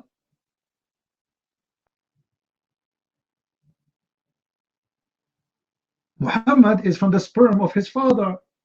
Jesus is from the Spirit of God. That's wonderful. You see, guys? That's amazing. You just prove us to be right and you are wrong. You just admitted that Jesus is one of his name is Ruhullah. Ruhullah, the Spirit of Allah. Guys, Allah, Jesus is Spirit of God. But Muhammad is not the Spirit of God. There's no other human being is Spirit of God. Only Jesus. Why? I thought he is just a human. So you are saying to me he is a human, but he is the only one is the Spirit of God. And even this is his name, the Spirit of Allah, right? Why Muhammad is not the Spirit of God? Why no man is the Spirit of God except Jesus? You Muslims need to explain to us. Are you searching Google? Bridge? Bridge, are you searching Google? Prophet Google is good. At least he can give you more answer than Muhammad. Abraham, Khalilullah. What does this have to do with this? You know, the word Khalilullah is stupid, by the way. Do you know what Khalilullah? Do you know what Khalil means? Lover. Lover. That's an insult to God. Allah, he have a lover, his name is Ibrahim. That's stupid, actually. But what does this have to do with our topic? Jesus is the Spirit of God. Abraham is not. Muhammad is not. We need to know. Here, there's something unique about Jesus. Why Jesus is the Spirit of God. You know what? Let me ask you, Rich. Muhammad is a messenger or a prophet? Rich, Muhammad is a messenger or a prophet?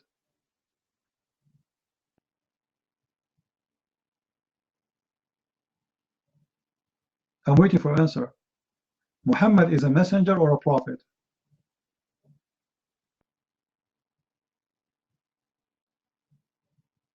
Hello? Rich, are you searching Google? He is a messenger or a prophet. That's wonderful. Give me a prophecy of your prophet. Give me a prophecy of your prophet. Because he's a prophet, right? Here we go, the Quran in front of me. I want you to show me a prophecy of your prophet.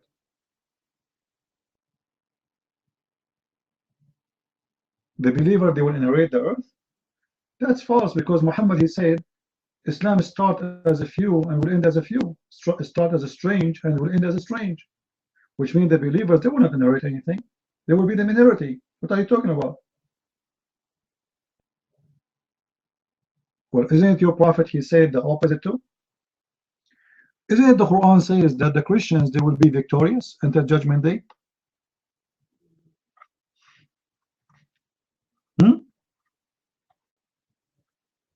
Who is the one who will be victorious? In chapter 3, verse number 55, it says, وَإِذْ قَالَ اللَّهُ يَا عِيسَى إِنِّي مُتَوَفِّيكَ وَرَافِعُكَ إِلَيَّ وَمُطَهِّرُكَ مِنَ الَّذِينَ كَفَرُوا وَجَاعِلُ الَّذِينَ تَبَعُوكَ فَوْقَ الَّذِينَ كَفَرُوا إِلَى يَوْمِ الْقِيَامَةِ. Suppose his name is Isa. Oh Isa, I'm going to make you die and take you up to heaven, and you are going to be elevated, and you will be holy, and from those who they are kuffar, and I'm going to make those who follow thee, Isa, the victorious in the Judgment Day. That's us. Muslims don't follow Isa.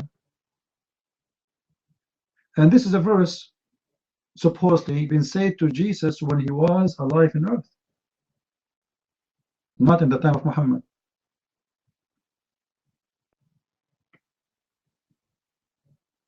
Now, can you give me a prophecy your prophet he gave? The children of Israel are not the chosen people of God anymore. Can you show me where you get this from?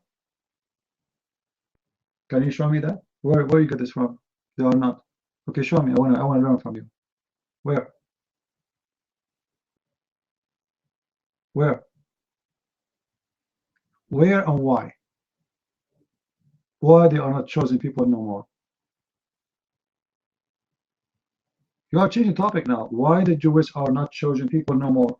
Quran chapter 5 verse number 21 says that the Jewish are chosen people.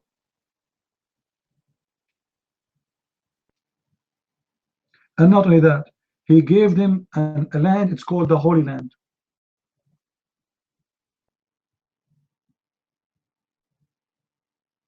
What do you think? Can you explain?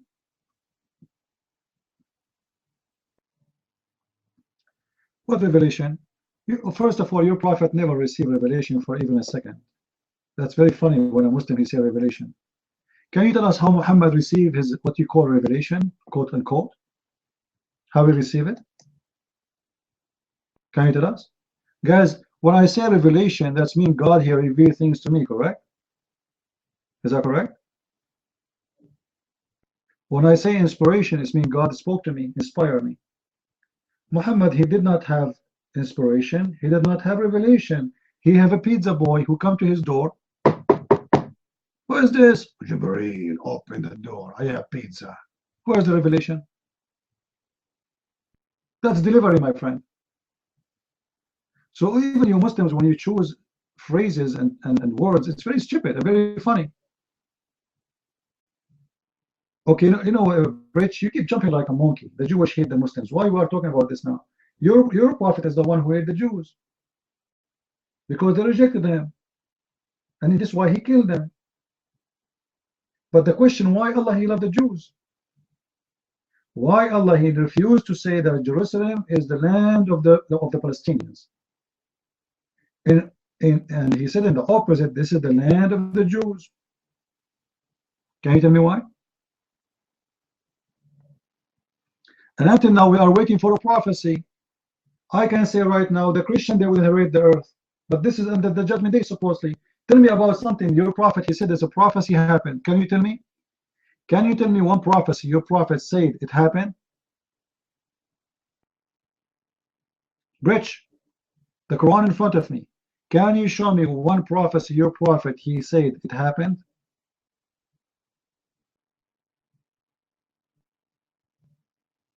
I will give you a prophecy. This month, a lot of women, they will have their period. It's your turn. What is the prophecy of your prophet?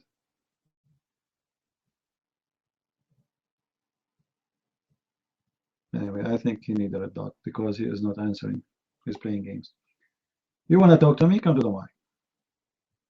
You know, one of the funny things about Muslims, they say to you, Muhammad is a prophet, but he have no prophecy. Actually, but he have false prophecies. Chapter 8, verse number 65 and verse number 66. Muhammad told them that 10 of you can fight 100. The Muslims, they went to war, they lost. Yeah, I want to convert to Islam because seriously, you know, the only reason I'm not converting to Islam because I'm worried. When your prophet, he promised me my penis will be endless. I don't know how I can walk with it. I mean, if the penis is like a tail, I can drag it behind me. But a penis in front of me, that will be a problem. Big problem. So you want to convert me to Islam, at least ask me to convert to a religion that have any logic. This is the most stupid, dumb, scumbag religion. What kind of a prophet he promised you long penis? Huh? What kind of a prophet he promised you a long penis and a rough neck? You are out of my room forever. I will ban you. Come back. Get out.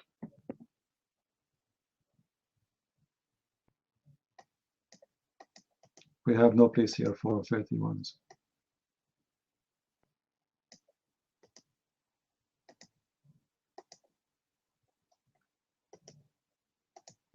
Lindy, don't use bad language in my room, otherwise I'll bounce you too. Nobody uses bad language here. When I use the word penis, I'm not using it as a bad word. I'm stating a fact. This is what the prophet says. So what I should use? Don't use something dirty to insult.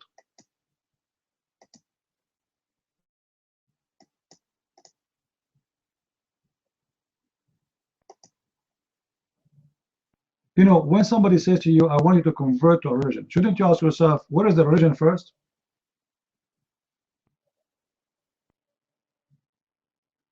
We know, Bible, let me ask you a question. Yemen have long buildings and they are Bedouin before Muhammad exists. So this is a false prophecy. If it even exists. Because remember, there's many prophecy as many hadith as fabricated. I never heard of a prophecy should not exist in the Quran. A prophecy is something coming from God, isn't it? Is a prophecy something coming from God? So why we can't find it in the Quran?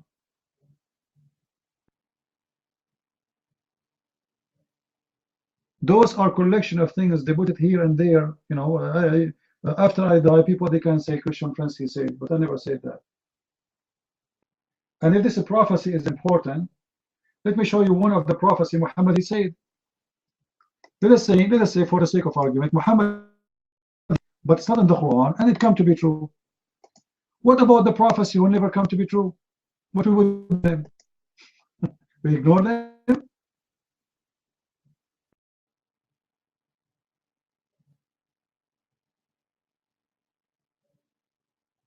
Like when Muhammad he prophesied that this child he will not become old. The judgment day will become upon you. What we will do is prophecy.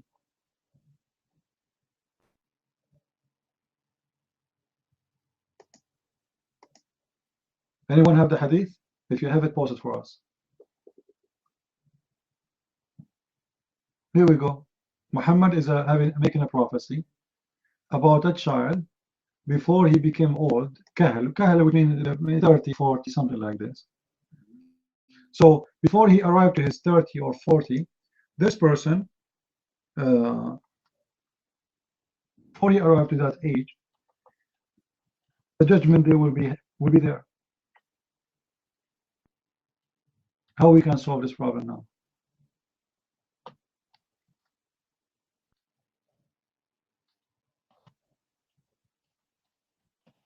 I'm trying to find the hadith.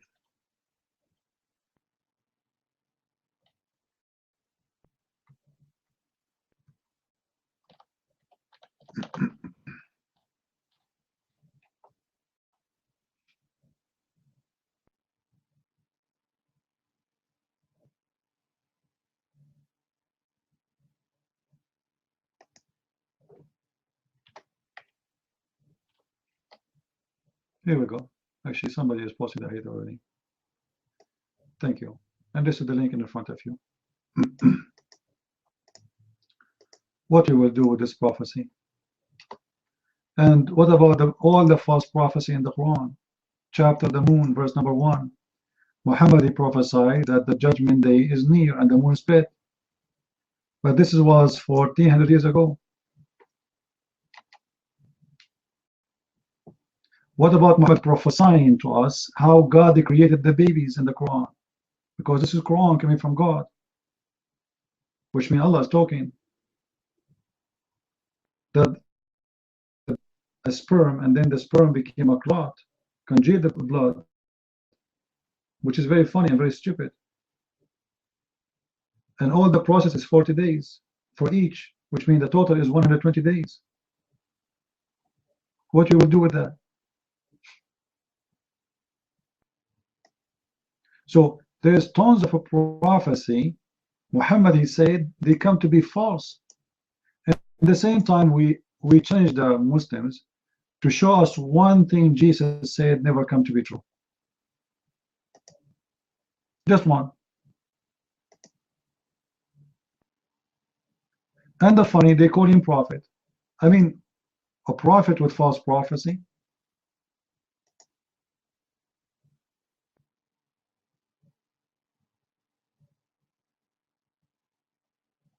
The judgment day is near and the moon is split, but there's no moon split.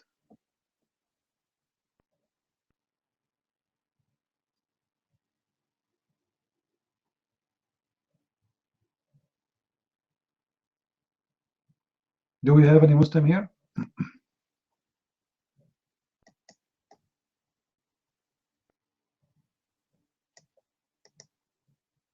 Any Muslim when I come to the mic?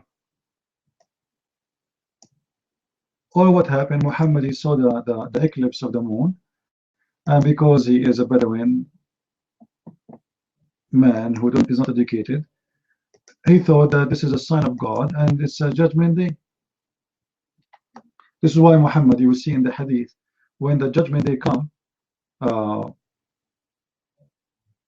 you know, he prayed like crazy.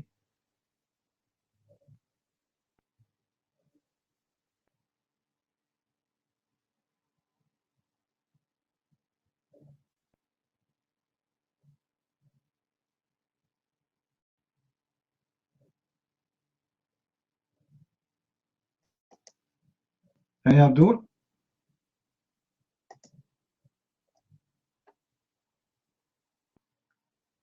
And you know, like I saw many things are splitting. As an example, once I saw a watermelon splitting, but the moon split. That's a very stupid thing to say, because if the moon split, the earth will be destroyed. The earth will be destroyed. Because simply, right away, one part of the, whatever part of the moon is close to the earth, facing the earth, is going to be grabbed by the earth. The moon will not stay there, because now it's two pieces. When you say split, it's not a crack, correct, guys? It's not a crack. When you say split, it means it became two pieces. And two pieces, there's no way the moon will stay as one piece ever. It destroyed. It's going to become two moon, and then the orbit of the moon will not be there no more, because those, they have now different size, and because of their size, they are going to be grabbed to be close more and hit the earth.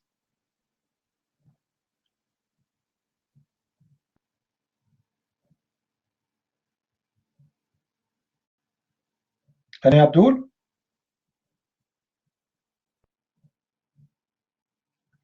The only thing I say, or I see it's a split, is the brain of the Muslims, if they have any. You have to have a split brain to believe in such a garbage. Or what about the woman, she have a sperm coming from her ribs? I mean, how Muhammad, he come with this conclusion? Obviously, he have not only split brain, he have a split testicles.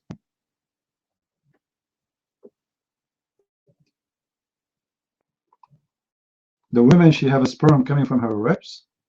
Since when? And not only ribs, side of the ribs, the location of the necklace.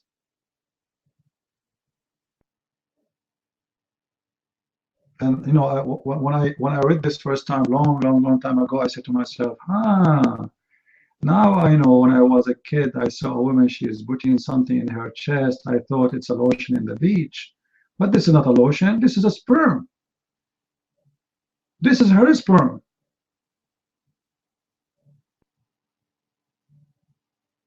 Once we have two guys who they are, I think, Pakistani, and they claim that they are doctors in Oxford, and they start explaining to us when they said, we asked them, what do you do?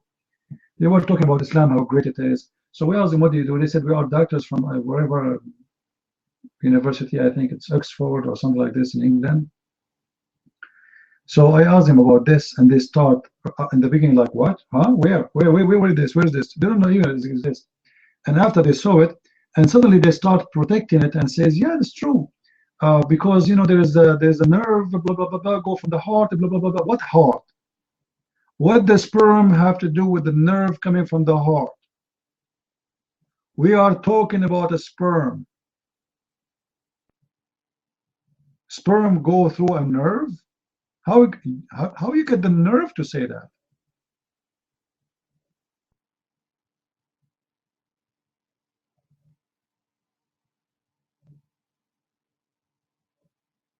You know, Istighfar, well, according to the Quran, the sperm of the man coming from the backbone. What do you think about that? The backbone? The man's sperm coming from the backbone?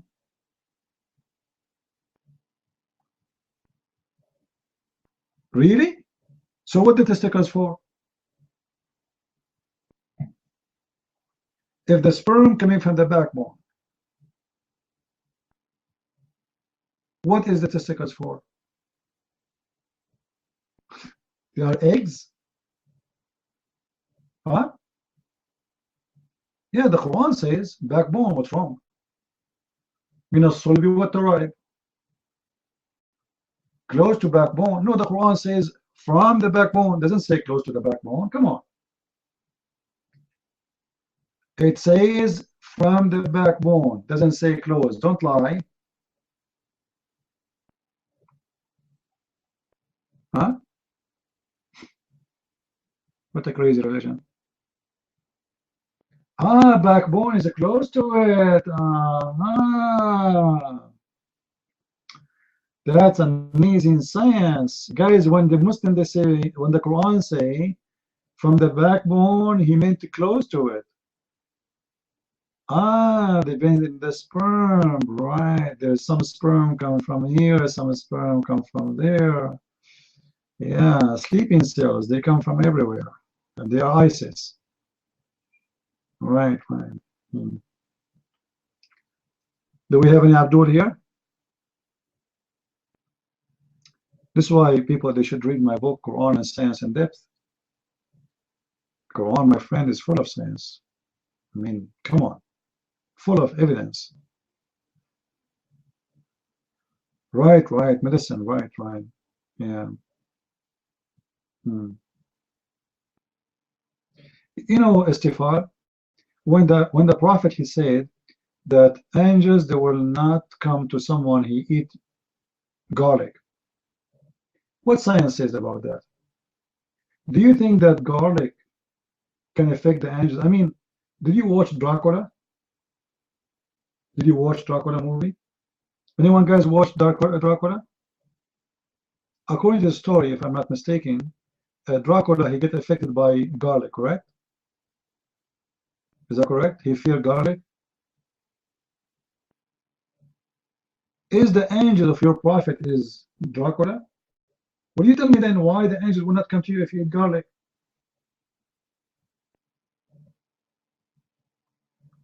Okay, it's a movie. What about the story of your prophet saying an angel will not come to you if you eat garlic? Do you have an explanation? I am pathetic? Guys, I'm the pathetic. I am the pathetic, not their prophet. Why your prophet says that if you eat garlic, angels will not walk with you? Who's the pathetic here? I want to know. I want to know what is the connection between the angel and the garlic. What the problem?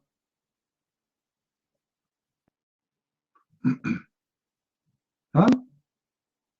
What is the problem? Garlic is very healthy, absolutely. All scientific books prove that garlic even can prevent you from having a heart attack. So what kind of religion says if you eat garlic, angels will not walk with you? What the problem? I'm just trying to understand what the problem here. Tell us why garlic is a problem in Islam.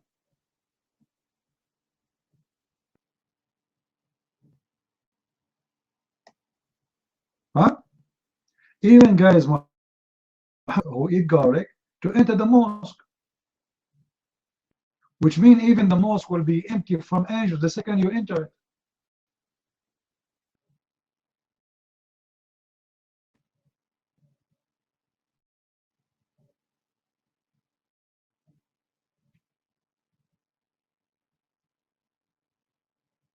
What do you think?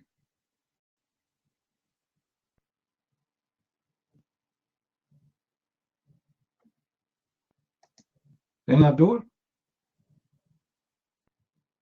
So if we want to have a war with the angels of Allah, you know the Mujahideen in Syria, they were praying that the angels, they will come and support them in the war. And look like the Syrian army are eating garlic. So the angel cannot get involved. That's amazing.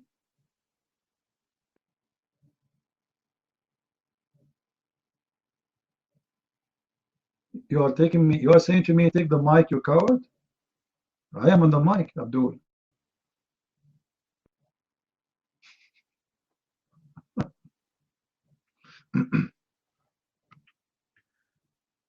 Do we have any brave Abdul?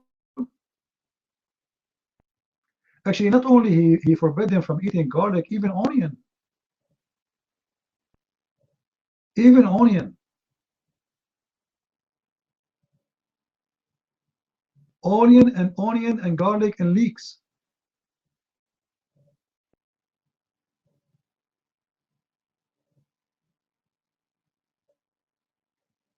And according to the Muslim, according to Muhammad, the smell of the garlic can really harm badly the angels of Allah. Look how sensitive those angels, man.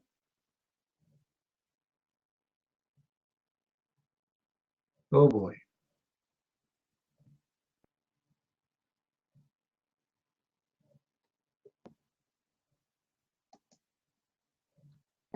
Net, the mic is yours.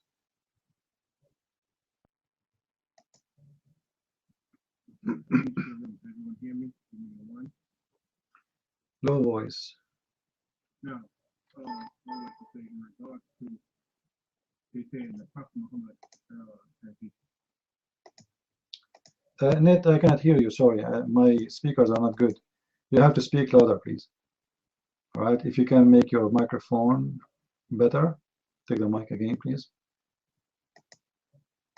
Can you hear me now? All right, now it's good.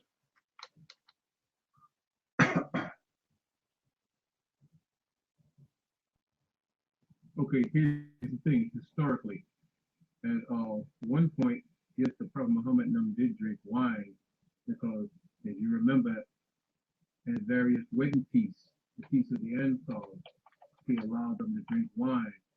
If you check the history after that incident happened, he prohibited them. Nowhere in the Quran that I read when I did study religion, Islam, and all of them,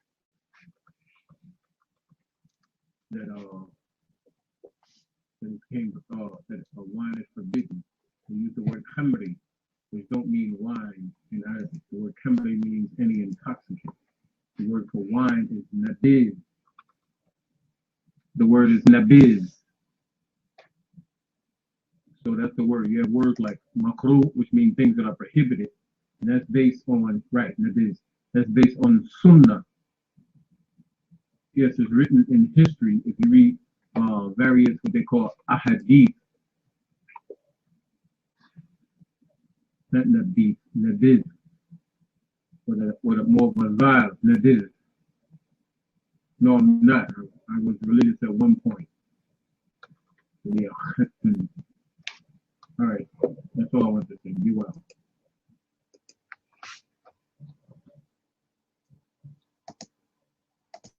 Well, your voice was not too much clear for me, but I guess you are saying that the Quran does not forbid wine. Is that what he's saying? Is that what he's saying? Quran does not forbid wine?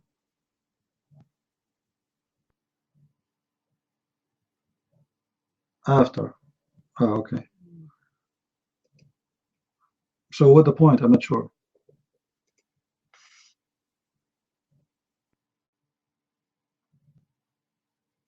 He said Quran say no wine. Now, what does that mean? Can you speak louder, Net? Because after you speak at the beginning, your voice was fine, your voice go down again. Go ahead. Can you hear me now clearly? All right, let us see if you will continue. What I said the word they use, and many times if you look in English translations of the Quran, they use the word khamri for wine. The word khamri means something kamara, the block or dull the senses, and that's many intoxicants other than wine. The word in Arabic and Fusha for wine is nabid, not khamri.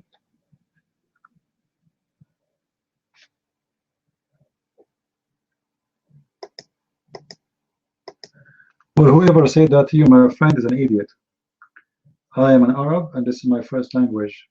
Khamr is the official name of the wine. Nabid is the opposite, actually. It can be anything. And Nabid included with the khamr, which means the wine, which means anything you make it the wine usually, let us say, it is the drink where you prepare in a certain way and turn it to be wine. And nabid is something you isolate and you prepare to be to be wine, which means it's a stage of the preparation. And in some places they call the nabid as for wine, and some places they call the nabid is the one which is not ready yet to be wine. It's in the process, which means he is doing it right now. He is doing the process of making wine. So at the end of the day, all of them, they are going to end to be a wine. This is why you see your prophet, they were saying in the hadith that your prophet, he used to teach the Muslims how to make nabid, which is how to make alcohol, generally speaking. However, most of the time the word nabid, it's about wine, but if you want to say wine directly, you say khamr. All right? You say khamr. In the same time, nabid can be a word about anything is alcohol, and most of the time specifically is about wine too.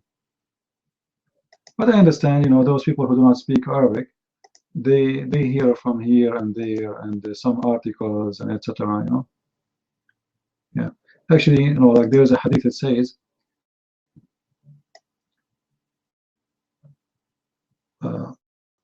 that's Al-Hassan, he said nobody should be because he got drunk from nabid. And then another person, he said, this is a lie. I heard the Hassan saying that the one who got drunk from nabid should be flagged.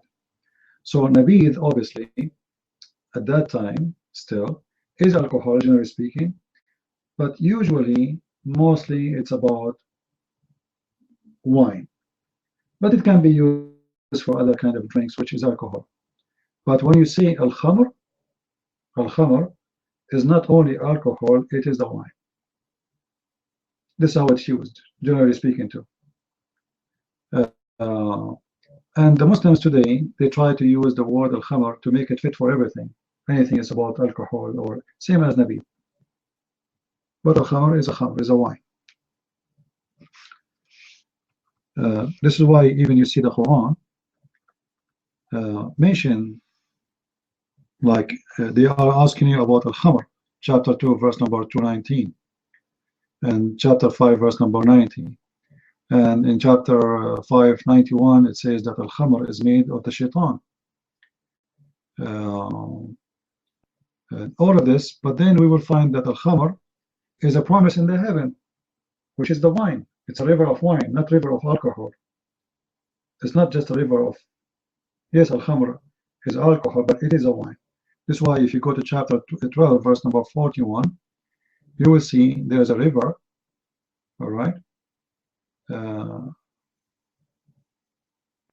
There is actually, this is not about sorry, the heaven. Let me give you the verse for the heaven. Yeah, here we go. Chapter 47 verse number 15. I got the wrong number. So chapter 47 verse number 15, he promised you a river from wine, not from alcohol. It's a river of wine. All right. There's a river of milk. There's a river of water. There is a river of wine, and you enjoy it.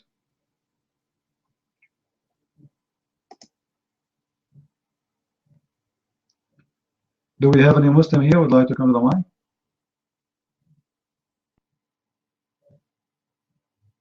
Yeah, but when somebody speaks to you, this is not revelation, my friend. That is delivery. The one who reveals is God. If an angel like God, he spoke as an angel, as an example. Angel, he spoke to Mary. Angel, he spoke to Mary. That's the message delivered. This is not revelation.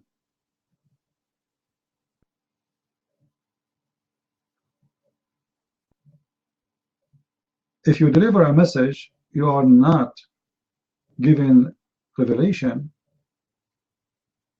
because simply it's not revealed to you.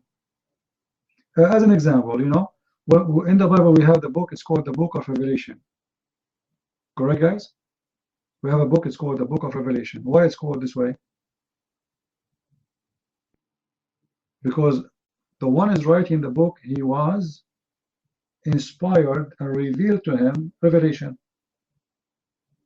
It was not a delivery, it was a revelation. Muhammad is the same as a guy who orders something from Amazon and then he received delivery. So imagine UPS gave me a book and then I say this is revelation revealed to me. This is not revelation. This is delivery. Do we have any Muslim here when I come to the mic?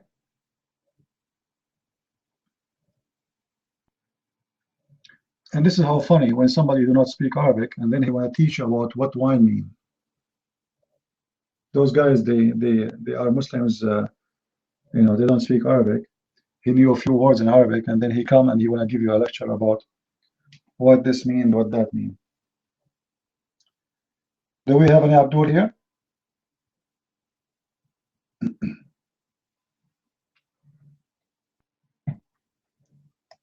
Do we have any Abdul here?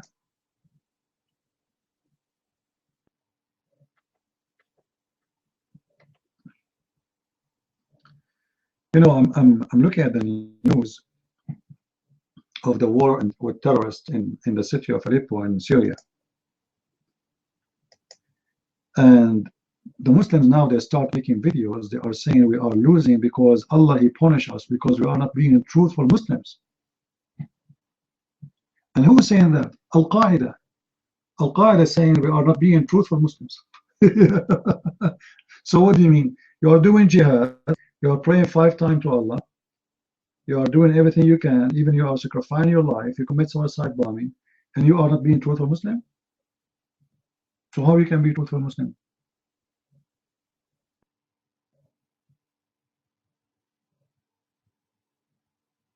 Huh?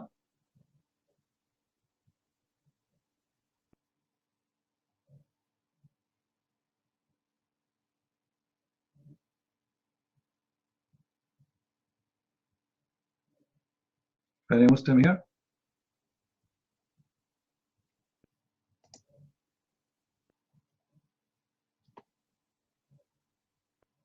Do we have any Muslim when I come to the mic?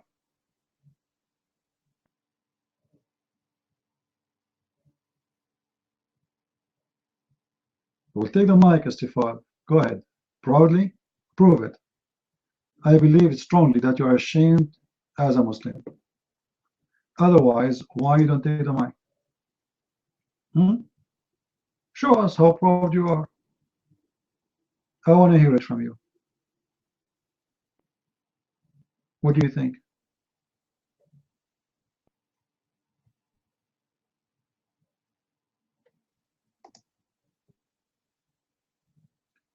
You cannot wake him up just for mic?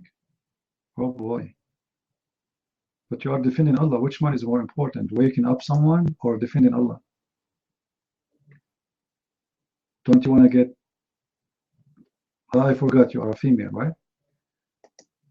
I was going to say, don't you want to get the virgins? No, I forgot that you don't have any motivation because there's no virgin for you. The virgin is for your husband. Right? And actually, when your husband, he get the virgins, he will dump you in the trunk because they are more beautiful. Those are very beautiful women. Why your husband even will sleep with you ever again? He will look at those virgins and look at you and say, ah, man, yuck. Look at those virgins. According to study, the divorce increase like 500% in the Middle East. For what reason? Anyone know? Why divorce increase in the Middle East like crazy? Anyone knows? Porn. Those Abdul, they open those porn channels and they see those blonde, beautiful women, and then he look in the bedroom and he found a cow there, and he said, "Oh boy, I'm not going to sleep with this." Not after I saw that, you know. And the divorce, Muslim men are divorcing their wives like crazy, and even the single one, nobody's marrying them. They have a very high percentage of women, they are not getting married in Saudi Arabia. Nobody want to marry Saudi women. They go to Bosnia, they go to, you know, countries where they have blonde girls and they are cheap because they are like buying, you know, Muslims, they buy women. So if you want to buy a Saudi woman, it's going to cost him a lot of money. The family, they will ask for the daughter for him. So he go to Bosnia, he get a brand new girl. She's very beautiful, she is tall, she is whatever. And you know how much Arab are obsessed with the white color. They like blondie girls. Muhammad himself, he told them, let us attack the Roman so we can get the blondie girls. Cole, the mic is yours. Go ahead and take your time.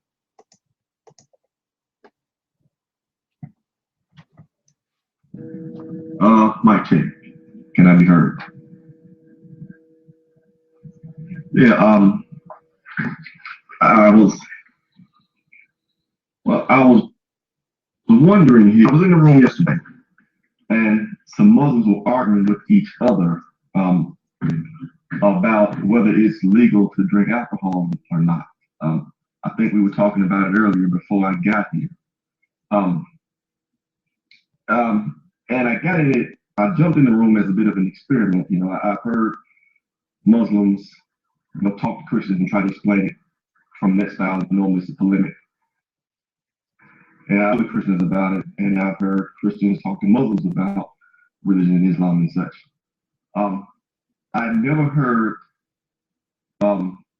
Muslims speak to one another about it. So that was why I jumped in. And they were arguing about whether it was legal to drink or not. And was basically saying that they could drink it, it was okay, because Allah said in the Quran that it was okay to drink. That he said that there was some benefit in it, in alcohol. And the other Muslims were all saying that you could not do that because those verses been abrogated by the later verses and such. You know, I'm sitting up looking at the circular firing squad, you know, because from my point of view, I guess they're all right. It says two different things, but there is a doctrine of abrogation there, so the later ones apply. And more importantly, I know what the Hadith say, and I know that in practice, regardless of whether they should or not, what Muslims ultimately do is they follow whatever tradition that they can get closer to Muhammad. That's actually who they go with, the words of Muhammad over the words of Allah. The question that brought to my mind though was, well, sola scriptura. I know that's a Christian doctrine. That's a Christian, and you'll see people debate about that from a Christian point of view. If you don't know, that's basically the saying that the scripture is all that you need to draw your theology from, and the scripture is supreme. And I wondered if Muslims have anything akin to that. If because it seems like they're so quick, so easily to just disregard a fact, or just rewrite anything, any words of history. They rewrite. They'll reject any hadith. They reinterpret any verse from the Quran. And frankly, I'm wondering, is it just plain BS that we get on an individual occasion, or is there actually some doctrine there, where they actually appeal to tradition and such? Is anything real there, or is it just pure BS made up on a case-by-case basis? I will say this. Though CP, they mentioned your name a couple of times in discussion, which I thought was funny. There were no Christians. I was in the room, so I was a Christian in the room, but I wasn't talking. I was just there listening to them. And they mentioned your name once or twice. And I'm like, thinking, man, are they really that scared? What did he do to them that they mentioned his name? He's not even there. I thought that was fun. But that said, that is the question. Do they have any sort of, does oral tradition play any part in their religion? Like it plays a part for Roman Catholics, and does that play any part in the Muslim, in Islamic theology?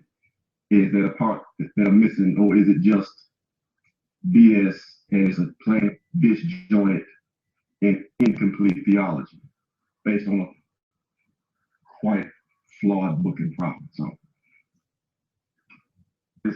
that is all I've got for right now. The mic is free.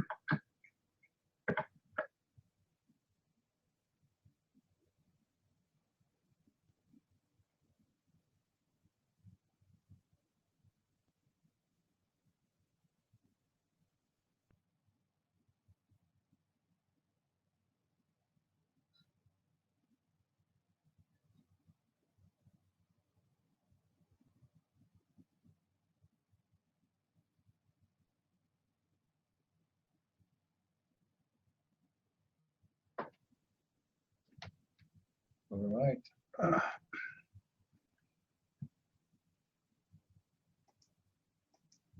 All right. Thank you, Cole, for taking the mic. Do we have any Abdul? And the Muslims saying my name, that's not strange, right? Their God, he would be saying my name in his tree. Sudratul Muntaha. Actually, if any of you ask a Muslim a question in any room in Paltalk, they will say to you, you are from the guys of a Christian Friends group, huh? Even if you never heard of me, they see me in their dreams. What I can say, they have a phobia. It's called the Christian Friends. The same as they have a phobia. It's called the Jews and the Kuffar. And the conspiracy against the Muslims. Anything happening in the world is a conspiracy against the Muslims. If somebody opened a falafel restaurant, it's a conspiracy against the Muslims. Just do anything, it's a conspiracy. Anything. The Shia are killing the Muslims in Syria. It is the kuffar. Well, you are Sunni and they are Shia. It is the kuffar. The Muslim Sunni are killing the Muslim Shia in Yemen. It is the America. It is the Jews. Oh.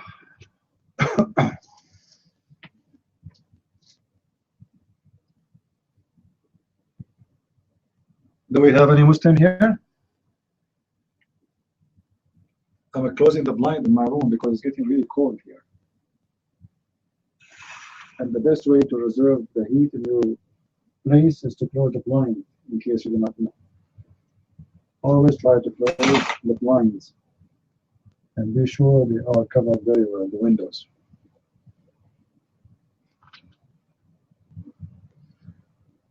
Any Abdul?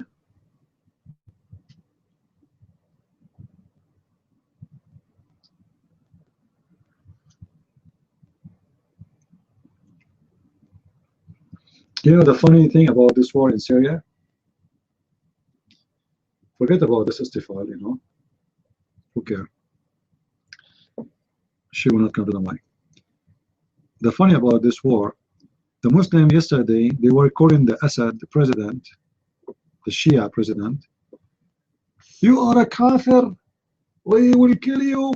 We will destroy you. The second day his army entered the city. Look how the tone changed of the Muslims. Do you know what the Muslims say today? Do you know what the same people who were saying we want to kill you yesterday, what they are saying today? Victory, victory for Assad, victory for Assad. Allah and Assad, Allah and Assad, only Allah and Assad, only Allah. We worship only Allah, and then after that Assad. Yesterday he was a kafir, they want to kill him. Now his army getting in, suddenly he's God. This is a perfect example of the Muslims. Fear, my friend. Why they are worshiping Allah anyway? It's a fear. Give them freedom. You know, you want to know a human being how he is? Give him freedom. Do you agree, Cole? You will not know me how I am unless you give me freedom. If you put rules on me, you will not know me. You know, I am afraid to break the rules, maybe to go to jail. If you want to know if I am a thief or not, leave a bank door open and there is no guard, and then you will know if I'm a thief or not. Correct? Guys, do you understand my point? If you want to know who is a thief or is not, leave the bank open, and then you will know how many thieves there are in the city. So freedom changed everything, and those people, they have no freedom. So when a dictator, he take over them, they worship him and they pray for him and they blah blah and they praise him. The day he lose, they throw rocks at him, they throw shoes at him. This is exactly what it's now. You will not know really how many between them are Muslims unless you give them freedom. This is why when you give Muslim freedoms, you don't act like Muslims. Belly dancing, drinking, smoking, you know, their life is totally different. There's an Egyptian movie. There's a comedian guy. His name is Adil Imam. Anyone knows his name? Adil Imam is a very famous comedian Egyptian. He's a Muslim. So in the movie, the judge, he asked him, okay, you heard that there's a belly dancer living downstairs of you. Why you did not move from the building? Look what he said. He said, if every Egyptian, he moved out of the country because of a belly dancer, all of us, we have to leave.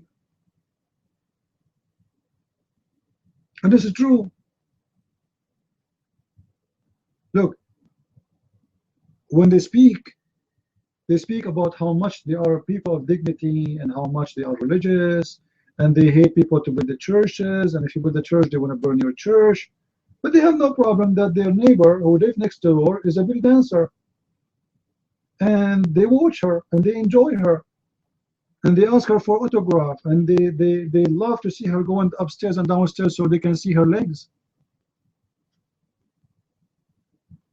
If I show you right now in YouTube parties in the street in Egypt, parties, they make parties, you know, in the street. The women are naked. Women are almost wearing no clothes, and nobody complain. No Sheikh complain. No Al Qaeda complain. No ISIS complain. Nobody complain. But if a Christian want to build a church, oh boy. Just say I want to build a church. Prostitution, casinos, nightclubs, drugs. You know, in Egypt, almost every citizen he take drugs. Nobody complain.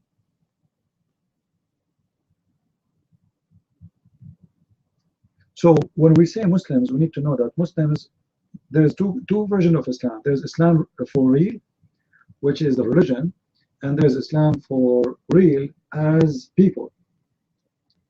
And most of Muslims, they have no idea what Islam is about, and they don't care for Islam.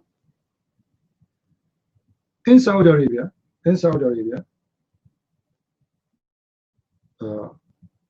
you can right now go and order alcohol in the middle of Saudi Arabia. But how you can do that? This is forbidden. Trust me, there's a lot of it. Not only it exists like you can order as much as you want. Because the Saudi, they make it at home. And they love to drink. After 1400 years of enforcement of the Sharia law, still Muslims are obsessed with drinking. When I say obsessed, they are obsessed. They don't drink like people, you know. Like in the Middle East, you will see Christians, they drink. Arabic Christian, they drink alcohol. But they drink normally. I mean, like, you know, just a cup and that's it. When Muslims, they don't drink like us. They get drunk. They go crazy.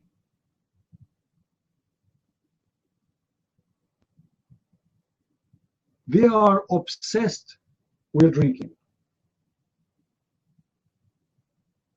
And if there is any Muslim here, you want to challenge me, I can show you tons of videos on YouTube about Muslims being drunk. And especially, guys, do you know what they call the police in Saudi Arabia? The religious police? Anyone knows? Anyone knows? The Saudi police, no, Shurta is police, normal police, but the religious police is called Mutawa. Mutawa, which means the one who make you obey Islam, all right? They force Sharia law on you. This is Sharia law police, and they have a lot of power. Those are #1 people who drink, and they do drugs. And actually, many of the citizens, they try to join this police because they can get an access to alcohol. Yeah, because what they do, they hear that you have alcohol in your house. They come to your house, they arrest you, they take the alcohol, but they drink it themselves. Same they do with the heroin or cocaine. Same time, nobody can arrest them if they are carrying a wine with them. He can say, "I just arrest somebody. He have it." You know what I mean? You have super protection. Even if somebody found the wine with you, when you are the police who go after those people who do drink wine, so you can say, "I just, you know, somebody was sent to the street and he ran away, and he left the ball behind him." You can say whatever you want. Let me see if I can find a video. I'm sure I will find a lot.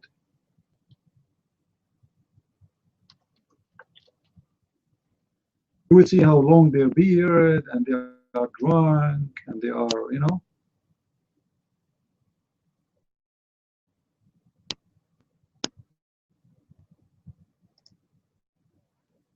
There we go. I just looked for something, and right away I found a video. Let us see this one.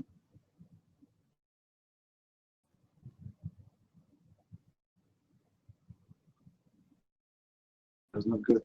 It's very dark. I can't see anything. I will try to post for you some.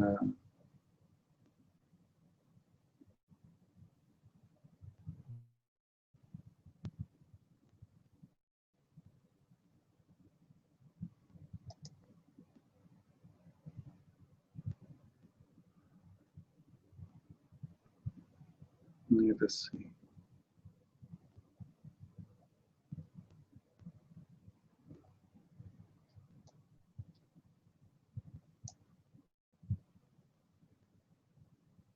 Look, they are recording this Mutawi. He's from the police, and he's drunk.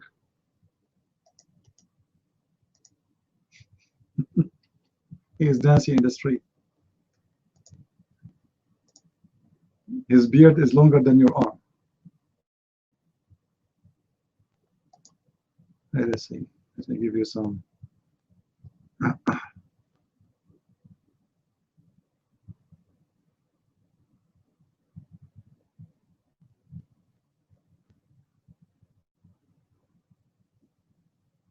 Actually, there's a lot of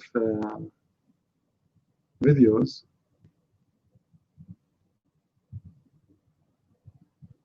But I'm trying to choose the good ones. Some of them, they are very filthy.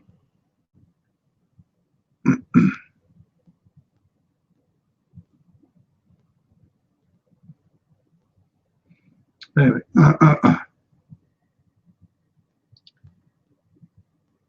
you are proud Shia? I don't know what make you proud to be a Shia, Istighfar. Is it the Muta? What make you proud to be Shia? Is that because you practice Muta? Is your husband marrying you for marriage or part-time? Are you married to your husband part-time, temporary marriage, or Muta, which means for pleasure, for sex, or he is your husband for real? I'm trying to see how proud you are. I mean,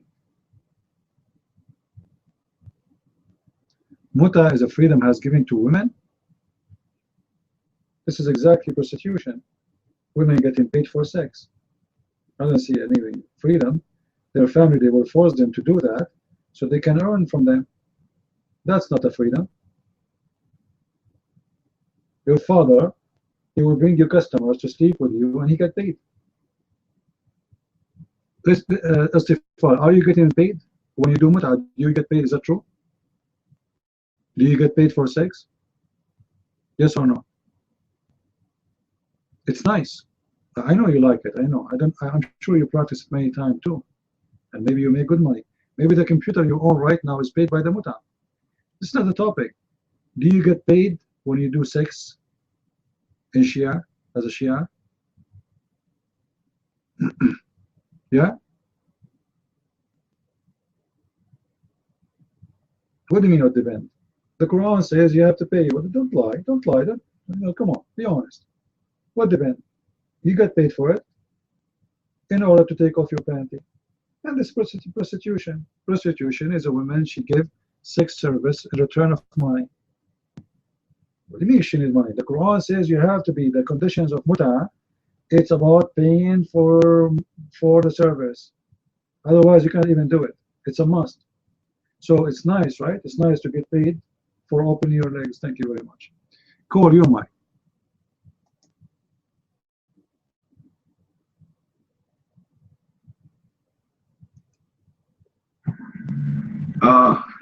Yeah, I was gonna ask about the Solomon manuscript, but before I get to that, can someone post in the content, is that true that you can't do it for free? Did I hear that right? So if a woman wants to do Muta for free because she likes the guy, she cannot. Is that right? I'm sorry, I need this.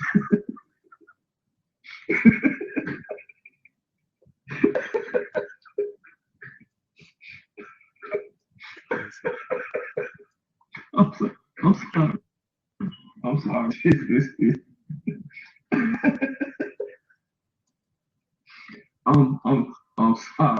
I'm sorry. Can't do it for free.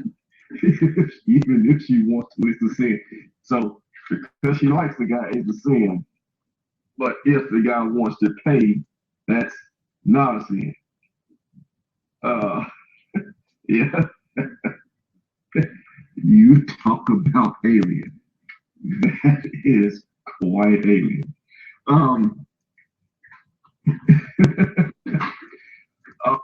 I was going to ask if any of you had seen the Son of Manuscripts. I don't know how well read we are on textual criticism. I came across that a couple of days ago on the net. The manuscripts that they found in Yemen, and apparently they date back to like Uthman's time.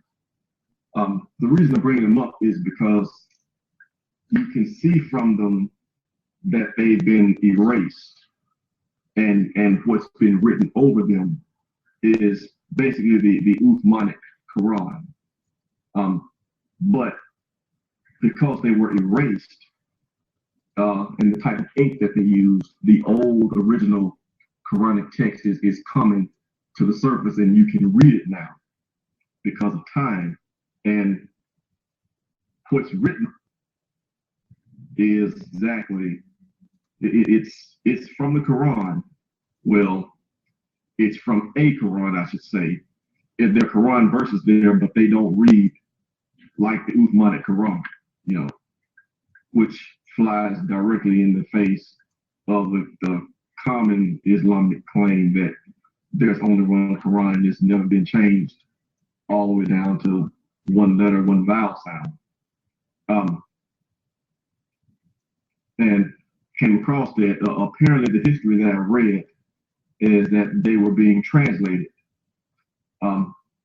They have pulled off of them the later, newer written text, which, as I said, is basically the Uthmanic Quran. But they've also been able to pull from it the older text, which is written in Arabic. I couldn't find a translation of it, and I was wondering if anybody had seen it translated to see what it actually says on this particular page. I found basically the list of verses as they read and as they should read. You can find it on Wikipedia, but I haven't been able to find the exact page, you know, the exact translation of the picture of the pages that they show.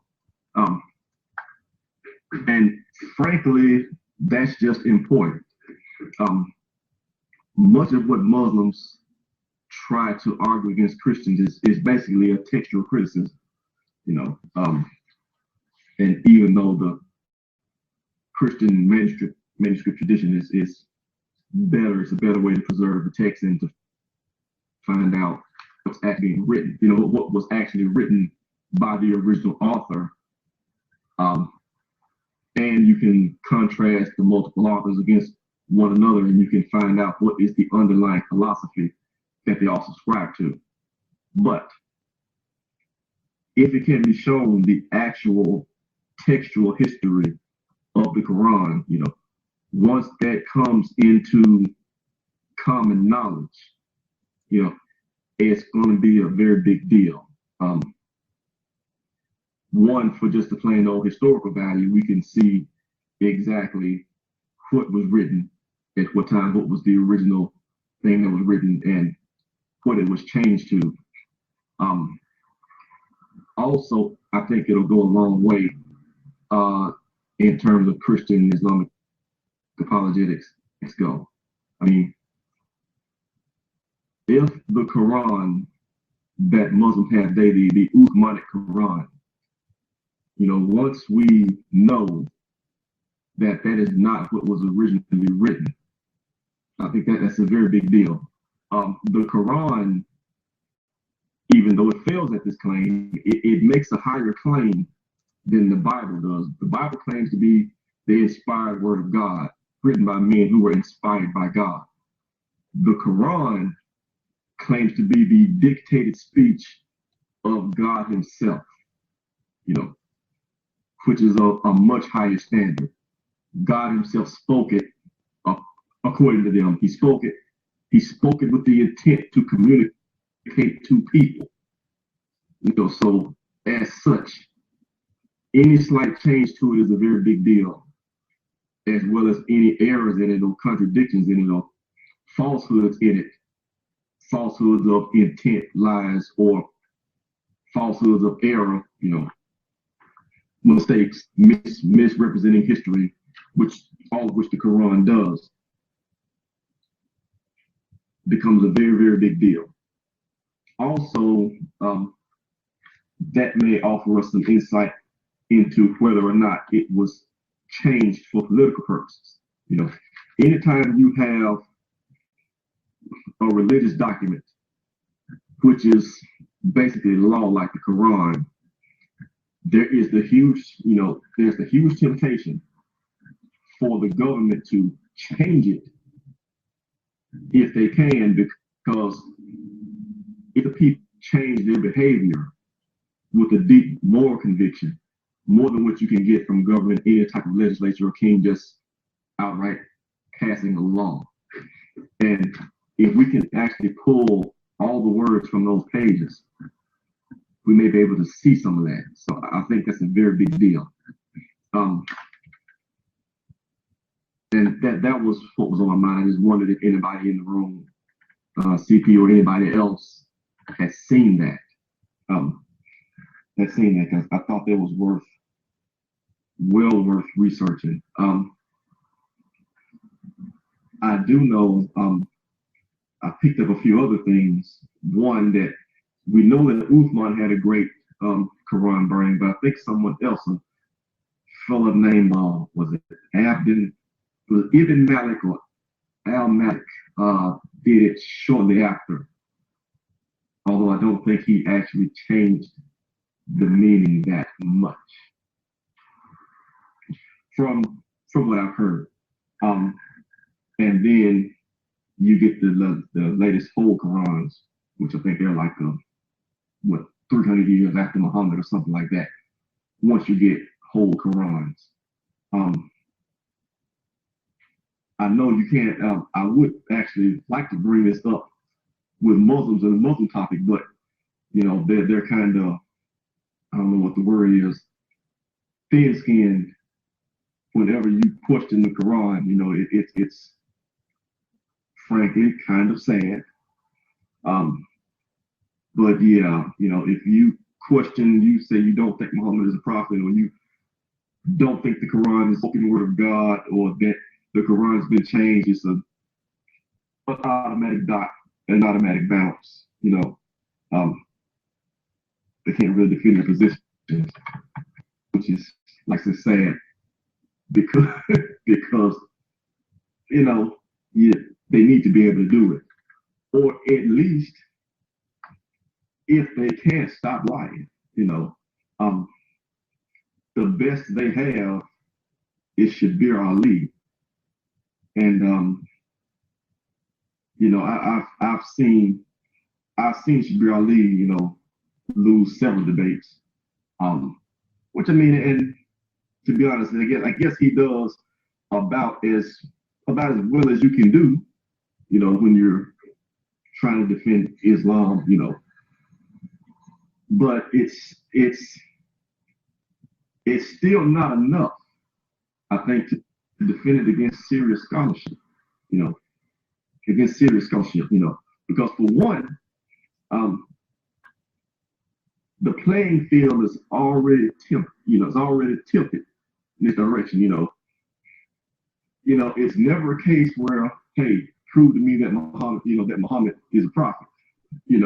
He always goes into the polemic, against the New Testament and Paul and things like that, which I guess that's just what they have to do.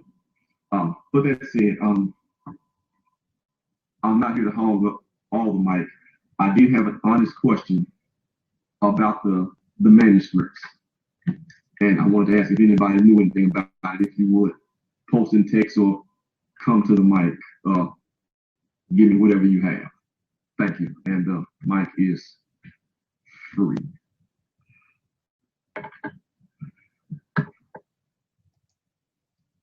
All right. Well, I don't know. I was away a bit. Manuscript of what? The Quran? There is no manuscript. There's many Qurans are discovered in different places, but those are not manuscript, because even those where they are discovered, they are not old enough to be called manuscript. Like the Quran of Samarkand or the Quran of Yemen, they are older than the Quran which Muslims they have now, but they are not old enough to be called manuscript. So there is there's no manuscript for Quran, which means Islam had no evidence. When Robert Spencer, he made a book, it's called Muhammad Never, I don't know what the name of the book, about Muhammad never exists, right? I don't agree with Robert Spencer about this topic, but I understand his argument, which is based on there's no proof in anything about Islam. There's no manuscript of the Quran. There's manuscript about Muhammad. There's no nothing. You know, you cannot find anything about Islam really. It's like as if it's disconnected. But this is for a reason. This is happening for a reason, because Muhammad, he became a king of the savage Arab, who they are savage. So they are not really too much interested in science and etc. Like, you know, the BBC, they made a documentary about the Muslim scientists and their discovery. But what they will not tell you, that those Muslim scientists, they suffer a lot. The Muslim, they accuse them to be kuffar. Any scientist at that time, he is a scientist. He's a kafir. He's a bad person. As an example, all the Muslims are so proud about Ibn Khaldun, but they will not tell you how much Ibn Khaldun, how many years he's, you know, how long he spent of his life chased from place to place, running for his life, and how many times he was arrested and go to jail. And his crime is he's a philosopher, and the philosophers are the enemy of Allah. But today they are proud about him.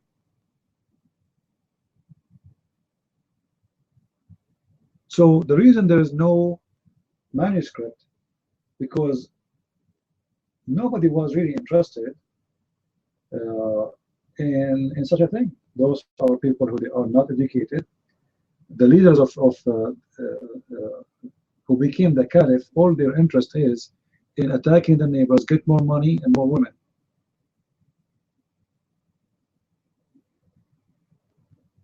This is why we don't see, where is the copy of Uthman? The copy of Uthman, which today we have it as a print, but there is no copy of Uthman. And remember, we are talking about Islam, which came almost 7th century after Jesus. So Islam is not that old, the same as New Testament or the Old Testament. You know?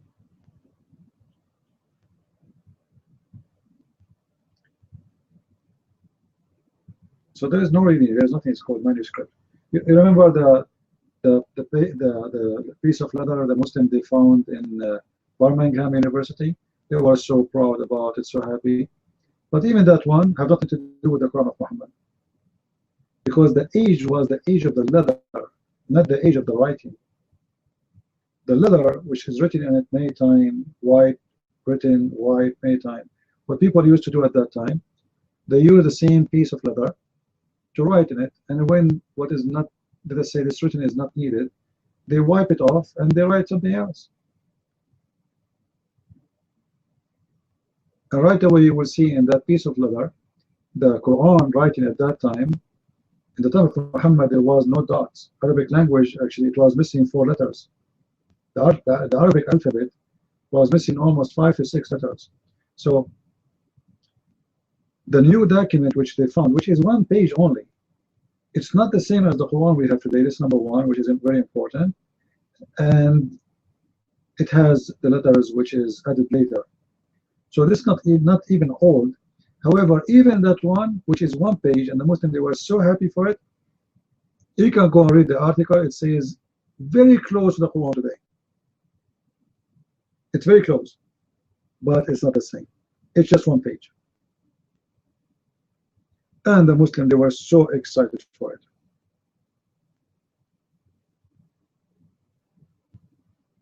However, to be honest with you, I wish one day we will find the original Quran. Because I think if we find the original Quran, a lot of things will change. How are you, Miss Maria? Wa alaikum assalam. Do you have a microphone, Maria?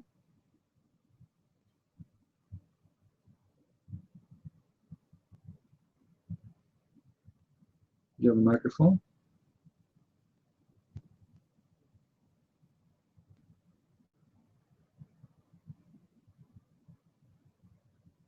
Well, no, it's not only the brain of the Muslims. In our society, we have a lot of people, they have a scary brain, my friend, because you are what you believe in.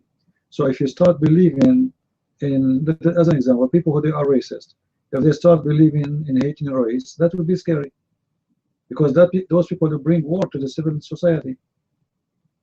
If you are a person, they teach you to hate the black people, that's scary. If you are a person and you are black, they teach you to hate the white people, this is scary. People, they will start slaughtering each other. So you are what you believe, and that will make you either good or scary. Right?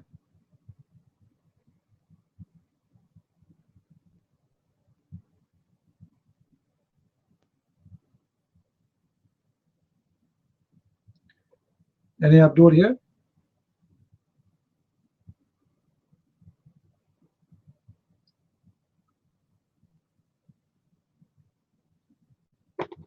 And look how the Muslims, they try to fool you. They say to you, I am reverted to Islam. And a second from now, they will say to you, they are Catholic, or they used to be Catholic. All the Muslims who convert to Islam, they used to be Catholic, which is proof that they are liars. However, they say to you, we are reverted, not converted, which means we are from the same faith. But the fact, Islam have nothing to do with us. Reverted, if you are from the same faith, but you are moving from between sect to sect. Same time, isn't it Muhammad who said everyone is born as a Muslim? Is that correct, Maryam? Did your prophet says everyone is born as a Muslim? So what happened?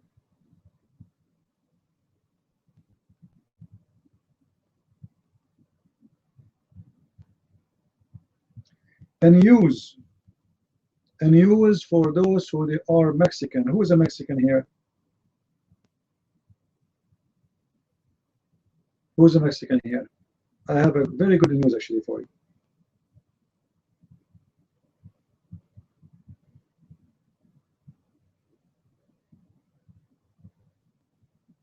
Any Mexican here?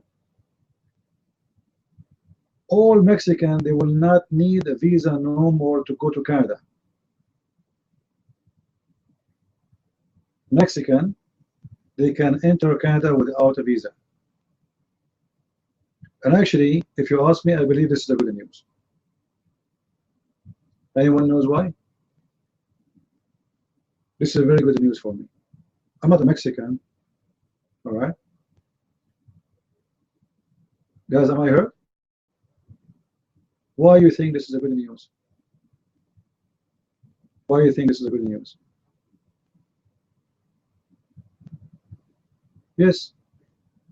You know, the previous government, they were bringing a lot of Muslims to Canada, and Canada have a small population. So now the Mexican, who they are our brothers and sisters in Christ anyway, they are going to flood Canada. And nobody can beat the Mexican with having babies. You know, one Mexican woman, she would have 20 babies. So good for Canada.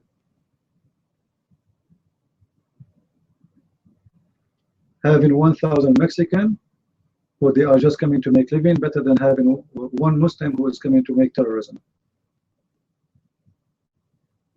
I don't know if this news is correct. I just saw it in the internet. It says the Canadian government announced that no visa is required for Mexican citizens to go to Canada. This is just a news right now. I saw it. Starting from this actually from today. Starting from today. That's amazing.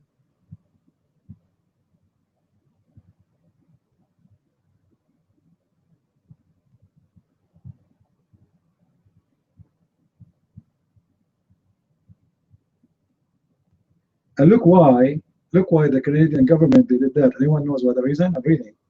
It says because a lot of people, they ask for asylum to Canada, and most of them, they are coming from USA because Trump, he will kick them out. So in order to avoid the asylum, they are saying you do not need a visa no more.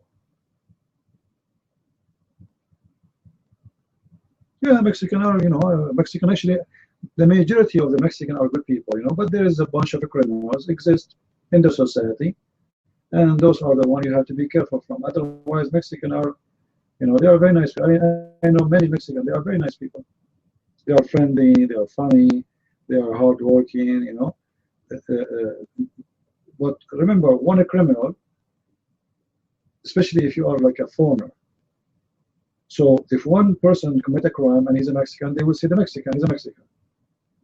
People will not remember that there's a lot of Mexican, they never commit any crime. You know what I mean? They never did anything wrong. But right away we will judge all the Mexican by one Mexican. And yes, I support that the border should be controlled, because whoever entered the country, we should have his fingerprints. So in case he commit a crime, we can find him. But having people jumping from the border and killing people, you will never find them. And we worry about the criminals more than the good ones. Did I tell you what happened to me once in a Mexican restaurant? You know what happened to me? This was many years ago. I was hungry. I like Mexican food. Mexican food is very close to our food, Middle Eastern. Like we like spice, and the bread. So it's like, I feel like, it's a good food for me. So I went to the restaurant, and the lady behind the counter, she don't speak English at all. Si, senor. I have no idea what she's saying. She have no idea what I'm saying. Anyway, she had pictures behind her, and I was pointing my finger at the pictures, and I say, okay. And she said things then. She kept saying things. I thought she's talking about maybe spice. I say, okay. So after the okay, I went to my table to wait for to order, and then after like half hour, my order came, and a guy, he is carrying a big tray on his head, and he started putting dishes. But I ordered only one dish. So it looked like she was asking me to add more dishes, and the smart me was saying okay, okay, okay. And then they put the dishes in my table. I said, hey, this is not my order. Senor, no, senor. So anyway, I had to pay for all the food, and I started inviting everybody I know to come and eat. But since then, I learned not to say okay ever again in a Mexican restaurant, unless you understand what they are saying. Hey, Prophet. Hello, everyone. Tiksud, how are you? So this is the news I just heard for those who they are Mexican. I'm sure the news will be spreading like fire in Mexico right now, that you can enter Canada without a visa.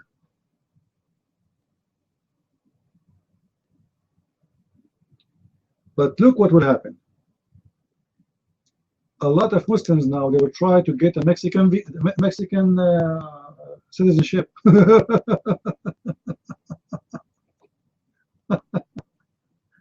Right? So they can get into Canada. Because as long as we do not need a visa, here we go. They will find their way to run out. But it's going to be a long process. That's good. Anyway, I'm happy for the Mexican, and maybe that will help their economy and people find jobs. Because, poor people, they are trying to find jobs, etc. It's not easy. Life is not easy. And why you want to bring employment from far away from the middle of nowhere? And when you have a neighbor who they have a lot of manpower, and they are looking for jobs. Why not? I support that. Well, it's okay. At least they are Christians. They are not Muslims. That can change a lot of things. Actually, that's a good thing. Actually, even Europe, if they want to fix the Islamic population in their countries, they should open the immigration for Mexico and Brazil and Venezuela and those countries. They should open it because Latino. It's very well known that they are family people. They like to have family. They like to have children. and they are hardworking people, so they can do good.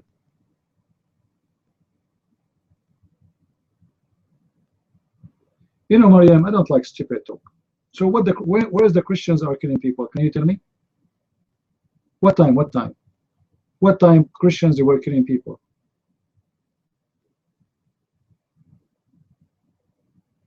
What time?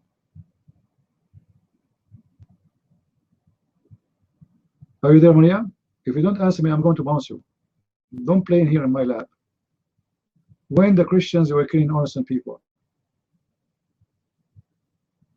those are the Christians. You Muslims came to, and you Muslims are the one who attack USA, and then they attack Afghanistan. And regarding Iraq, you Muslims kiss the shoes and the ass of George Bush to do the war in Iraq. Hello.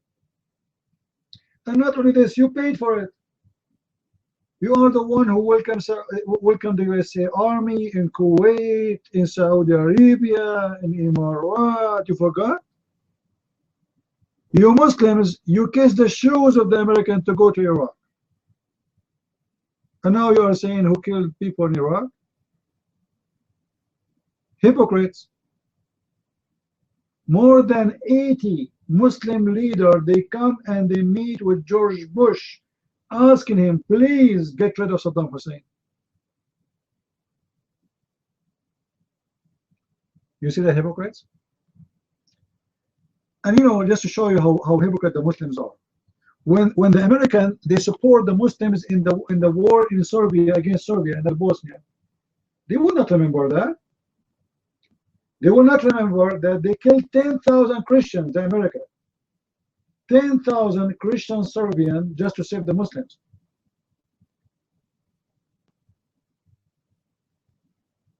They will not remember that. You are the hypocrite, because you know when the American government they do war, they are not doing war in the name of Christ. Here we go, they are going war. Actually, all the war they did is to support Muslims. All the war they did in the Middle East is to support Muslims, to defend Muslims, not to defend America. What is my business with Saddam Hussein? Saddam Hussein attacked Kuwait. Muslims killing Muslims. What's our job?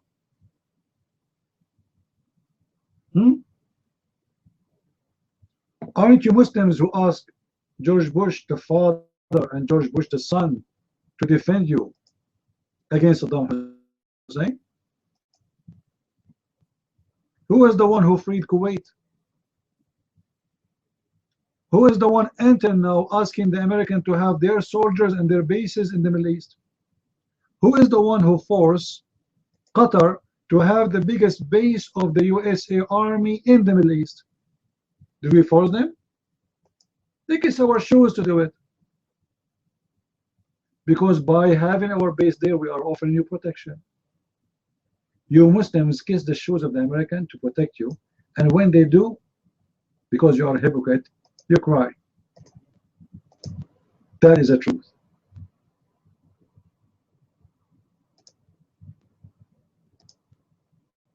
Help us, please help us. Why the Iraqi right now, they ask Obama to send more troops to Iraq? Why? I thought you don't want the American, you want him to leave Iraq. And then when ISIS are taking over, almost they arrive to Baghdad, suddenly the Iraqi, please, America, please. Well, America was kuffar yesterday. American, they were the infidels yesterday. Yesterday they were the occupation, and now you are asking them to come back? Hypocrites.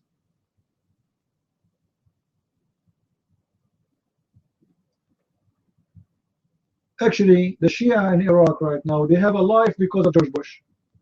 Shia, they used to live under the shoes of the Muslim Sunni all their life for hundreds of years. And because of George Bush, now you are a leader in Iraq.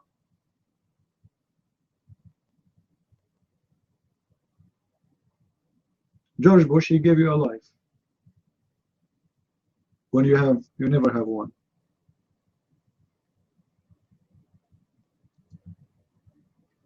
Do we have any brave Muslim here?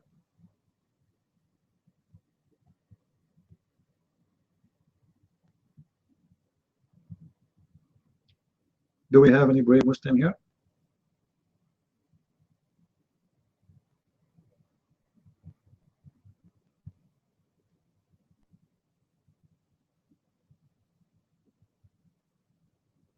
Who is a brave Muslim here?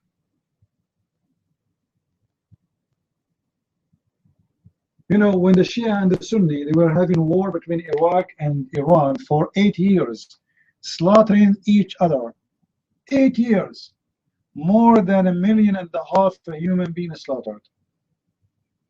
They did not say America. Still, they accuse the kuffar behind anything that happened to them, when the fact it's their own bloodshed and it's their own crime. Hypocrites. This is the nation of hypocrisy, my friend. Why Muslims in the Middle East? Listen, I am from the Middle East. Why where I live the street is clean, and where the Muslim live the street is dirty? Trust me, they will accuse America. You believe it? Even World War II and War II, you Muslims, you were fighting with Hitler. Do you forget your history, you idiot? The biggest brigade of terrorists was fighting with Hitler. All the Ottoman Empire was fighting with the fascists. Did you forget? Don't you know why the Ottoman Empire became pieces? Because you lost the war. You were fighting in the side of Hitler, you idiot. No, I did not forget about them, and we are the one who fought them, you idiot. We are the white man is the one who fought with the black man against them, you idiot. Is that correct, guys? What about you Muslims? Until now you humiliate the black one. Even the Quran says that the judgment day, Allah will make all the Muslims white and the infidels black. Answer. Even your prophet, he described the devil as a black. He's an Ethiopian black. So your prophet is a KKK. Your prophet is the founder of the KKK. What do you say? You're a prophet. Show me in my religion where it says you can kill the black man. That's challenge for you. And I can show you from your religion where it says you have to kill the black man. Did your prophet say kill all the black animals? Ali? Did your prophet say kill all the black animals? Yes or no? That's false. That's false. You're a liar. Prove it. In USA, they say to you, like, you know, a white policeman, he killed a black man. They kill white people too. They are police. Sometimes they do it by mistake, sometimes an idiot. But because this is USA and we have justice, if a policeman he do it, he go to jail. In your Islamic country, you kill people every day and nobody go to jail. You slaughter them, you kidnap them, and you know, who care? Your king, he can slaughter the whole city and nobody care. Saddam Hussein, he used chemical weapon, killing tens of thousands of Muslims, and no Muslim complain because you're a hypocrite. If the one who used chemical weapon against them was not Muslims, you Muslims will go crazy, right? But because he's one of you, he's a criminal like you. Now let us see what Muhammad said about the black. How much Muhammad, he loved the black color. Look what Muhammad he said. Kill every black animal. Any animal which is black, kill him. Is that because Muhammad is racist or because Muhammad is a scumbag?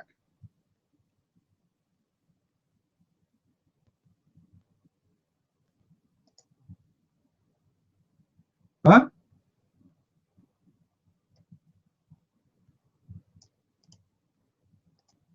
Any Abdul? Who will explain to us why we need to kill any animal is black? If it's pure black, we have to kill it. What the problem? Even dogs, if they are yellow, it's okay. If they are white, it's okay. If they are black, we kill them. Any Muslim can tell me? They asked Muhammad, what is the difference between a black dog and a yellow dog? He said the black dog is a devil.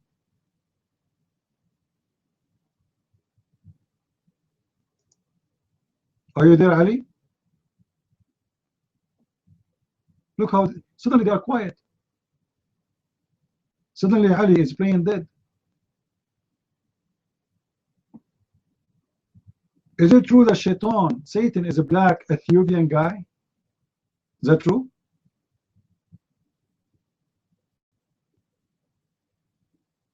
You Muslims, nobody is racist as you are.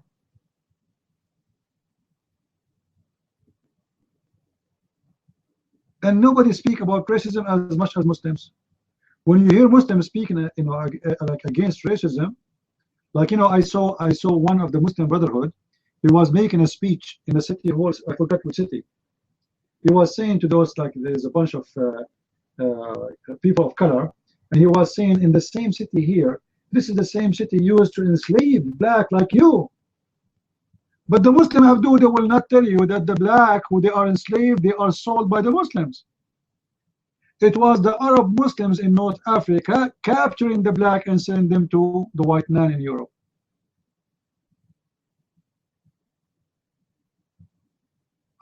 He's talking about foul language. Isn't it your prophet? He said Allah will make your penis endless. Now this is foul language. Like, when you hear a Muslim speak about a bad language, you believe it. Your God in the Quran even described the size of the penis and the size of the breast, and you are talking about language. What language? Your God in the Quran even forgot to mention go and get married. He said go and F a woman. F a woman?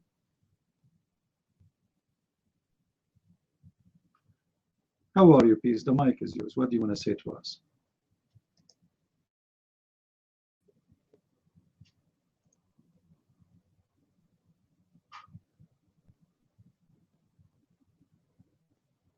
Assalamu alaikum wa rahmatullahi wa barakatuh. May peace, mercy, and blessings of the one and only God be upon you all. Yeah, right. I just want to say something, Christian Prince. I'm a Muslim, and you know, Christian Prince, me, Christian Prince, we go back a long time. I want to say something about this, your topic, which is your claim that Islam is racist, that Muhammad was racist.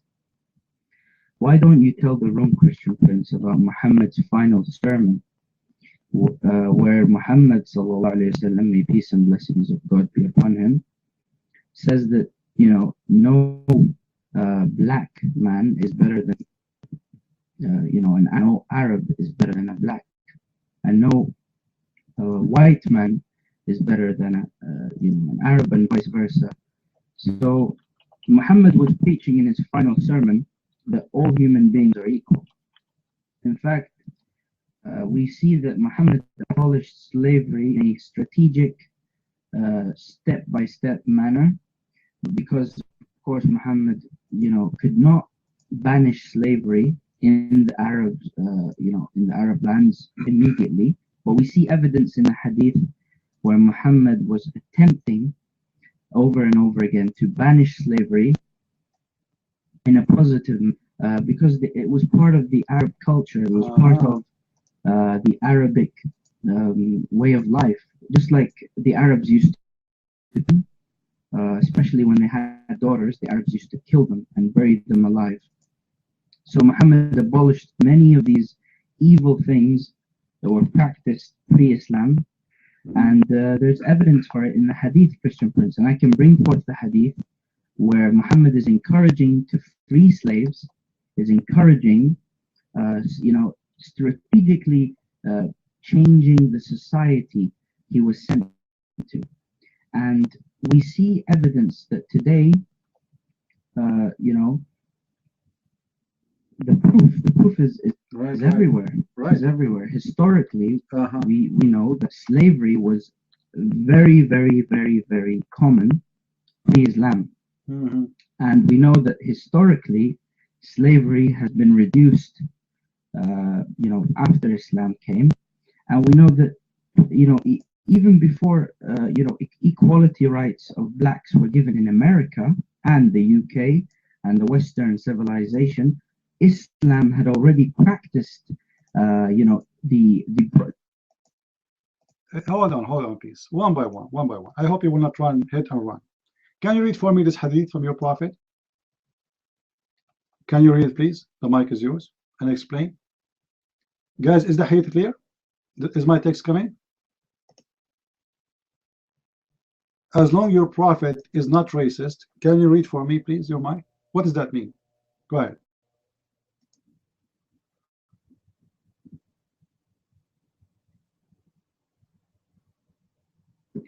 Well, the hadith you're posting, Christian Prince, is referring to, you know, can you give me the link?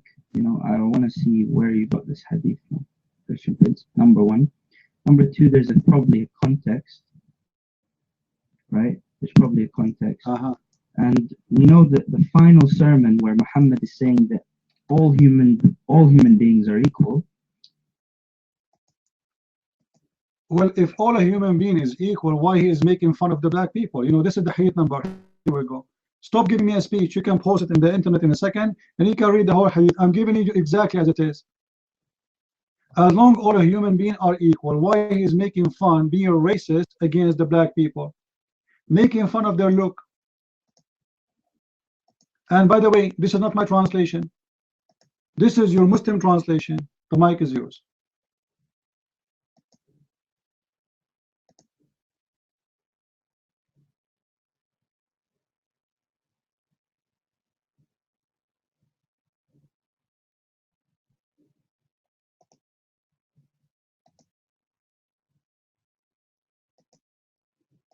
Take the mic. Why he is saying such a racist, ugly statement? Your mic. Here we go. Muhammad, he made a slave guy a leader for them because he's a good fighter, and he is telling them you have to obey him even if he look like this, which means himself he consider him very ugly and very disgusting, but now this is his job. Explain to us. Your mic.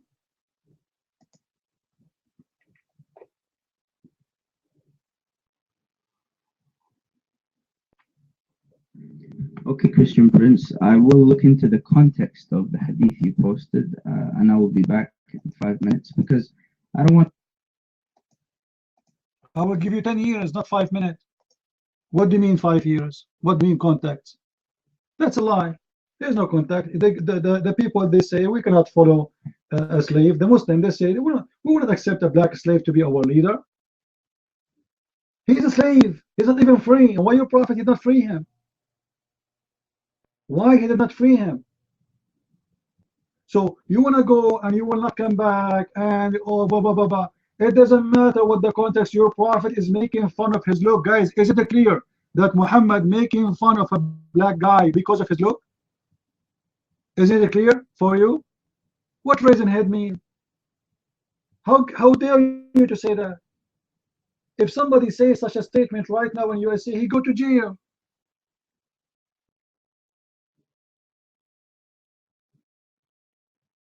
Now, you said your prophet, he freed the slaves. I want to see how that happened. Where? Even Bilal, his favorite slave, he never been freed by Muhammad. Muhammad, he died and Bilal still was a slave. And after the death of Muhammad, Bilal, he went to Abu Bakr. He says, for God's sake, if you bought me for the sake of yourself, keep me for the sake of yourself. But if you bought me for the sake of Allah, free me for the sake of Allah.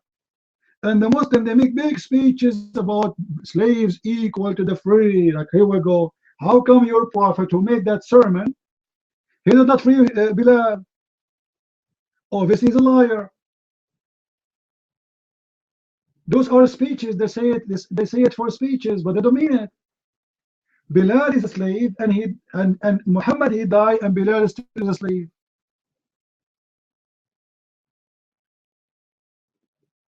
And as long your prophet, I will give you the mic. As long your prophet is a freeing slave, can you tell us where and how he frees slaves? How? Let us make the question more clear. Is it true the Quran approves slavery? Yes or no? And I say, is it true the Quran encourages slavery? Yes or no? Your mind.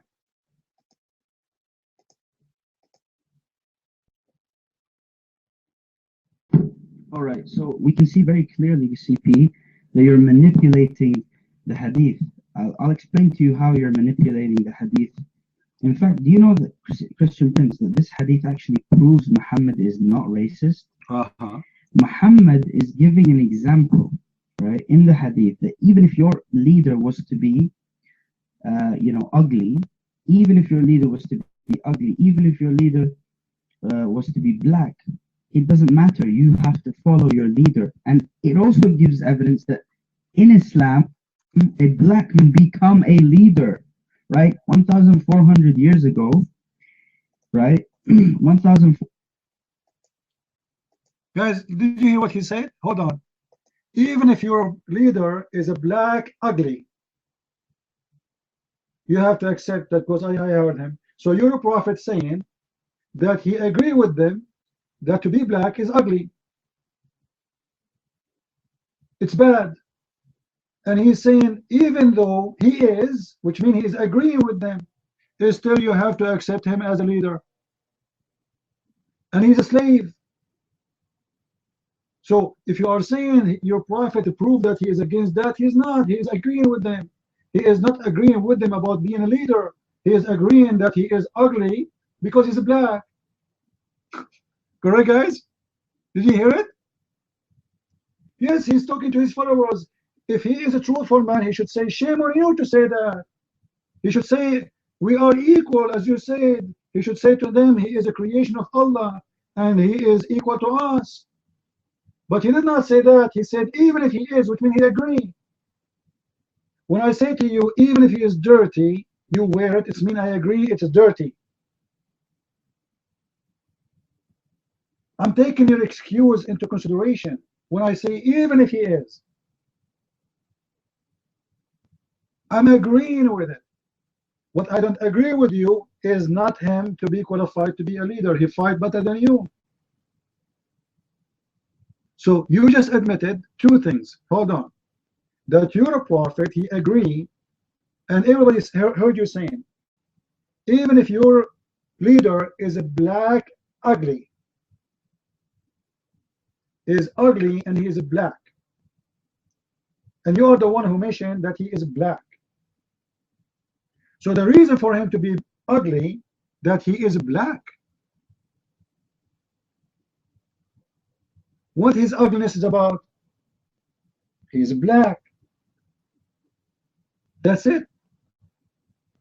And your prophet, he accept that. You're mine. Go ahead. CP, you know why the hadith refutes you? Because Christian Prince, the hadith shows that Muhammad accepts black people as leaders, right? That's number one. Number two, Muhammad in the hadith is saying to who is he referring to? You have to take the social context into consideration, Christian Prince. He's talking to people who Arabs, pre-Islam, they were so racist, Christian Prince. You have to understand who he's talking to. He is teaching a people who are extremely racist, extremely hateful towards black people, and he's telling them, even if your leader was to be black, you must follow him. And that is an amazing, I believe, because I'll tell you something, Christian Prince. I will tell you something, peace. The black we are talking about, was he a slave or he was a free man? I want to tell you something, peace. The man who we are talking about, he was a slave or he was a free? The black man we are talking about, he was a free or he was slave? You mind?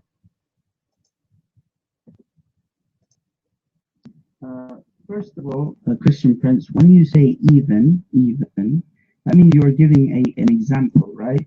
In language, when you say even if, that means you're giving an example which does not exist. So just the fact that you're asking me if this individual exists shows that you have a lack of logic.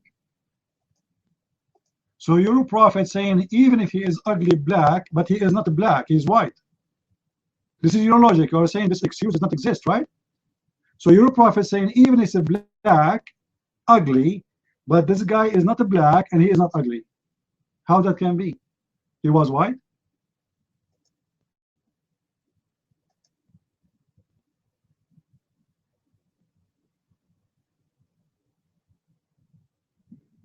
Listen, Christian Prince, I'll tell you why I'm correct.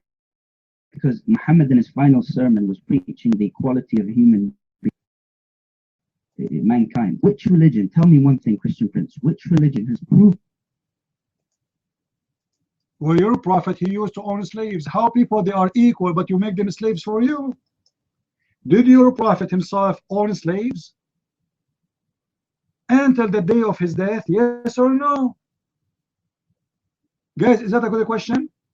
I can preach right now about being I own them slaves. So my preaching is nothing but hypocrisy.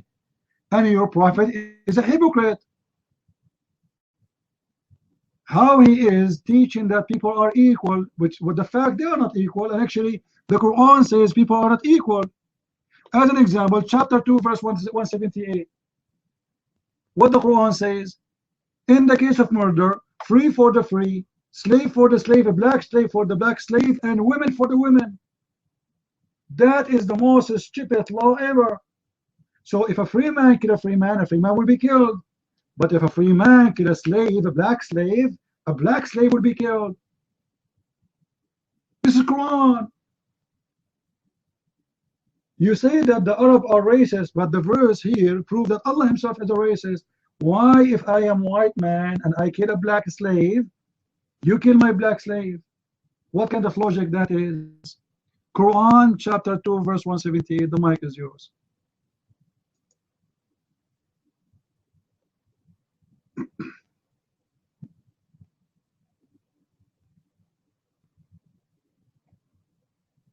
Okay, so you're making another lie about the Quran. Here's chapter 49, verse 13. Okay, let the room see chapter 49, verse 13. Holy Quran. This is God speaking, the Almighty Creator of the universe. O mankind, indeed we have created you from male and female, and made you peoples and tribes, that you may know one another. Indeed, the most noble of you in the sight of Allah is the most righteous of you. Indeed, Allah is knowing you. So no problem. He is talking to the white Arab. Muhammad is talking to the white Arab. If this is true what you are saying, then explain to me why chapter 2 verse 178, why you don't want to answer it. Why, if a white man kill a black man, the white man will not be killed? Why? Tell me why. What's wrong? You might.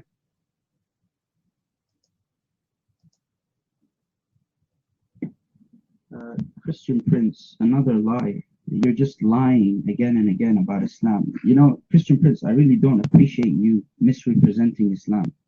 You know, you're really, I have to say this, but you're lying. Prove it, guys. Somebody post the verse. Stop making speeches. Guys, somebody post the verse. The Muslim translation, not my translation. Chapter 2, verse 178. Oh, you believe in the case of murder, it's resigned for you. In the case of murder, free for a free, black slave for the black slave, and women for the women. What kind of religion says a black slave for black slave? Which means if you kill my black slave, I kill your black slave. If people are equal, why a free man will not be killed for a slave? Prove me wrong. Don't give me a speech. You might. Let us see who's lying here.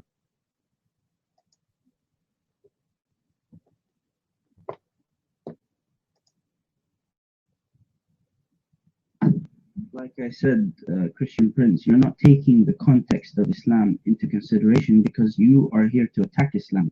If you take the context, you would know that Islam abolished slavery in a step-by-step manner. There are verses in the Quran which were revealed in the beginning of the da'wah, in the beginning of the journey of Prophet Muhammad, and there are verses which were revealed in the end of his journey. So different stages. Did you know, Christian Prince, the beginning of Islam, Muslims were allowed to drink alcohol? What does this have to do with this? Christian Prince, do you know in the beginning of Islam, Muslims, they used to put their figures in the wall of the Kaaba? You are telling me that your God was weak at that time, so he was a hypocrite to them? That's what you are saying? Guys, the God of Islam was a hypocrite.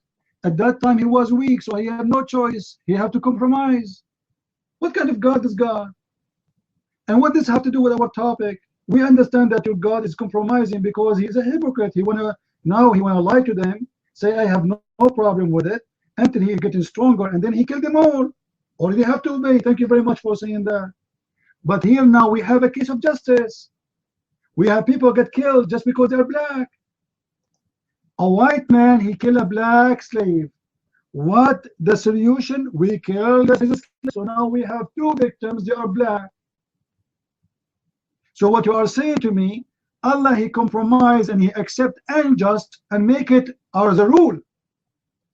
And he put it in the Quran. That's disgusting. That is disgusting. What you just said is unbelievable. Your God, he have no problem just because he want to be hypocrite to create unjust rule just to make the white Arab man happy, and even if the price is killing a very innocent people just because they are black. So I kill your black slave. The punishment? Okay, come and kill my black slave. And you are saying to me in the beginning that Islam was not the stages. What stages? What stages? Allah is compromising the justice and make it unjust. That's disgusting. You mind?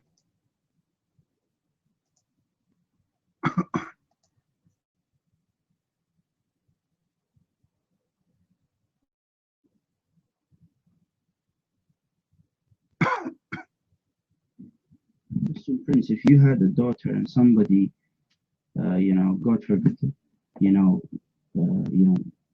killed her, you would want that individual to be killed, right? You would want retribution for murder. So why are you so against? The thing, what really makes me laugh is a lot of people, they act all peaceful and against the death. Abdul, you are getting away from the topic. If a man killed my daughter, he should be killed, yes.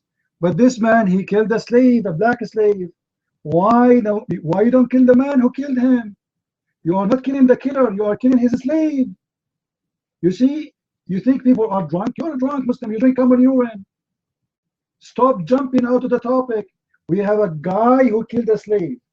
Why the answer is to kill his slave? His slave did not do anything.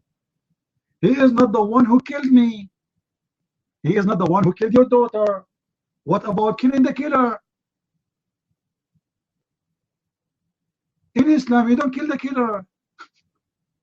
You kill the victims. You mind?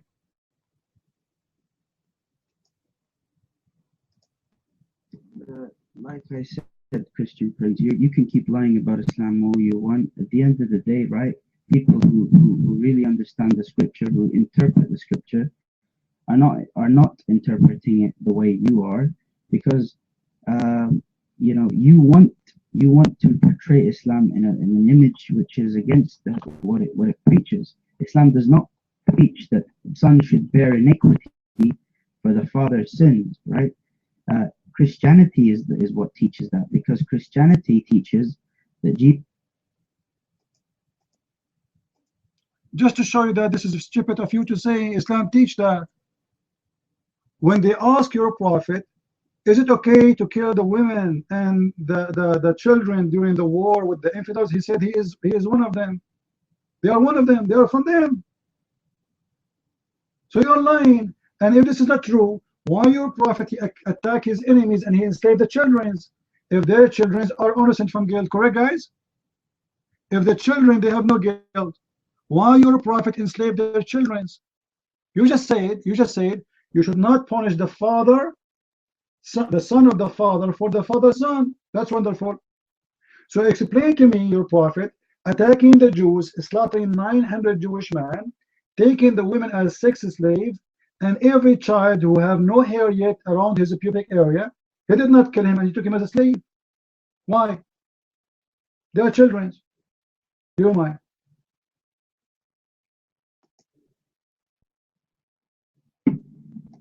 Okay, so you'd rather, Christian Prince, first of all, there's not enough evidence to support that they took them as slaves.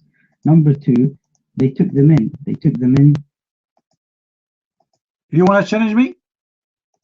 You want to challenge me that your prophet, he took the children as slaves? Say yes. Say yes, be a man. And the one who proved the reference is the one, the one who cannot prove it will be the liar. He will come to the mic and he will say, I'm a liar. Do you agree, Peaceful? Do you challenge your prophet, he took their children as slaves? Yes or no? Okay, Christian Prince, we know that the Muslims took in the children, but you have to understand that if they left them, it would have been worse because. Look at this scumbag. A second ago, it was not true. A second ago, it was not true. Now it's true. Now he's giving us an excuse why he's doing it. A second ago, he was saying, you are a liar, Christian Prince. This is not what happened. A liar ago, he said, there's no proof that this has happened. And now he is giving us an excuse why it's happened. Liars. He's a Muslim. If I tell you how many lies you said to us in the 5 minutes you spoke in the mic, giving you the mic in the beginning, you won't believe it.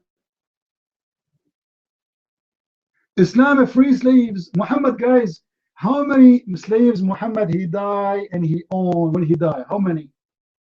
Number one, Bilal.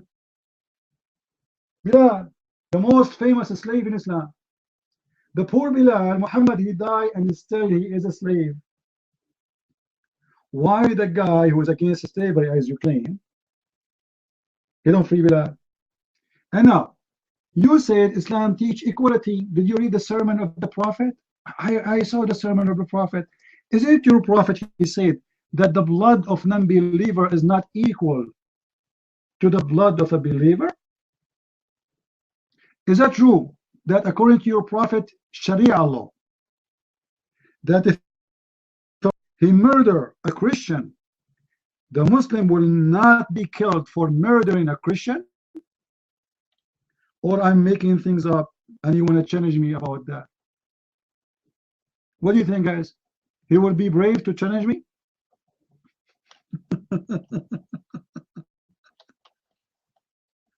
Oh boy. So do you accept to challenge me about that? Because if your prophet considered the blood of non-believer is not equal to the blood of a believer, this is obviously proof that Muhammad was a liar. When he say, oh, you believer, there's no one better than one, he's talking about his followers. If you follow me, I will protect you. But if you don't, I will slaughter you.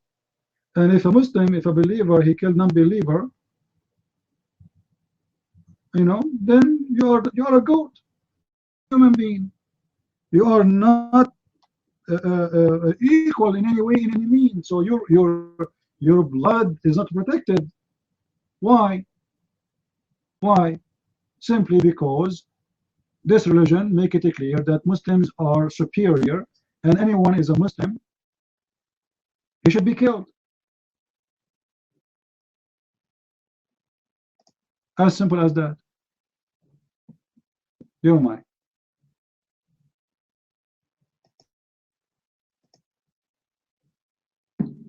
Like I said, Christian Prince, you know, the thing is, right, Christian Prince, if the Muslims had left the children, you know, that would have been, you know, that would have been murder, because leaving children pre-Islam, or at the time, you know, 1,400 years ago, that would have been like, you know, leaving them to die, because, you know, the desert is a very hot place. Oh boy, Muhammad was opening a nursing home. But remember, your prophet, he kept them as slaves forever. Not only until he got to be 16. Your prophet, he enslaved them until they die, my friend. Stop being a liar. Did your prophet release them when they are 16 and let them go? Or he kept them as slaves forever? Shame on you, Muslims. You have no dignity, you have no honesty, and your lies is amazing. Now let me ask you, please. Is it true if a Muslim kill a Christian, a Muslim will not be killed, even if the Muslim do it commit as a crime? Is that true? Yes or no? You remember you said Muhammad, he believed in equality. We are equal for all mankind created by Allah, right? So, according to Islam, if a Muslim kill non-Muslim, let us say a Muslim right now, he killed a Hindu. If a Muslim kill a Muslim, the punishment is death. In the case of killing non-Muslim, what is the punishment, please? Be honest. Otherwise, I will get you busted. What is the punishment of a Muslim killing non-Muslim? Your mind.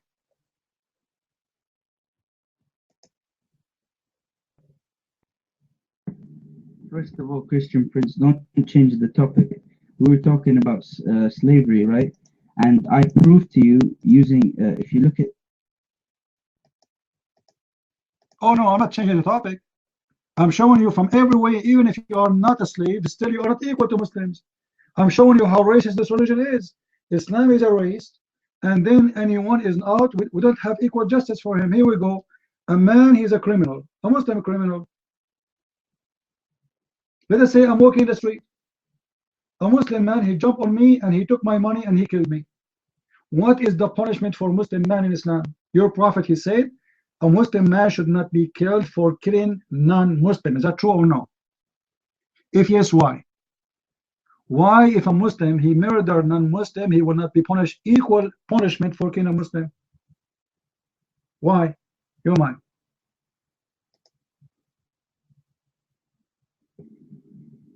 All right. If anyone has any, you know, doubts to, you know, the equality of Islam, the peacefulness of Muhammad sallallahu alaihi wasallam towards the Christians, you should read the name of Muhammad, right? We are reading his statement. He said, if you kill a Christian, you will not be killed for killing a Christian. What's wrong with you? Isn't it his words too? Isn't this his word? You see those liars? Isn't it your prophet is the one said that a Muslim should not be killed for killing a Muslim? Amazing. What's wrong with those Muslims? Brother, if you want to know about Muhammad, read what he said. But I'm giving you what he said, Abdul. I'm not giving you what the neighbor said. You're a prophet. He's the one who said there's no for killing non-Muslim. I'm not quoting for you a statement of George Bush. So how come you are not proud about the statement I'm just quoting for you and you want them to read something else? Shouldn't you answer this one? Because this is about a murder. Who care about the speeches? Here we have a law of murder. What kind of justice? The justice says that the Muslim should not be killed if he killed non-Muslim. That's amazing. That's disgusting. Imagine, guys, we have a law in USA saying if a Christian he killed a Muslim, he should not go to jail and he should not be executed. How you can accept such a thing?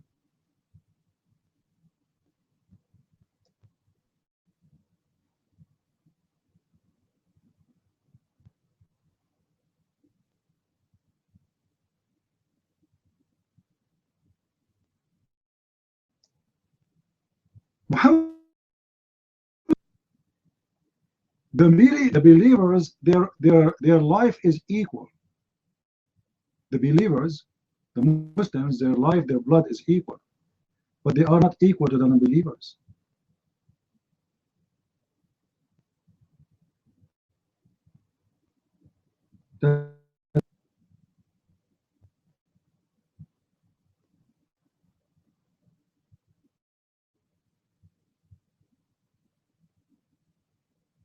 And this is disgusting religion.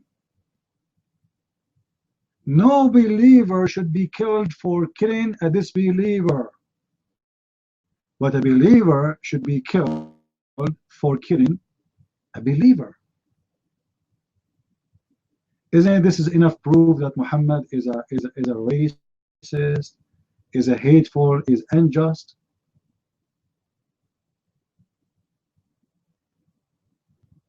Not only this, as long as we are talking about slavery, do you know, guys, that the blood the blood of a slave, even the price of a blood of a slave or the price of a blood of a Christian or a Jew is not equal to the blood of a Muslim? Peace. What is the price of a blood of a slave in Islam? What is the price of a blood of a slave? Do you know? Is it true that the price of a blood of a slave or non-Muslim, both of them are half as the blood of the price of a blood of a Muslim? Which means not only they will not be killed, not only the Muslim will not be killed, but even if you force him to pay penalty like money for his family, for the guy who got killed, you have to pay the half a price of a believer. Where's the justice? Your mic, please.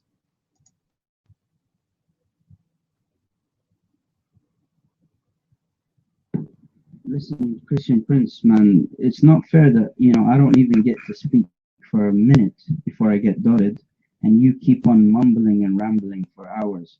Like, you expect me to stay here? You know, you're boring me, man. Give me a chance to speak, you know. Let this be a dialogue, not a monologue. And yeah, stick to the topic. You know, I've proven to you by quoting the last sermon of Muhammad, which quotes that Muhammad was preaching the equality of mankind. It also shows. And I gave you an answer about that the preaching, it does not fit with the practicing. That is a sign of hypocrisy. Correct, guys? So now we are proving to you that your prophet is a hypocrite. What kind of equality in the preaching does not fit with equality in the practicing? The mic is yours. You're in trouble, my friend. Your prophet is a liar because he says something and he do something else. If we are equal as a believers, right? Even as a believers, why in the case of murder, free for the free, women for the women, and black slave for the black slave? You're mine.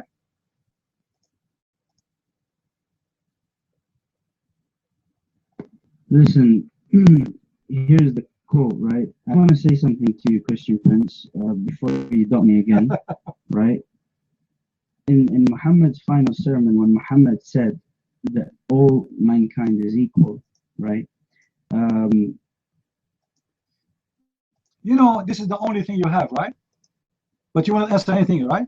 You want to repeat this forever because you have answer, because we have a proof that your prophet is committing murders against black slaves. He's saying that we are equal, but the fact he murdered them. So you will keep repeating then the final sermon, the final sermon, the final sermon, but you will not answer. Then answer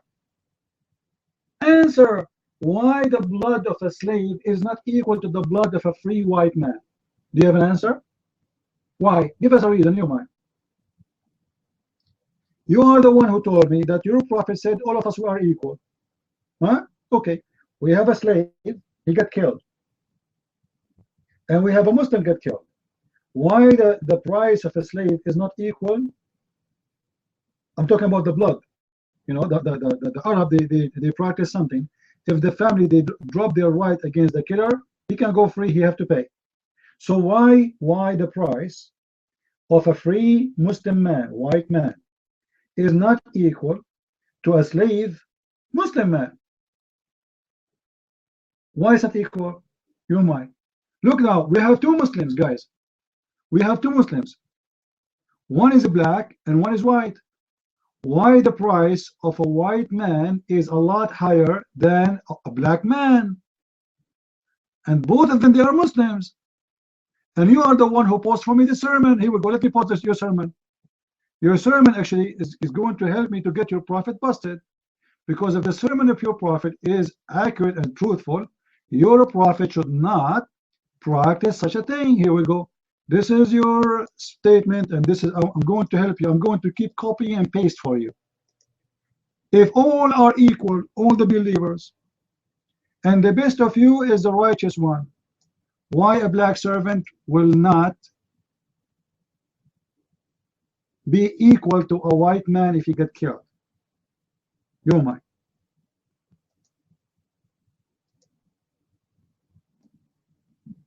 Christian Prince, you have to understand something.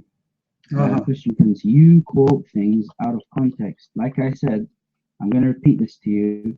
Muslims were allowed to drink in the beginning of the journey of Muhammad. The end of the journey, guess what? They no longer were. So Guess what they do? Guess what they do?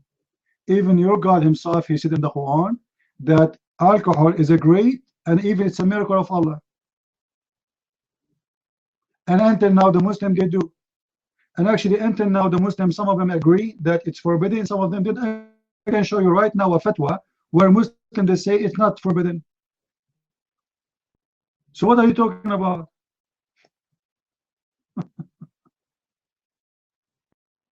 Huh?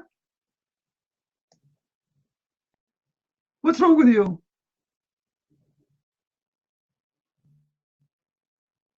Now focus on the topic.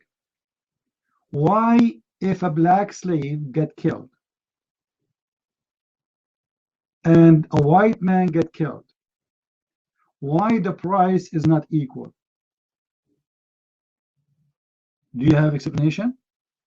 This guy have a family and this guy have a family. Why the black guy is not equal? What's happening? What the problem here? What do you think? Go ahead.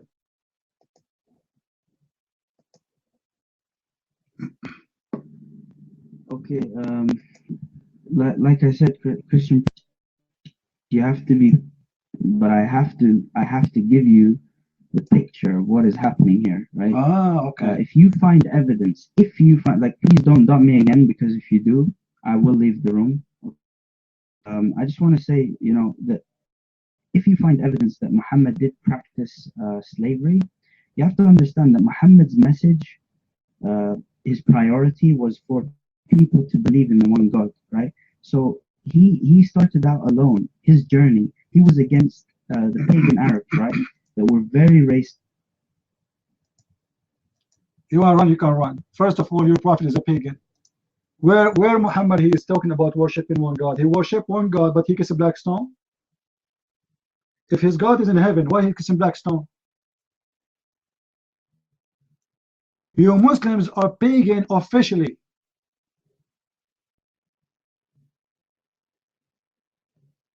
You Muslims, you call us pagan, but you are the pagan. You bow down to a stone, you kiss a stone, you walk around the stone, and you pray in the direction of a stone, and then you talk about pagan? Isn't it amazing the hypocrisy of those people? And here we go, a long speech about Muhammad. Muhammad, he said, all of us we are equal, all of us we are equal, all of us we are equal. But if you go in details, you will see nobody is equal to anyone. Nobody is equal. What kind of a state make a law says certain kind of people, they are not equal to certain kind of people, so if we can kill them, it's okay? What kind of a state says if we kill a black guy, his price is half a price of a white guy? This is the law of Islam. This is not the law of a tribe. And if this is bad, why he take it, why he accept it, why he preach it, and why he practice it? People in the room, when Jesus he make a speech, do he practice what he speak of? Or he says something and he do something else? He do, right? So when Jesus he said, for the Lord, for the Father, he loved the whole world. He sent his only begotten son. Did he prove it? That he loves us all, black and white and Indian, it doesn't matter. But here we go, Muhammad, he hate you, he consider you ugly for you are black. Which is obviously a disgusting statement. And you know, color has nothing to do with beauty. There's women, they are black, or men, they are very handsome, but they are black. So what if you are black? Who said that being a black would make you ugly? This is stupid, actually. There's a lot of black people, they look a billion times better than me. This is very stupid, disgusting statement. And it's not true. Here we go, SR, he look better than me. See, now you know why I'm still single. So they speak too much about racism, that they are against racism, Islam, man, he's free the slave. What do you mean free the slaves? Islam encouraged the slave. If I say to you, in order to be free of your sin, huh, free a slave, I am actually encouraging slavery. Is that correct, guys? If I say to you, in order to forgive your sin, slaughter a chicken, that's mean what? That's mean you have to go and buy more chicken and slaughter more chicken. Is that correct? And this is mean that people, they have to capture more slaves because there's a high demand. Okay, now I commit sin. I will go to Amazon. Let me search for a black slave to free. And look, okay, I want to buy a black slave for $50, and then I bring him in my slave. I free him. I free him, and from here, someone else, is going to capture him and sell him again as a slave. You know what I'm saying? I buy him, I free him, they capture him, they sell him again. Because the second they see you as a slave, as a black man, they will not let you stay free. A black person at that time, if they got him, unless he live in Africa, right away they capture him and they slave him. So I free him, you slave him, and then you sell him back to someone else. Actually, at that time, even white people, they are foreigners, they slave them. Do you remember the story of Salman al-Farisi, very well known in Islam, right? Salman al-Farisi. Well, was he a free man or was a slave? He was a slave. He was a slave, and he is a Persian. He is not a black. And how he became a slave? The Arab, they found him in the traveling. They captured him, and they took him as a slave. So the Arab, they used to slave everybody. White, black, it doesn't matter. But if you are a black, that's it. You have your destiny. Because wherever you go in the land of the white Arab, they will slave you. Until now, guys, do you know a country? It's called Mauritania. Anyone heard of this country? It's called Mauritania. Do you know the percentage of slavery there? Right now, 2016. Almost 70%. You believe it? Right now, today, guys, today, in 2016, almost 70% of the population are black slaves.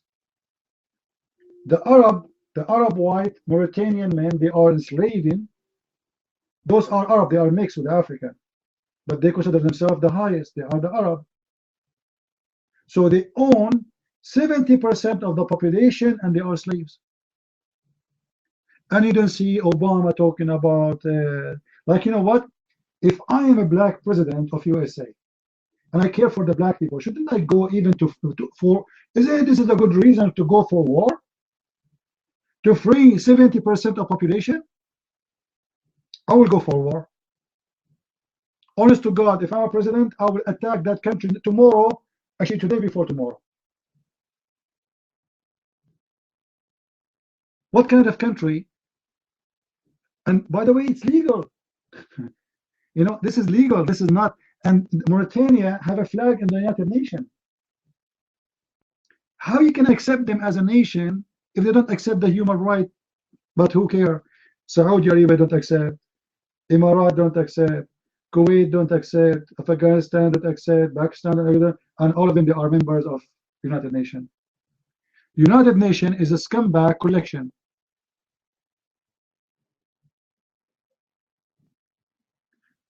Those scumbag, they remember human right when they want, and they forget about the human right when they want. As an example, when the war happened in the what the name of the country?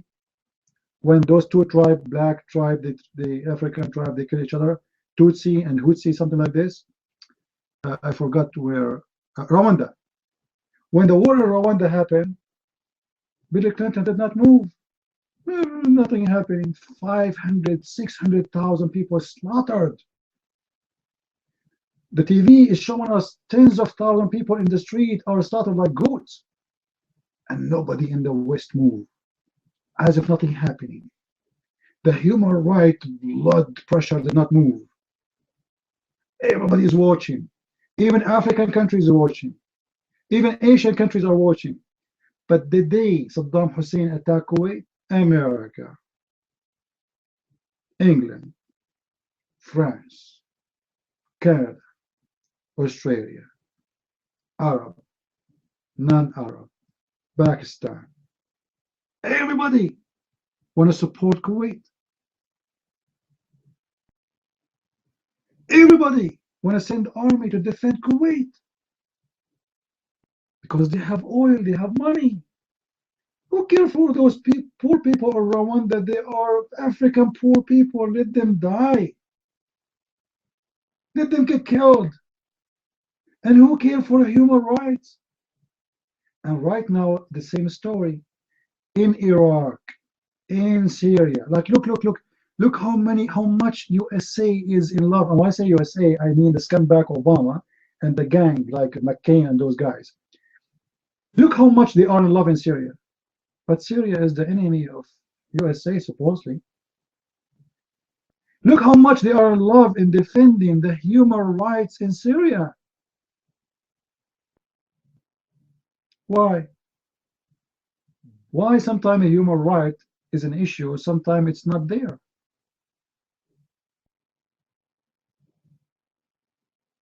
All of this is based on the interest of those scumbags.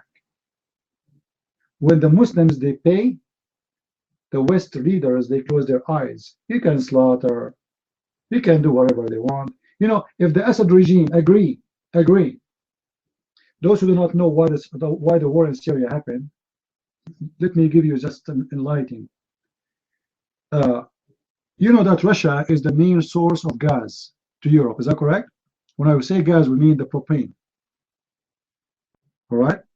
So Russia is the one control the propane to Europe. Let us say in Europe you don't have heating system unless the Russians give you their gas. And that is the big problem to Europe. Security problem. So they decide, the Arab put their nose there to fight the Russian and to be in competition and to be protected by the European. So they told them, we can make a gas line, pipeline for the propane, go all the way from Qatar through Syria, then to Turkey, and then to Europe. The president of Syria, he said, no, I will never accept that. The Iraqi, they will not accept that too. So now what they can do? Iraq already have a war, and the Shia in control, they cannot do it. And they have no choice. So they supported a war to destroy Syria just for the sake of a pipe. For the sake of a pipe. If the president agree, the war in Syria will never happen. You will notice that there's no armed revolution happen in any country is a friend with USA. Is that correct? Look what happened to Libya. Al-Qaddafi is the enemy of USA. The country is gone. Gone. It's history. Syria, Saddam Hussein, Iraq, any country who oppose USA, they can blow it up overnight. And for sure, the excuse is to protect the human rights. Al-Qaddafi is killing his people, man. As the king of Saudi is not. You know what I mean? In Saudi Arabia, women can't even have an ID until now. They cannot walk in the street alone. If a Saudi woman, she walk in the street alone, she will be arrested legally. But there's no human rights problem in Saudi Arabia. Like, come on, this is a very... They cut hands in the street. They cut heads. They kill gays. They kill lesbians. There's no problem. It's okay. Human rights in Saudi Arabia is fine. But in Syria, there's no human right.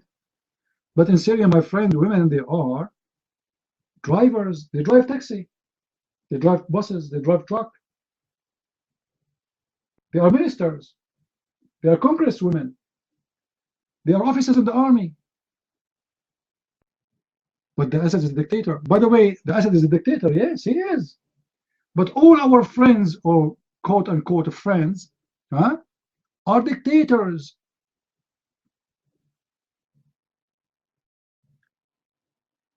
The most ugly dictators in the world are our friends. Do you know, guys, the Prince of Qatar? The Prince of Qatar. Do you know that he put his father in jail? Nobody complained. His father was a prince. He went out of the country, he came back, he arrested him in the airport. He's a dictator. A guy who made a poetry against the prince, do you know what the sentence is? Just for making a poetry. 15 years in jail.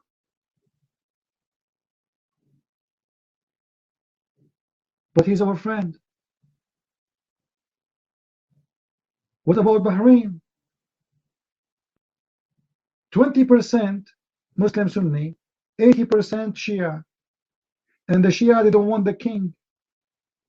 Yet all the West side with the Muslim Sunni king. Where is the human right? Where is democracy? What about we make election? But they will not like election. I will give you another proof of hypocrisy. Do you remember, guys, when Hamas, they won the government, the election in what it's called Palestine or the Palestinian territory? The American and the European, we have to make election, here we go, you will have your state, blah, blah, blah, blah, election, election, election. They work so hard for election. And when the election happened, who won? Anyone remember? Who won the election? Who remember? Hamas. Hamas won the election. Suddenly France don't accept the election. Suddenly America don't accept the election. Suddenly Canada don't accept the election. Suddenly democracy is gone. The terrorists, they won. The terrorists, they won the election. This is how it is. But you know, but we as a citizen who watch TV station, they fool us. You open CNN, they tell you about the dictator of Syria who is killing his own people, and they will show you a hospital destroyed and a child he was taken from the nursing house. But the fact, most of those, by the way, most of those pictures are fabricated. Most of them are fabricated in news. They want to drive you in a direction, and then we find ourselves that we are the victim of the media. The same they did with the Trump, just to show you, like, you know, look at this, look at what happened with Trump. Trump is an American guy. He is not black. He is redhead. And he's very rich. He is not poor. And how we can destroy this man? We don't want him to win. If he wins, we have a problem. So the media, more than 70 agencies in USA, they tried their best to destroy this man. They searched all over him until they found that tape recorded, and they paid a lot of money for it. They were working so hard, and actually, look, do you know what the Clinton, she did at the beginning of the election? She wanted all the opponent of Trump to lose. Anyone knows why? It was planned. They want them to lose. Anyone knows why? Why Clinton, she wanted him to in the beginning, she wanted Trump to win.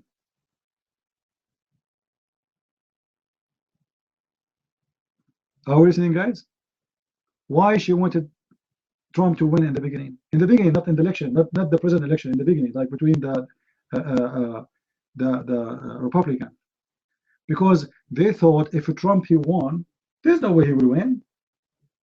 We have his tape. We accuse him to be a racist. We will accuse him that he is against women, and we have a lot of things to support her. So you know, they want him to win in the beginning, so that will make it easier later. And this guy, he says statement with nobody say, and he made the Mexican upset, and he made the Latino upset, and he made blah, blah, blah, blah, blah, blah, blah. So they said everybody will be against him.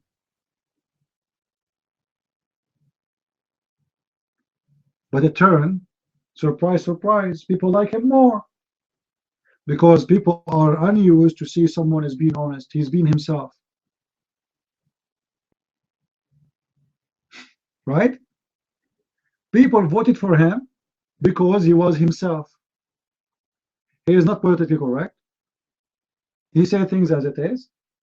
And this is unusual. So people, they voted for him.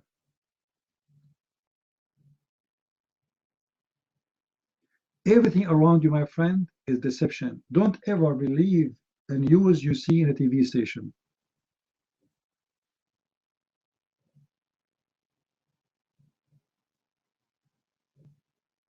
Because all your media is controlled by business rich men. Like this guy Soros, he owned most of them. This guy himself is an emperor. He is the emperor of USA. Actually, if I am a Trump, I would do my best to strip this man from his money. He is the biggest threat for our democracy. One man, he owned almost half of the country.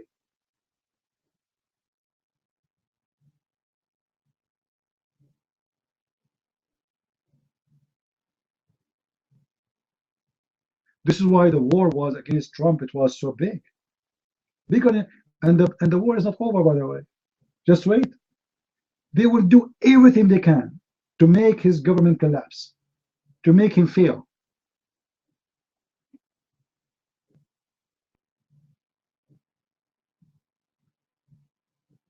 Again, today I received a good news for the Mexican. Just today, the Canadian government, they announced that if you are a Mexican, you do not need a visa to go to Canada. What do you want more? I'm serious. If I am a Mexican, I will be so happy. Why not? Right? I will take the first airplane and go to Canada and look for a job. Why not? Good for them. Right? And actually, this is good for America too, because that will make it less stress in America.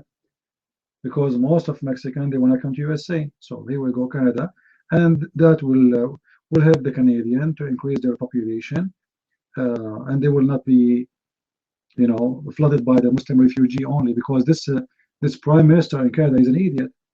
He is inviting as much as he can of Muslim refugee.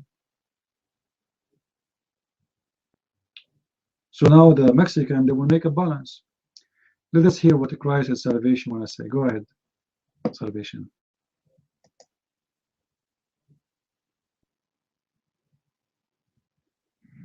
Thank you, Brother CP. Hello, guys. I found from this Bukhari that you have shown us, I saw something very beautiful. I was talking about it with Fatima here, and it says that if you kill someone, then your sin will go to to the guy who first killed. This one it is. It's book 83, hadith number 6. No human being is killed unjustly, you know. But a part of responsibility for the crime is laid on the first son of Adam, which means that if you kill someone, if you murder someone, this sin will go on the first son of Adam who first killed, which means on Cain. He's dead already. How will he take this sin? You know, the sin goes to the person who commits the sin against God, not a dead person who already died. So, doesn't make sense, does it? Then I saw something else. I saw it in several hadiths, which says this thing. And we can truly say Do not go astray after me by cutting the necks of each other. So, Stefan, your brothers and you, you are all have gone astray because you killing each other. So you will go to hellfire. Like you wouldn't go since you follow Muhammad anyway.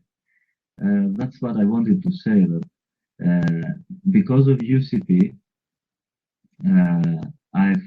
I'm reading those hadith differently. I mean, I see what is the meaning, and I'm trying to understand it. But there is no meaning. Stefan, there's only one person claimed it, and Islam doesn't claim to be light or truth. Okay? Okay, that's what I wanted to say, Christian Prince. Thanks for the moment. Well, for sure, Islam is against the original sin. But in the same time, as you said, there's many statements Muhammad proving that he believed in original sin. As an example, is it Muhammad who said, if there's no Eve, there's no woman betray her husband? Is that correct, guys? Suppose the hadith. If there's no Eve, no woman betray her husband. So what Eve had to do with the woman she's betraying her husband today? So what Muhammad is teaching us, because of Eve, she betrayed Adam, and this is proof that Muslims, they blame Eve for the sin of Adam. So because of Eve, she betrayed her husband Adam. The wife today, she's betraying her husband today, and that is original sin. Don't use a flag, Istighfar. Your prophet, he said that in the judgment day, Allah will put a flag on your anus and to make it correct more in your buttocks. So don't wait for that.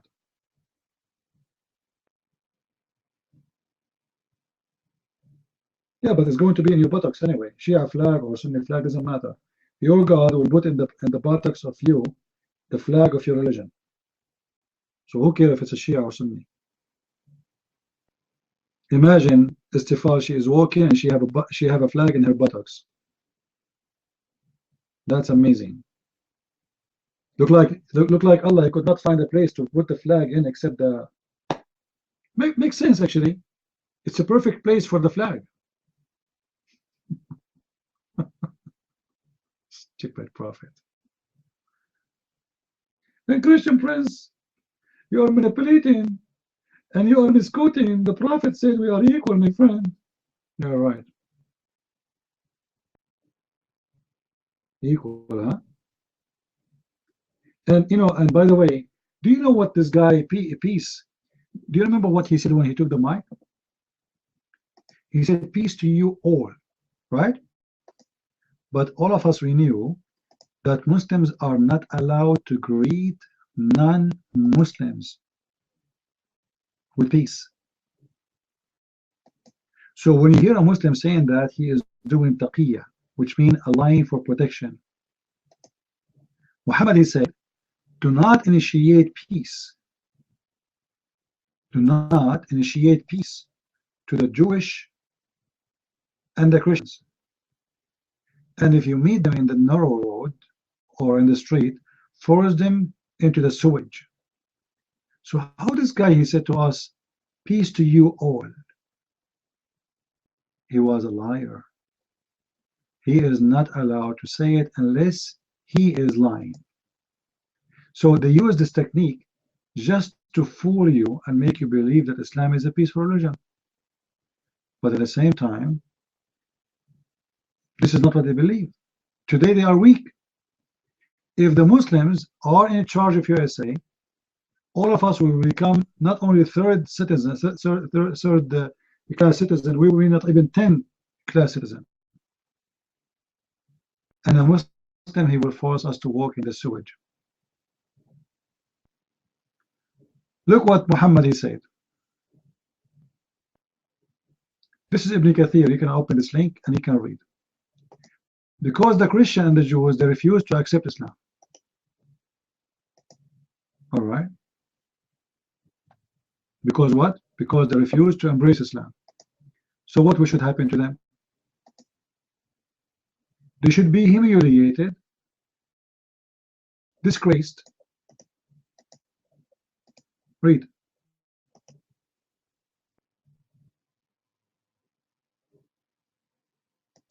Well, you know, Mr. Genuine Islam, I challenge you to come to the mic and give me the genuine Islam from the Quran. Do you have the courage, Mr. Genuine Islam? Let's make distinguish, no problem, between the Quran and the Hadith. Do you dare? Do you dare? Because your Quran is disgusting. Genuine, are you there? What happened? Read your website. Okay, read my website. Okay, you have a website? That's amazing. So you have a website, but you cannot prove it? I have a website too, investigateislam.com. I have books too. You can read them. You can go to Amazon, search for my name. But what kind of a person he called himself genuine, but he don't dare to come to the mic? Ignorant. Will you tell me about ignorant? You are a Muslim who follow Quran, which is a book saying women, they have a sperm coming from their ribs. Who is the ignorant?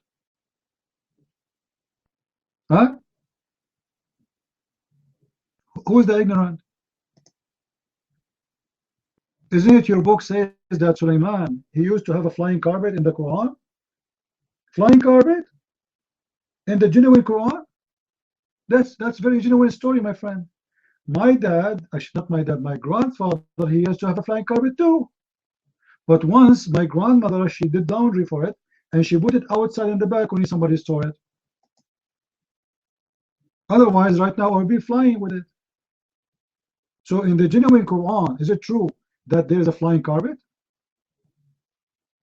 Living miracles? Really? I have a book, it's called Quran and Science.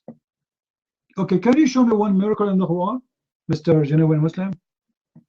Abdul, can you accept the challenge to show me one miracle in the Quran? It's a challenge. Who is a brave Muslim here? He have the courage and the knowledge to challenge me about what they call a miracle in the Quran. Who want to do it? Huh?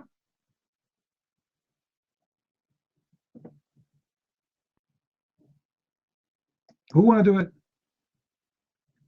According to the Quran, Alexander the Great, he found the sitting place of the sun. What? He found the sitting place of the sun in the Quran? Yes.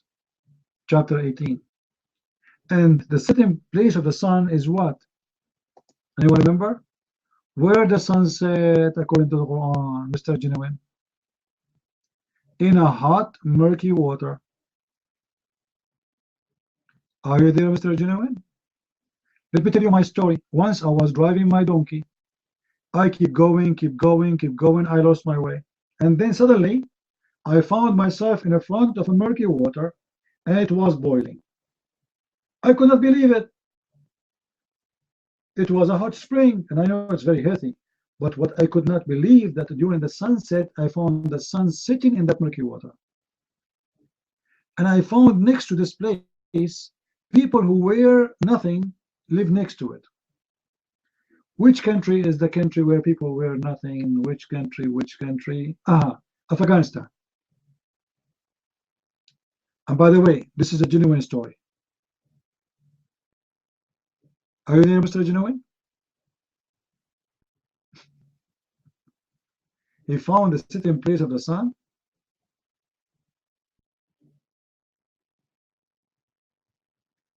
Healed Kutaba eyes. Muhammad, you have a lot of miracles, my friend. You know, listen, Prophet. If Muslim stories are true, then the Quran is a lie. Because the Quran says that Allah, he refrained from giving Muhammad any miracles.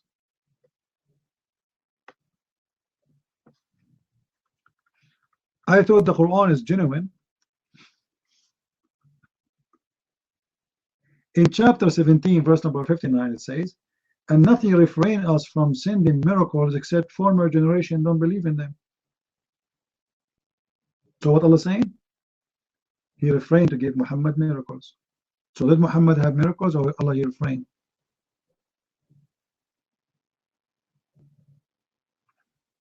Any Abdul?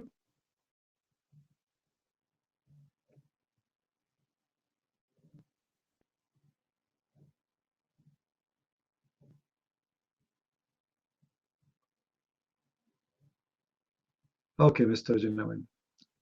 You are a potato and you have no courage to come to the mic.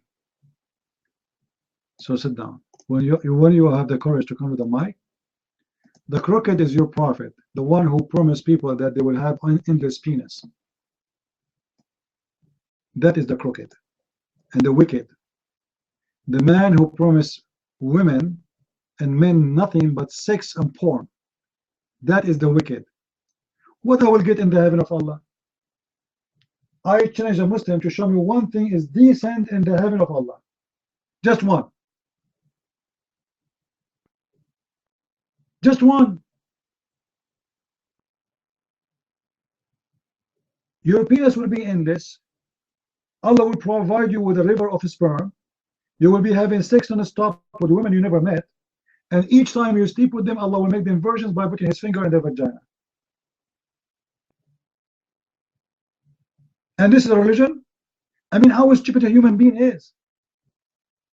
How stupid, dumb a human being is to believe in such a garbage. That there's a God, and this God, if you believe in him, he'll give you a lot of vagina. For every 40 days you fight for Allah, Allah will give you 80,000 vagina. How stupid a human being to believe in such a garbage.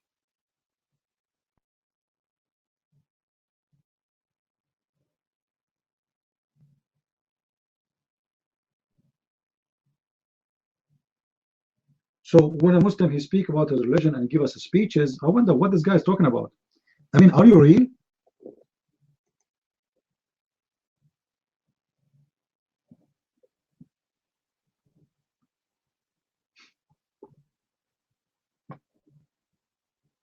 Crazy religion, my friend. This is a crazy religion, and whoever is follower for this religion, he have mental issue. What kind of religion believe that there's 100 floor? 100 floor in the religion? So guys, look at the logic of Islam. 100 floor, and each floor have different reward. So if you are in floor number 1, you have the lowest reward. What is the lowest reward? 72 virgins and 300 slaves. Some hadith says 72 virgins and 70,000 slaves. And that because you're a bad Muslim. But then if you go to the second floor, you have higher reward, etc. But look at the wisdom of Allah. If you live in the third floor, you can visit someone who live in the second floor. But if you live in the first floor, you cannot visit someone live in the second floor.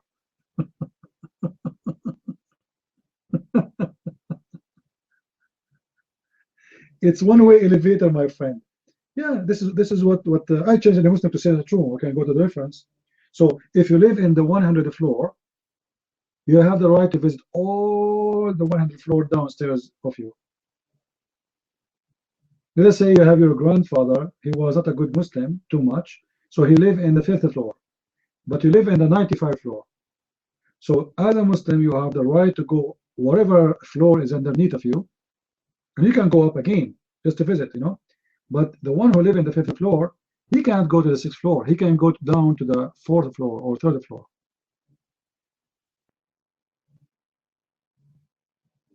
And doesn't matter what floor you are, the difference between the reward of the first floor and the second floor and the 100th floor is how many female women you will sleep with. That's it. And how much money and gold you will have.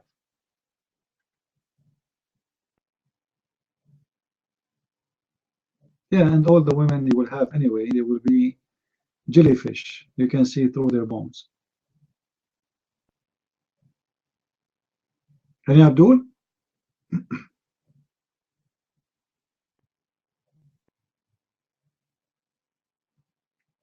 Imagine you enter the heaven of Allah at dark, in the darkness, and then your wife is next to you, and like, you know, it sounds nice, and then you suddenly you open the blind.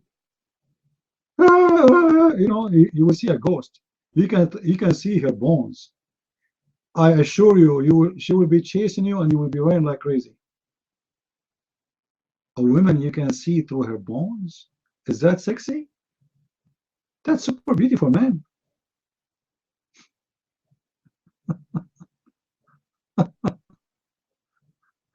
Oh.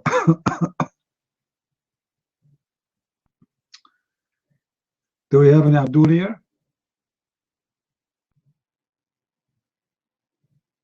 Go ahead, Cole, your mic. You want a green woman? Hold on. You will wear a green clothes, by the way, in the heaven. And this is one of the most stupid things. Imagine everybody in the heaven wearing green clothes. I mean, why green? I don't like green. I never wear anything. Anyone here wear a green? Who of you wear green clothes? Anyone? I don't see people wearing green. I don't think green clothes is something people love. Every human being in the heaven of Allah will wear a green. I never bought a green. I will never wear a green. I don't think it's. I like to see green grass, green tree. Yes, but a green shirt, you know, a shirt, or imagine you wear a suit. It's green.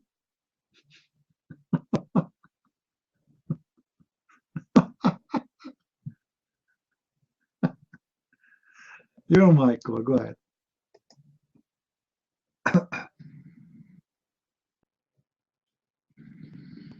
Can I be heard?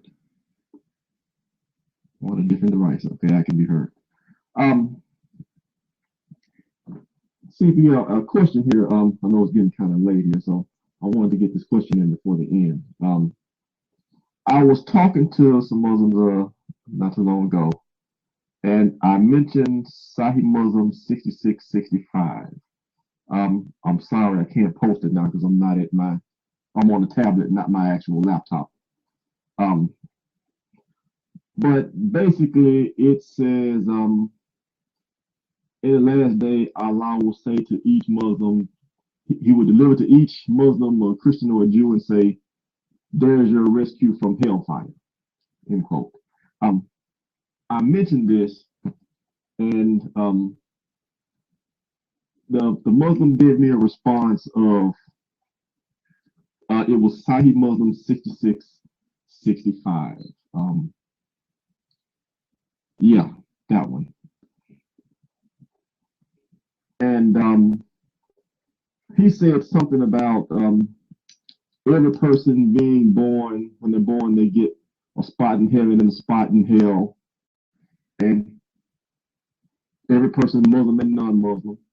And then when you die, if you die as a Muslim, you get your spot. And if you die as a Christian, you forfeit your spot in heaven to a Muslim.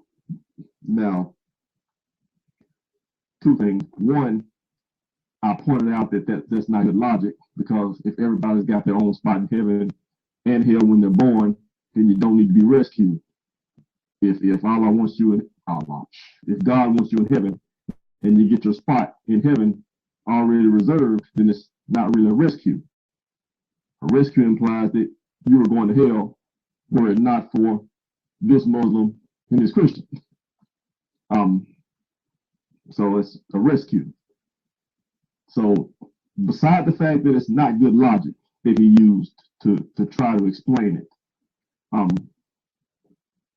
I never heard this concept of everybody having a spot in heaven and a spot in hell set aside for you when they're born.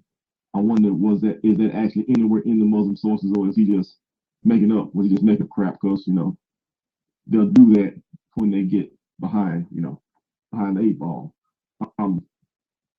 It came about because we were talking about the original sin, and they were saying that there was no concept of substitutionary atonement. One person suffering for the sins of the other in Islam, as Christians have with Jesus and such. and I pointed out that there was such doctrine in Islam, and they asked for the reference, and I gave that to them. And then, you know, he came up with that, which didn't make good sense. It didn't make good sense, but well, you know, I guess they have to say something. I guess they don't seem to be very what's the word, loyal to their sources. I'll put it like that. Let's see. I believe I had some other question, but that was the most important one. I did want to ask that one before the night is up. Thank you.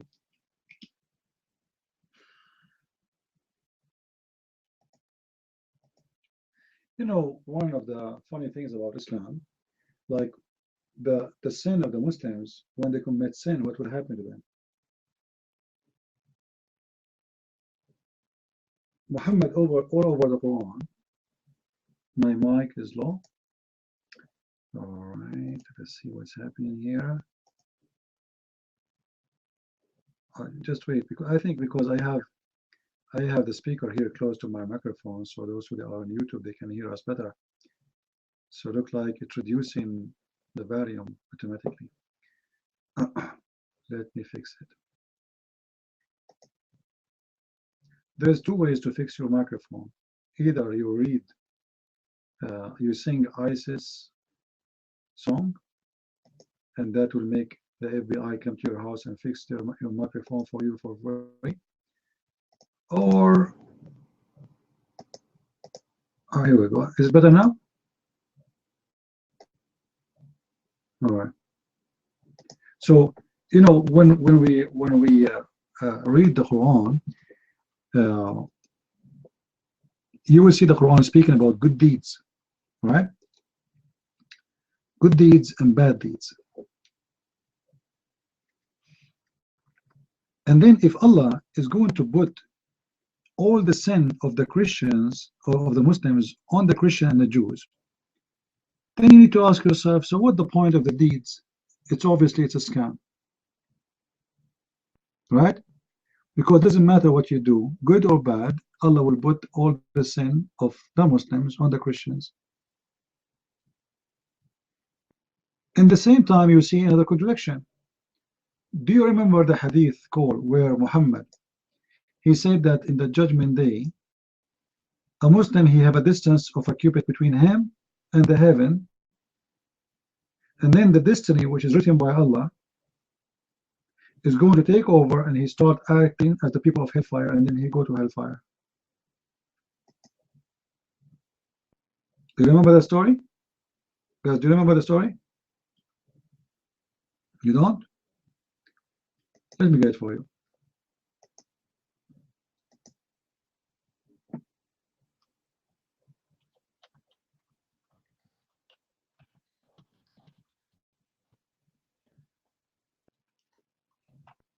If you have my book, you can see it actually at the end of my first book, The Session Over.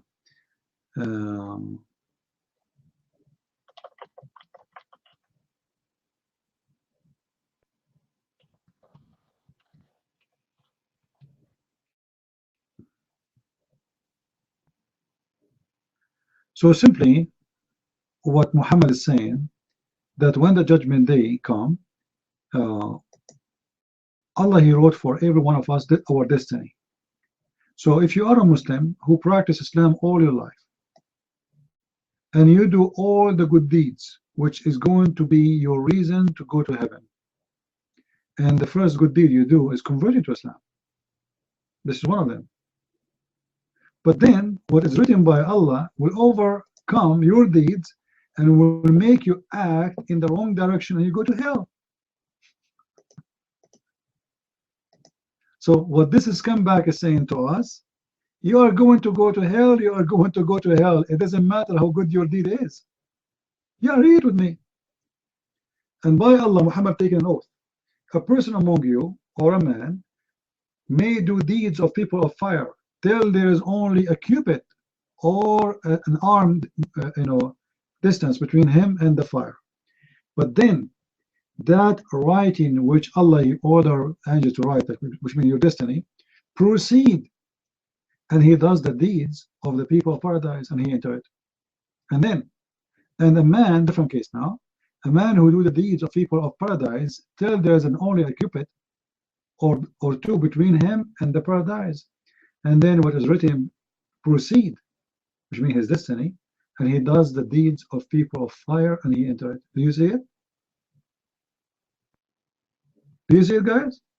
So what the point of doing bad deed or good deed? It's at the end of the day, is what is written for me. It doesn't matter if you convert to Islam or not. Stupid religion. This is madness. This is shish kebab. This guy Muhammad, when he made this statement, he is too much in hashish. This is someone, he was smoking hookah with hashish all night, and in the morning he decided to come with the wisdom. What logic? This is crazy, because he's saying to us, it doesn't matter what you do, it's what Allah he wrote for you. Who want the reference? So later, if we need it, you guys, you post it for us. Who want to say the reference? Anyone? Anyone interested? All right.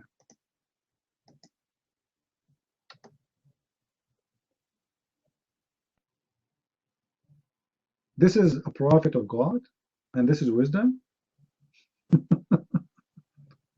So all the promises in the Quran about good deed you do, those who give Muhammad donation, Allah will forgive, it's a lie.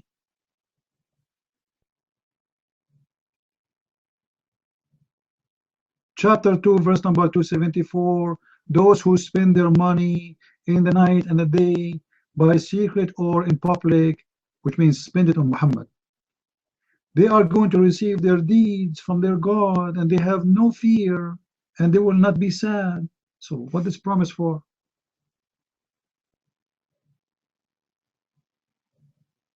That's crazy.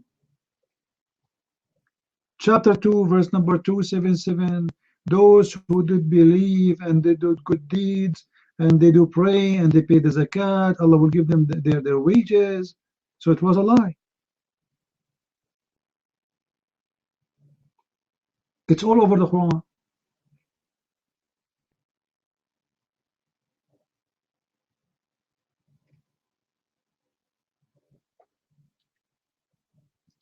And then you will find Muhammad, he come with a new statement.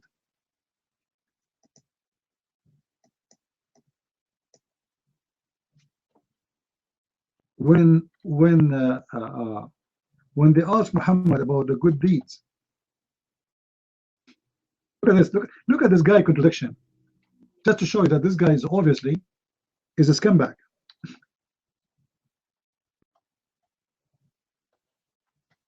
When they asked him about good deeds, he said, "Not deeds is for to heaven." What? The Quran says the opposite. And then they said to him, "Even you, Prophet?" He said, "Even me, unless Allah,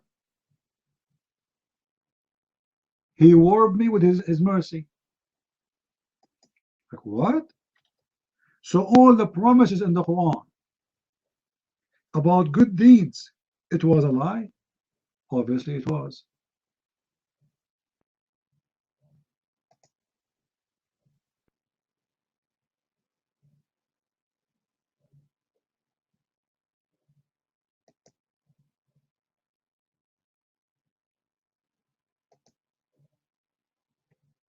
Any Muslim here?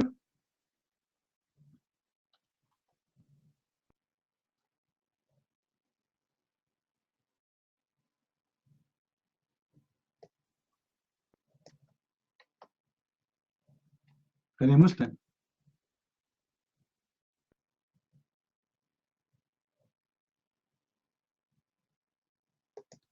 Let me pause the hadith for you, the one I was saying.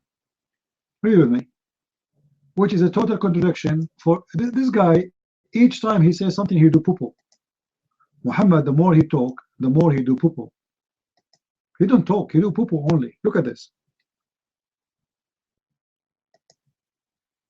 There is none amongst you, Muhammad talking, whose deed are alone would attain salvation for him, which means even converting to Islam. This is the highest deed. The companion said, Allah Messenger, not even you? Said, not even I. But Allah warped me with His mercy, and He granted me a burden.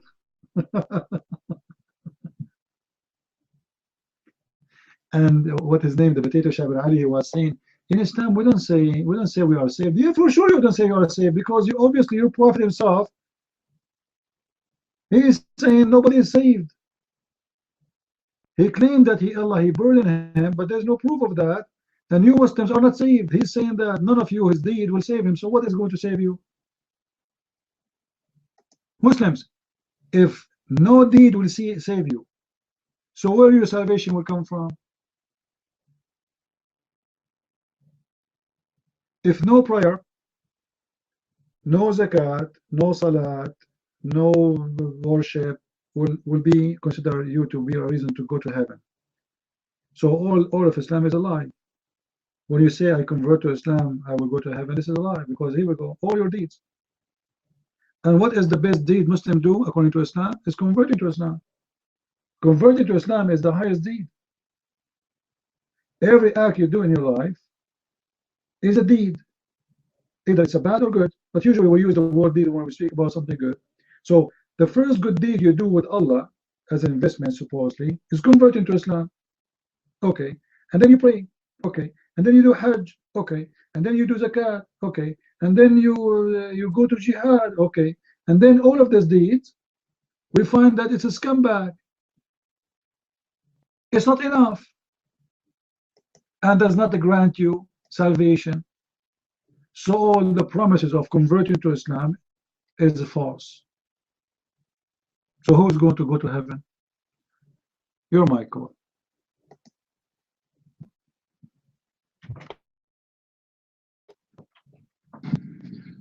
Yeah, when I hear Muslims talk, or Muslims, they never seem to get to salvation. It all seems to have a very kind of a very low theology, if you know what I mean. You hear Christians that do some pretty high-minded stuff when they talk amongst themselves. Sola Scriptura, Sola Ecclesia, the role of tradition, how we say salvation, faith not works, Calvinism, Arminianism, that types of kind of very high-minded stuff. But when I hear Muslims talk, that I never hear them get to that. They never get that deep into it. It's all very low, very surface. Yeah, Marlene, yeah, do this, don't do that, pray, and they'll talk about, we should all be the same, Muslims, we shouldn't divide ourselves up, but then, if, Ahmadiyya is not really a Muslim and that type of stuff, they do that too. I hear them bicker over what they should do according to the Quran, because this verse says this and that verse says that. But, stuff like salvation, if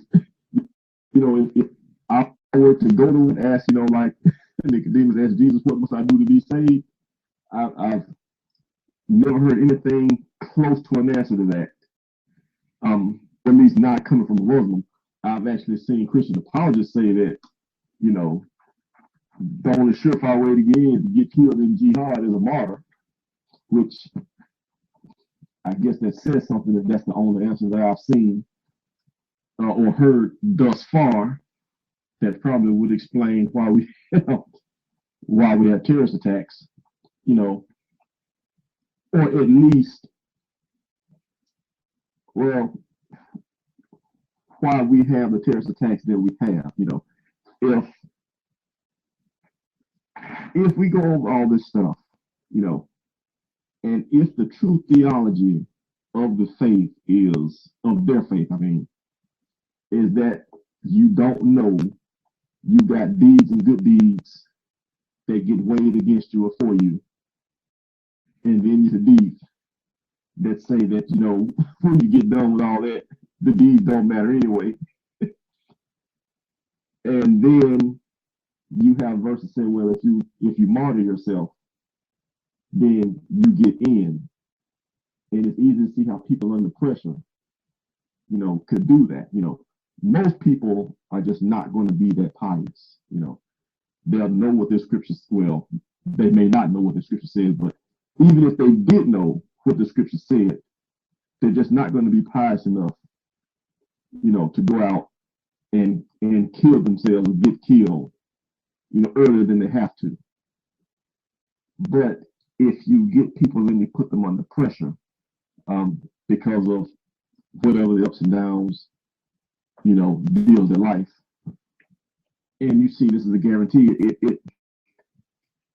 it becomes fairly clear to see, you know, that some people are going to act out according to this, actually what's being taught in the religion. And it's kind of sad, because when you look at it, you can just see Muhammad was just clearly making it up. He was conquering people. He needed victories because he was desperate to be followed. He needed victories because, well, everybody loves you when you win it. You win and you get money and you get slaves and you get gold and all the other stuff that you take. But then in time, the people burn through it. And so you need another victory. And you need soldier material. That explains why all of the promises seem to go not just to men, but rather to young men who still have all their horniness, for the lack of a better word, in them. Hey, you get heaven, you get 72 virgins, you know, you get an endless penis and all that other stuff, and the vagina fit for it, and this and that. It all shapes up to a very clear narrative. I'm sorry, I sort of asked myself a question and then I answered it before I could finish it. You know, I wanted to ask Peaceful Servant about that hadith before he left, but well, I guess CP he was so hungry for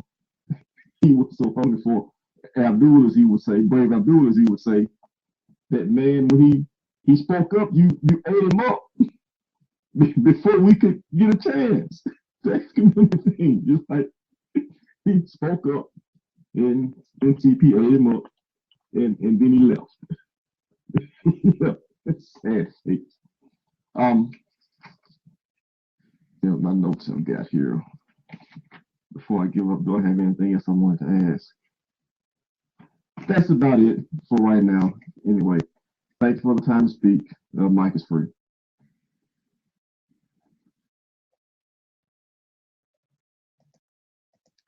You know, Cole, like if we are having like 100 Muslims coming to the room, I might give you one. But we are not getting the 100 Muslims we are looking for. We are getting one Muslim finally, and then you want me to give him to you? Now, come on. Yeah, I know my mic's going down because let me fix it again. It's like I have to fix it each time somebody's speaking the mic. All right.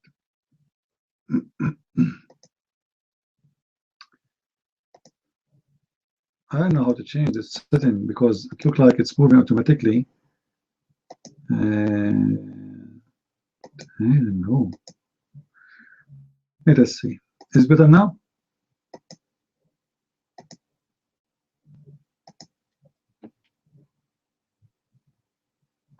I understand.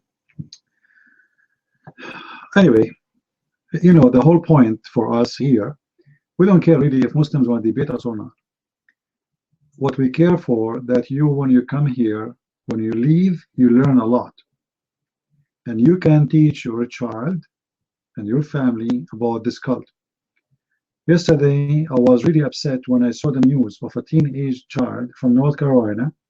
He was looking to hire somebody to slaughter his parents. This teenage, he converted to Islam. And they convinced him that his parents are infidels. And he want to kill them. And after he want to kill his parents, he want to kill as many as he can in the street. This is going to happen to your child. Don't think this is going to happen only in the news. This is the real news, which means this story happened to a real parents. They are like you and me.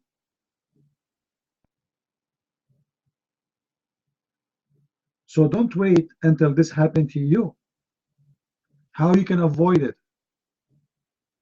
By educating your children about this cult. You don't wait until your children they hear the wrong information from a terrorist. All right? You don't wait. If you wait, you are going to pay the price before even your son, because he might kill you. Did you see the news about the two young guys in Saudi Arabia? They are Muslims. They are Muslim by birth.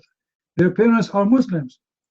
Did you see the news? They slaughtered their parents. They killed their mother, and they tried to kill. They slaughtered their father, and they attacked their brother too because he didn't agree with them. Why? Because they don't want him to join. They want them to join ISIS. The parents don't agree, even though the parents are supporters of ISIS. Just because they said no, don't go and join ISIS in Syria, they decide to kill them.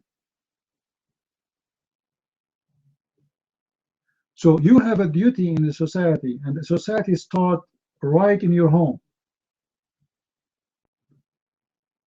Don't say to yourself, I'm going to go to a chat room to listen to Christian friends and I will learn. It's not enough, my friend. You have to teach what you learned here to everybody you know. Your niece, you have a young sister, you have a young whatever. Teach them.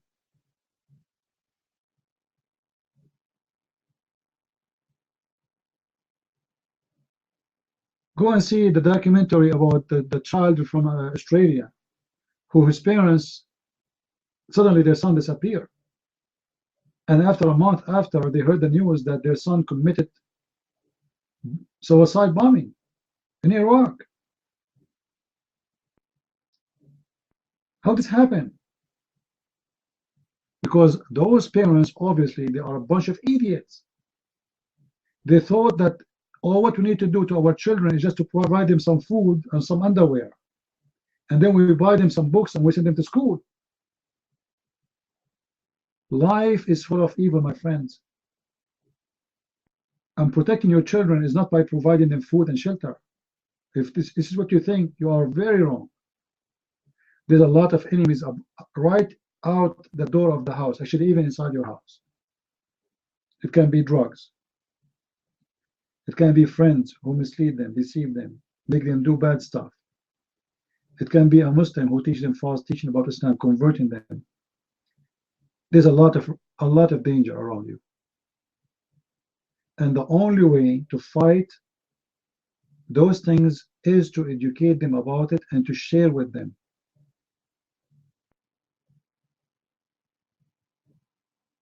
If you have a child who don't agree with you, I have thousands of debates with Muslims. They can listen to it.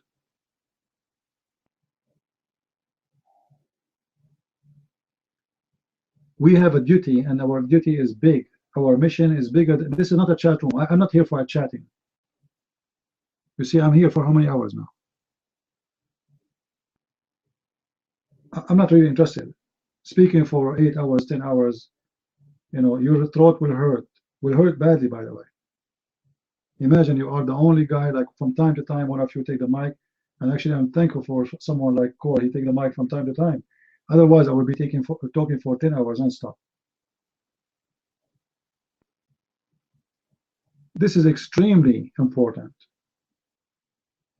And you will notice that the most dangerous Muslims is the convert.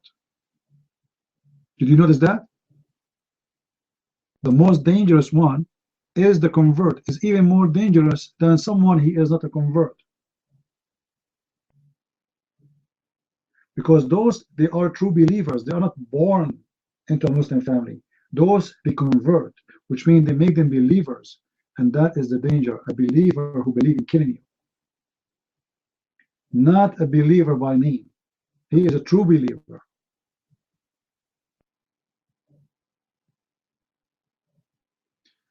You're Michael.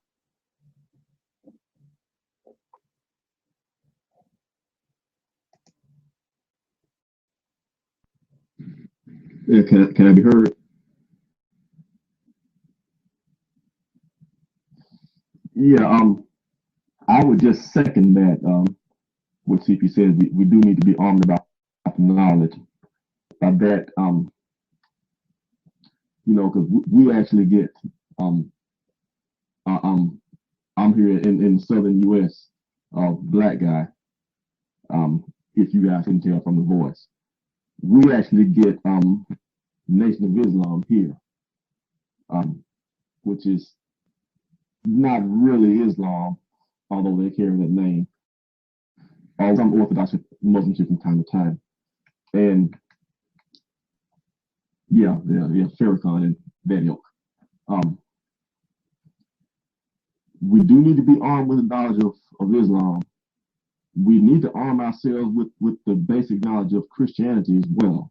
You know, if you're Christian and you come up in a Christian home with Christian families, you would be amazed at how little people who don't get that, who don't come up in that type of family, know about Christianity. You know, I was, like I said, I was in the Muslim room just yesterday, and lady was talking, the Muslim Jim, actually, you guys probably have seen her here. Talks about this guy that she talked to a while back. His name was, I think she said, it was a Christian name in his name tag. But in any event, basically she talks about how she talked and dealt with him until he converted to Islam. But the thing is, now it was a name. It was like Christ forever or Christian forever or something like that. But Jesus was God. He didn't believe in the Trinity. Didn't really believe in resurrection. Now, what kind of Christian is that? You know, I mean, that's no Christian at all. You know, I remember being in my barbershop one day, and a guy was in jail, and he had been in jail, and he was approached by some Muslims when he was in jail, and he was asking me things about God, and he didn't know anything. He didn't really know who Jesus was, you know. And even then, we get a lot of Nation of Islam guys and Farrakhan's ilk, you know, they'll take an approach like they'll kind of frame Christianity as though it's a quote unquote white man's religion, you know, like the religion of your slave masters type thing. Why you want to follow the religion of your slave masters enslaving you and yada yada yada. And a lot of these guys, they don't know crap. I mean, they don't know anything about the history of Islam, you know, not Islam, Christianity. They don't know anything about the history of Islam either, but they don't know anything about Christianity other than there's a church on the corner and they go to church and their grandmother went to church. Well, they don't go to church, but no voice. Can nobody hear me? Somebody not hear me? Okay, somebody put no voice in the comments in the text. Okay, but my point is they don't know anything, you know. And I can't help but to think if these people had known the basics of Christianity, if they had just known the resurrection, you know, which I guess that's not a just thing. That's actually the biggest deal in Christianity. That's the basis and the foundation of it. But it just happens to be the most easily provable aspect of it. You know, if they knew that, you know, and knew that it was a historical fact, you know, how much easier it would be, how much more difficult it would be, you know, to convince someone like that, you know, to go on with something like Islam. Moreover, you know, these guys that get approached, you know, that they get approached by like Farrakhan's ilk, you know, or some of them actually they'll take the same angle and end up in Orthodox Islam.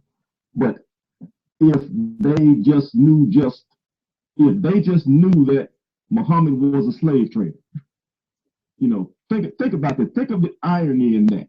You know, you go to this black guy in Alabama and you say, man, why you wanna serve the white man's religion, as though Christianity is just for white people, you know, but I'll come back to that. Why you wanna, you know, follow his religion? You know, and they use that as a segue to get a guy to follow Muhammad, who's like the king of slave traders. It's just, you know, it's sad, you know, it's sad, kind of a laugh to keep from crying way, because this stuff is real, you know, this stuff is real. When you step away from Jesus, that is a really big deal, you know, that's a really big deal. And to see somebody get tripped up, not because they don't understand the high-minded stuff, you know, not because not because of even a high-level damnable heresy, you know, not because he doesn't know 101 hadiths, but because he didn't know didn't really understand that the resurrection is a provable fact of history, you know, didn't understand that, you know, Muhammad is a slave trader, you know, that much is really sad. Not to mention the fact that the linear society becomes the general worst place it is to live, you know. You know, it cannot have escaped anybody's notice, you know, that as our society gets more secular, you know, our morals get progressively worse, you know, and that in turn breeds all kinds of problems. Let's see, who is worse in the eyes of God, a Muslim or a Christian who rejects the Trinity and the deity of Christ? Salos, you're either saved or you're not. You're either saved or you're not. What difference does it make? Who's worse if we're all in hell? You know, so yeah, don't look at it like that. It's not about degrees of good or bad. It's about being saved, accepting the Lord and Savior, you know, or not doing that. What was my train of thought? But in event, that's it. You know, that's it. That's really why I come here. Like I said, to arm myself with the knowledge, you know, to be ready to give an answer, you know, and that, and just because the general level of Christian knowledge is, frankly, it's just too bad in today's society, you know, and that shows up in real ways in people's lives, you know.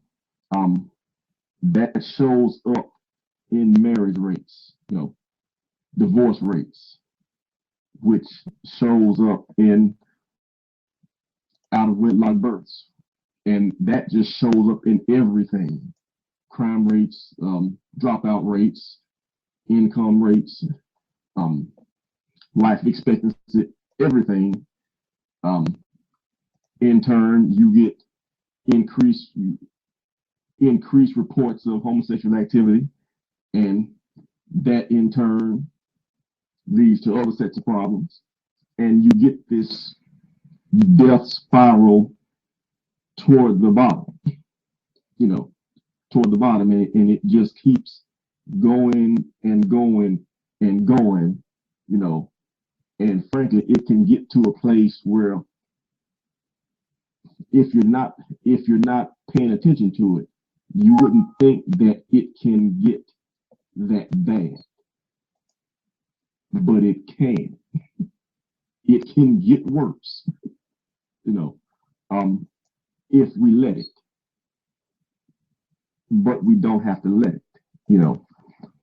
One of the good things about serving a true and living God is that you have power over devils. You have power over sin.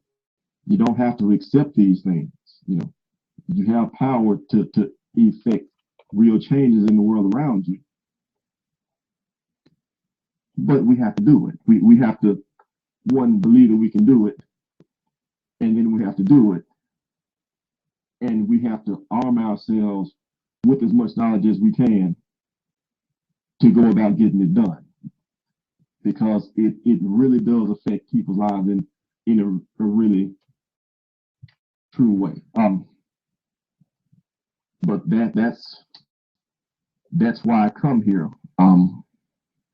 That's why I come here, to arm myself with the knowledge both of Islam, and it also polishes the knowledge of Christianity, because it forces you to look at it from the point of view of having to defend it, having to be able to defend it. And that just, for me at least, just makes my faith stronger. And I learned a lot from CP, and actually learned a lot from the other people in the room, many of whom are actually quicker to recall scriptures than I am. I'm at the point now where I know I've read it and I know what it says, but I can't always give the book, chapter, and verse off the top of my head like that. And I know I'm going to need that going forward. So I'll work on that, trying to polish it.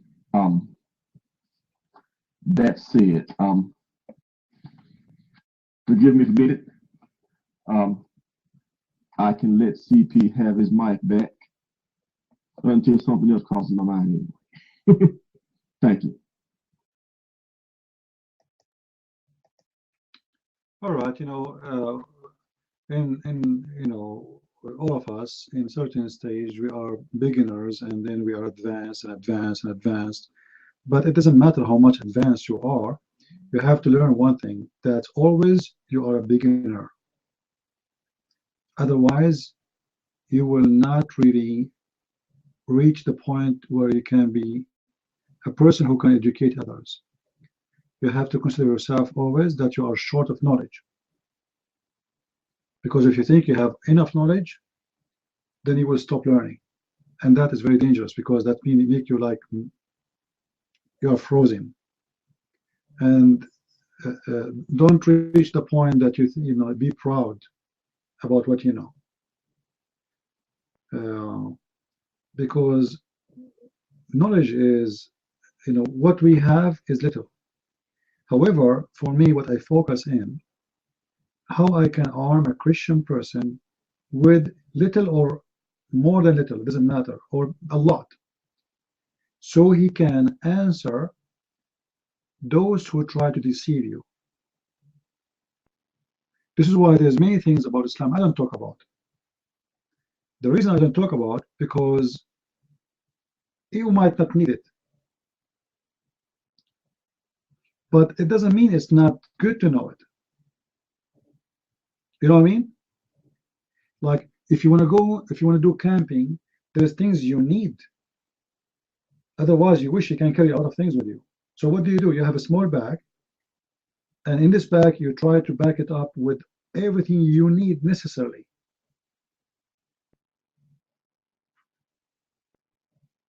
So you put your compass, you put your knife with you, you put your tent, you put your sleeping bag, you put your food, you put things are important. And this is what we are trying to do. We are trying to give the Christians here, and even non-Christians, everybody is welcome. You are a Hindu, you are an atheist, you are welcome. With more than enough, not only to refute Islam, but to destroy it. But there's one thing you need to remember, that you should not be selfish and keep what you learn here for yourself. Otherwise, you are not useful for the society, starting from your family. We should share. Otherwise, I can right now close my room. You know, trust me, I'm sick of this religion. I spoke about it more than anyone in the world when I speak about it for whatever. But still, I don't give up. I don't say I have enough, enough is enough. No, I say I want to do more because I have a duty to do.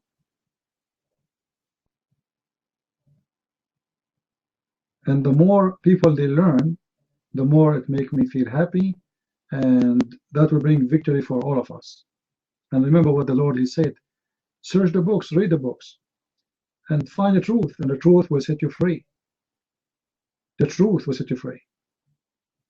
You see, they can enslave you, and you can still be free, because you have the truth. They can enslave your body, they can put chains on them, they can make you, they can put you in jail. This all is kind of frame of slaveries, or form of slaveries. Or they can enslave you by making you an employee, and you have no life, you have to do this and this because you have a duty to do, you have family to support, you have family to feed, you feel yourself under a lot of stress, you are free even to take a vacation because you cannot. But what is important is, don't make them enslave your spirit. Don't make them enslave your knowledge, dictate you. The second you lose that, you are nothing. You are became like a worm, like an insect. There's no reason for you to exist in this earth. All of us, we sleep. All of us, we eat. All of us, we have dreams. All of us, we have success and we have failure. But the most thing which is always going to stay with you, something you appreciate always and you will enjoy, is knowledge. Knowledge will change you, my friend. The more you learn, the more you are changed. It's a process of changing. It's like you will be glowing, even in your society. When you sit, like now, if Cole, he sit with his friends in his church or his friends, whatever, you know, and they start speaking about, as an example, even about the Bible or even about Islam. Right away, the people around him, they will notice that this person, he is not like us. He knew. He will preserve his place as a person who is teaching. He will not be no more someone just learning. He will turn in a second to a teacher, and that will be something beautiful. So I want to say thank you guys for being here. I wish I can stay longer. And for those who are on YouTube, don't forget to subscribe and invite your friends to subscribe to my account and share my videos with them. And feel free, guys. Like today, we have our debate, this short debate with this guy. His name Peaceful, right? What about you guys? You go record it. It's short. It's like 15-20 minutes. But this recording can change the mind of a lot of people. You see, people, they heard the Muslim what he's saying, and they heard me as a Christian what I'm saying. And let people be the judge. You can go to YouTube, record it, and post it again in your channel, or in your Facebook, or in your Twitter. And let people see how a real debate happened, and how real truth will show up, and how we can get the liars busted. I have thousands and thousands of debates, and I deleted my videos on YouTube before because nobody is downloading and nobody is watching all videos, and make me upset because I spend all this time, and then just people, they think it's a coffee shop. We need people who work, not work for me. Don't work for me. I don't want people to work for me. You don't know even. You don't know what is my name.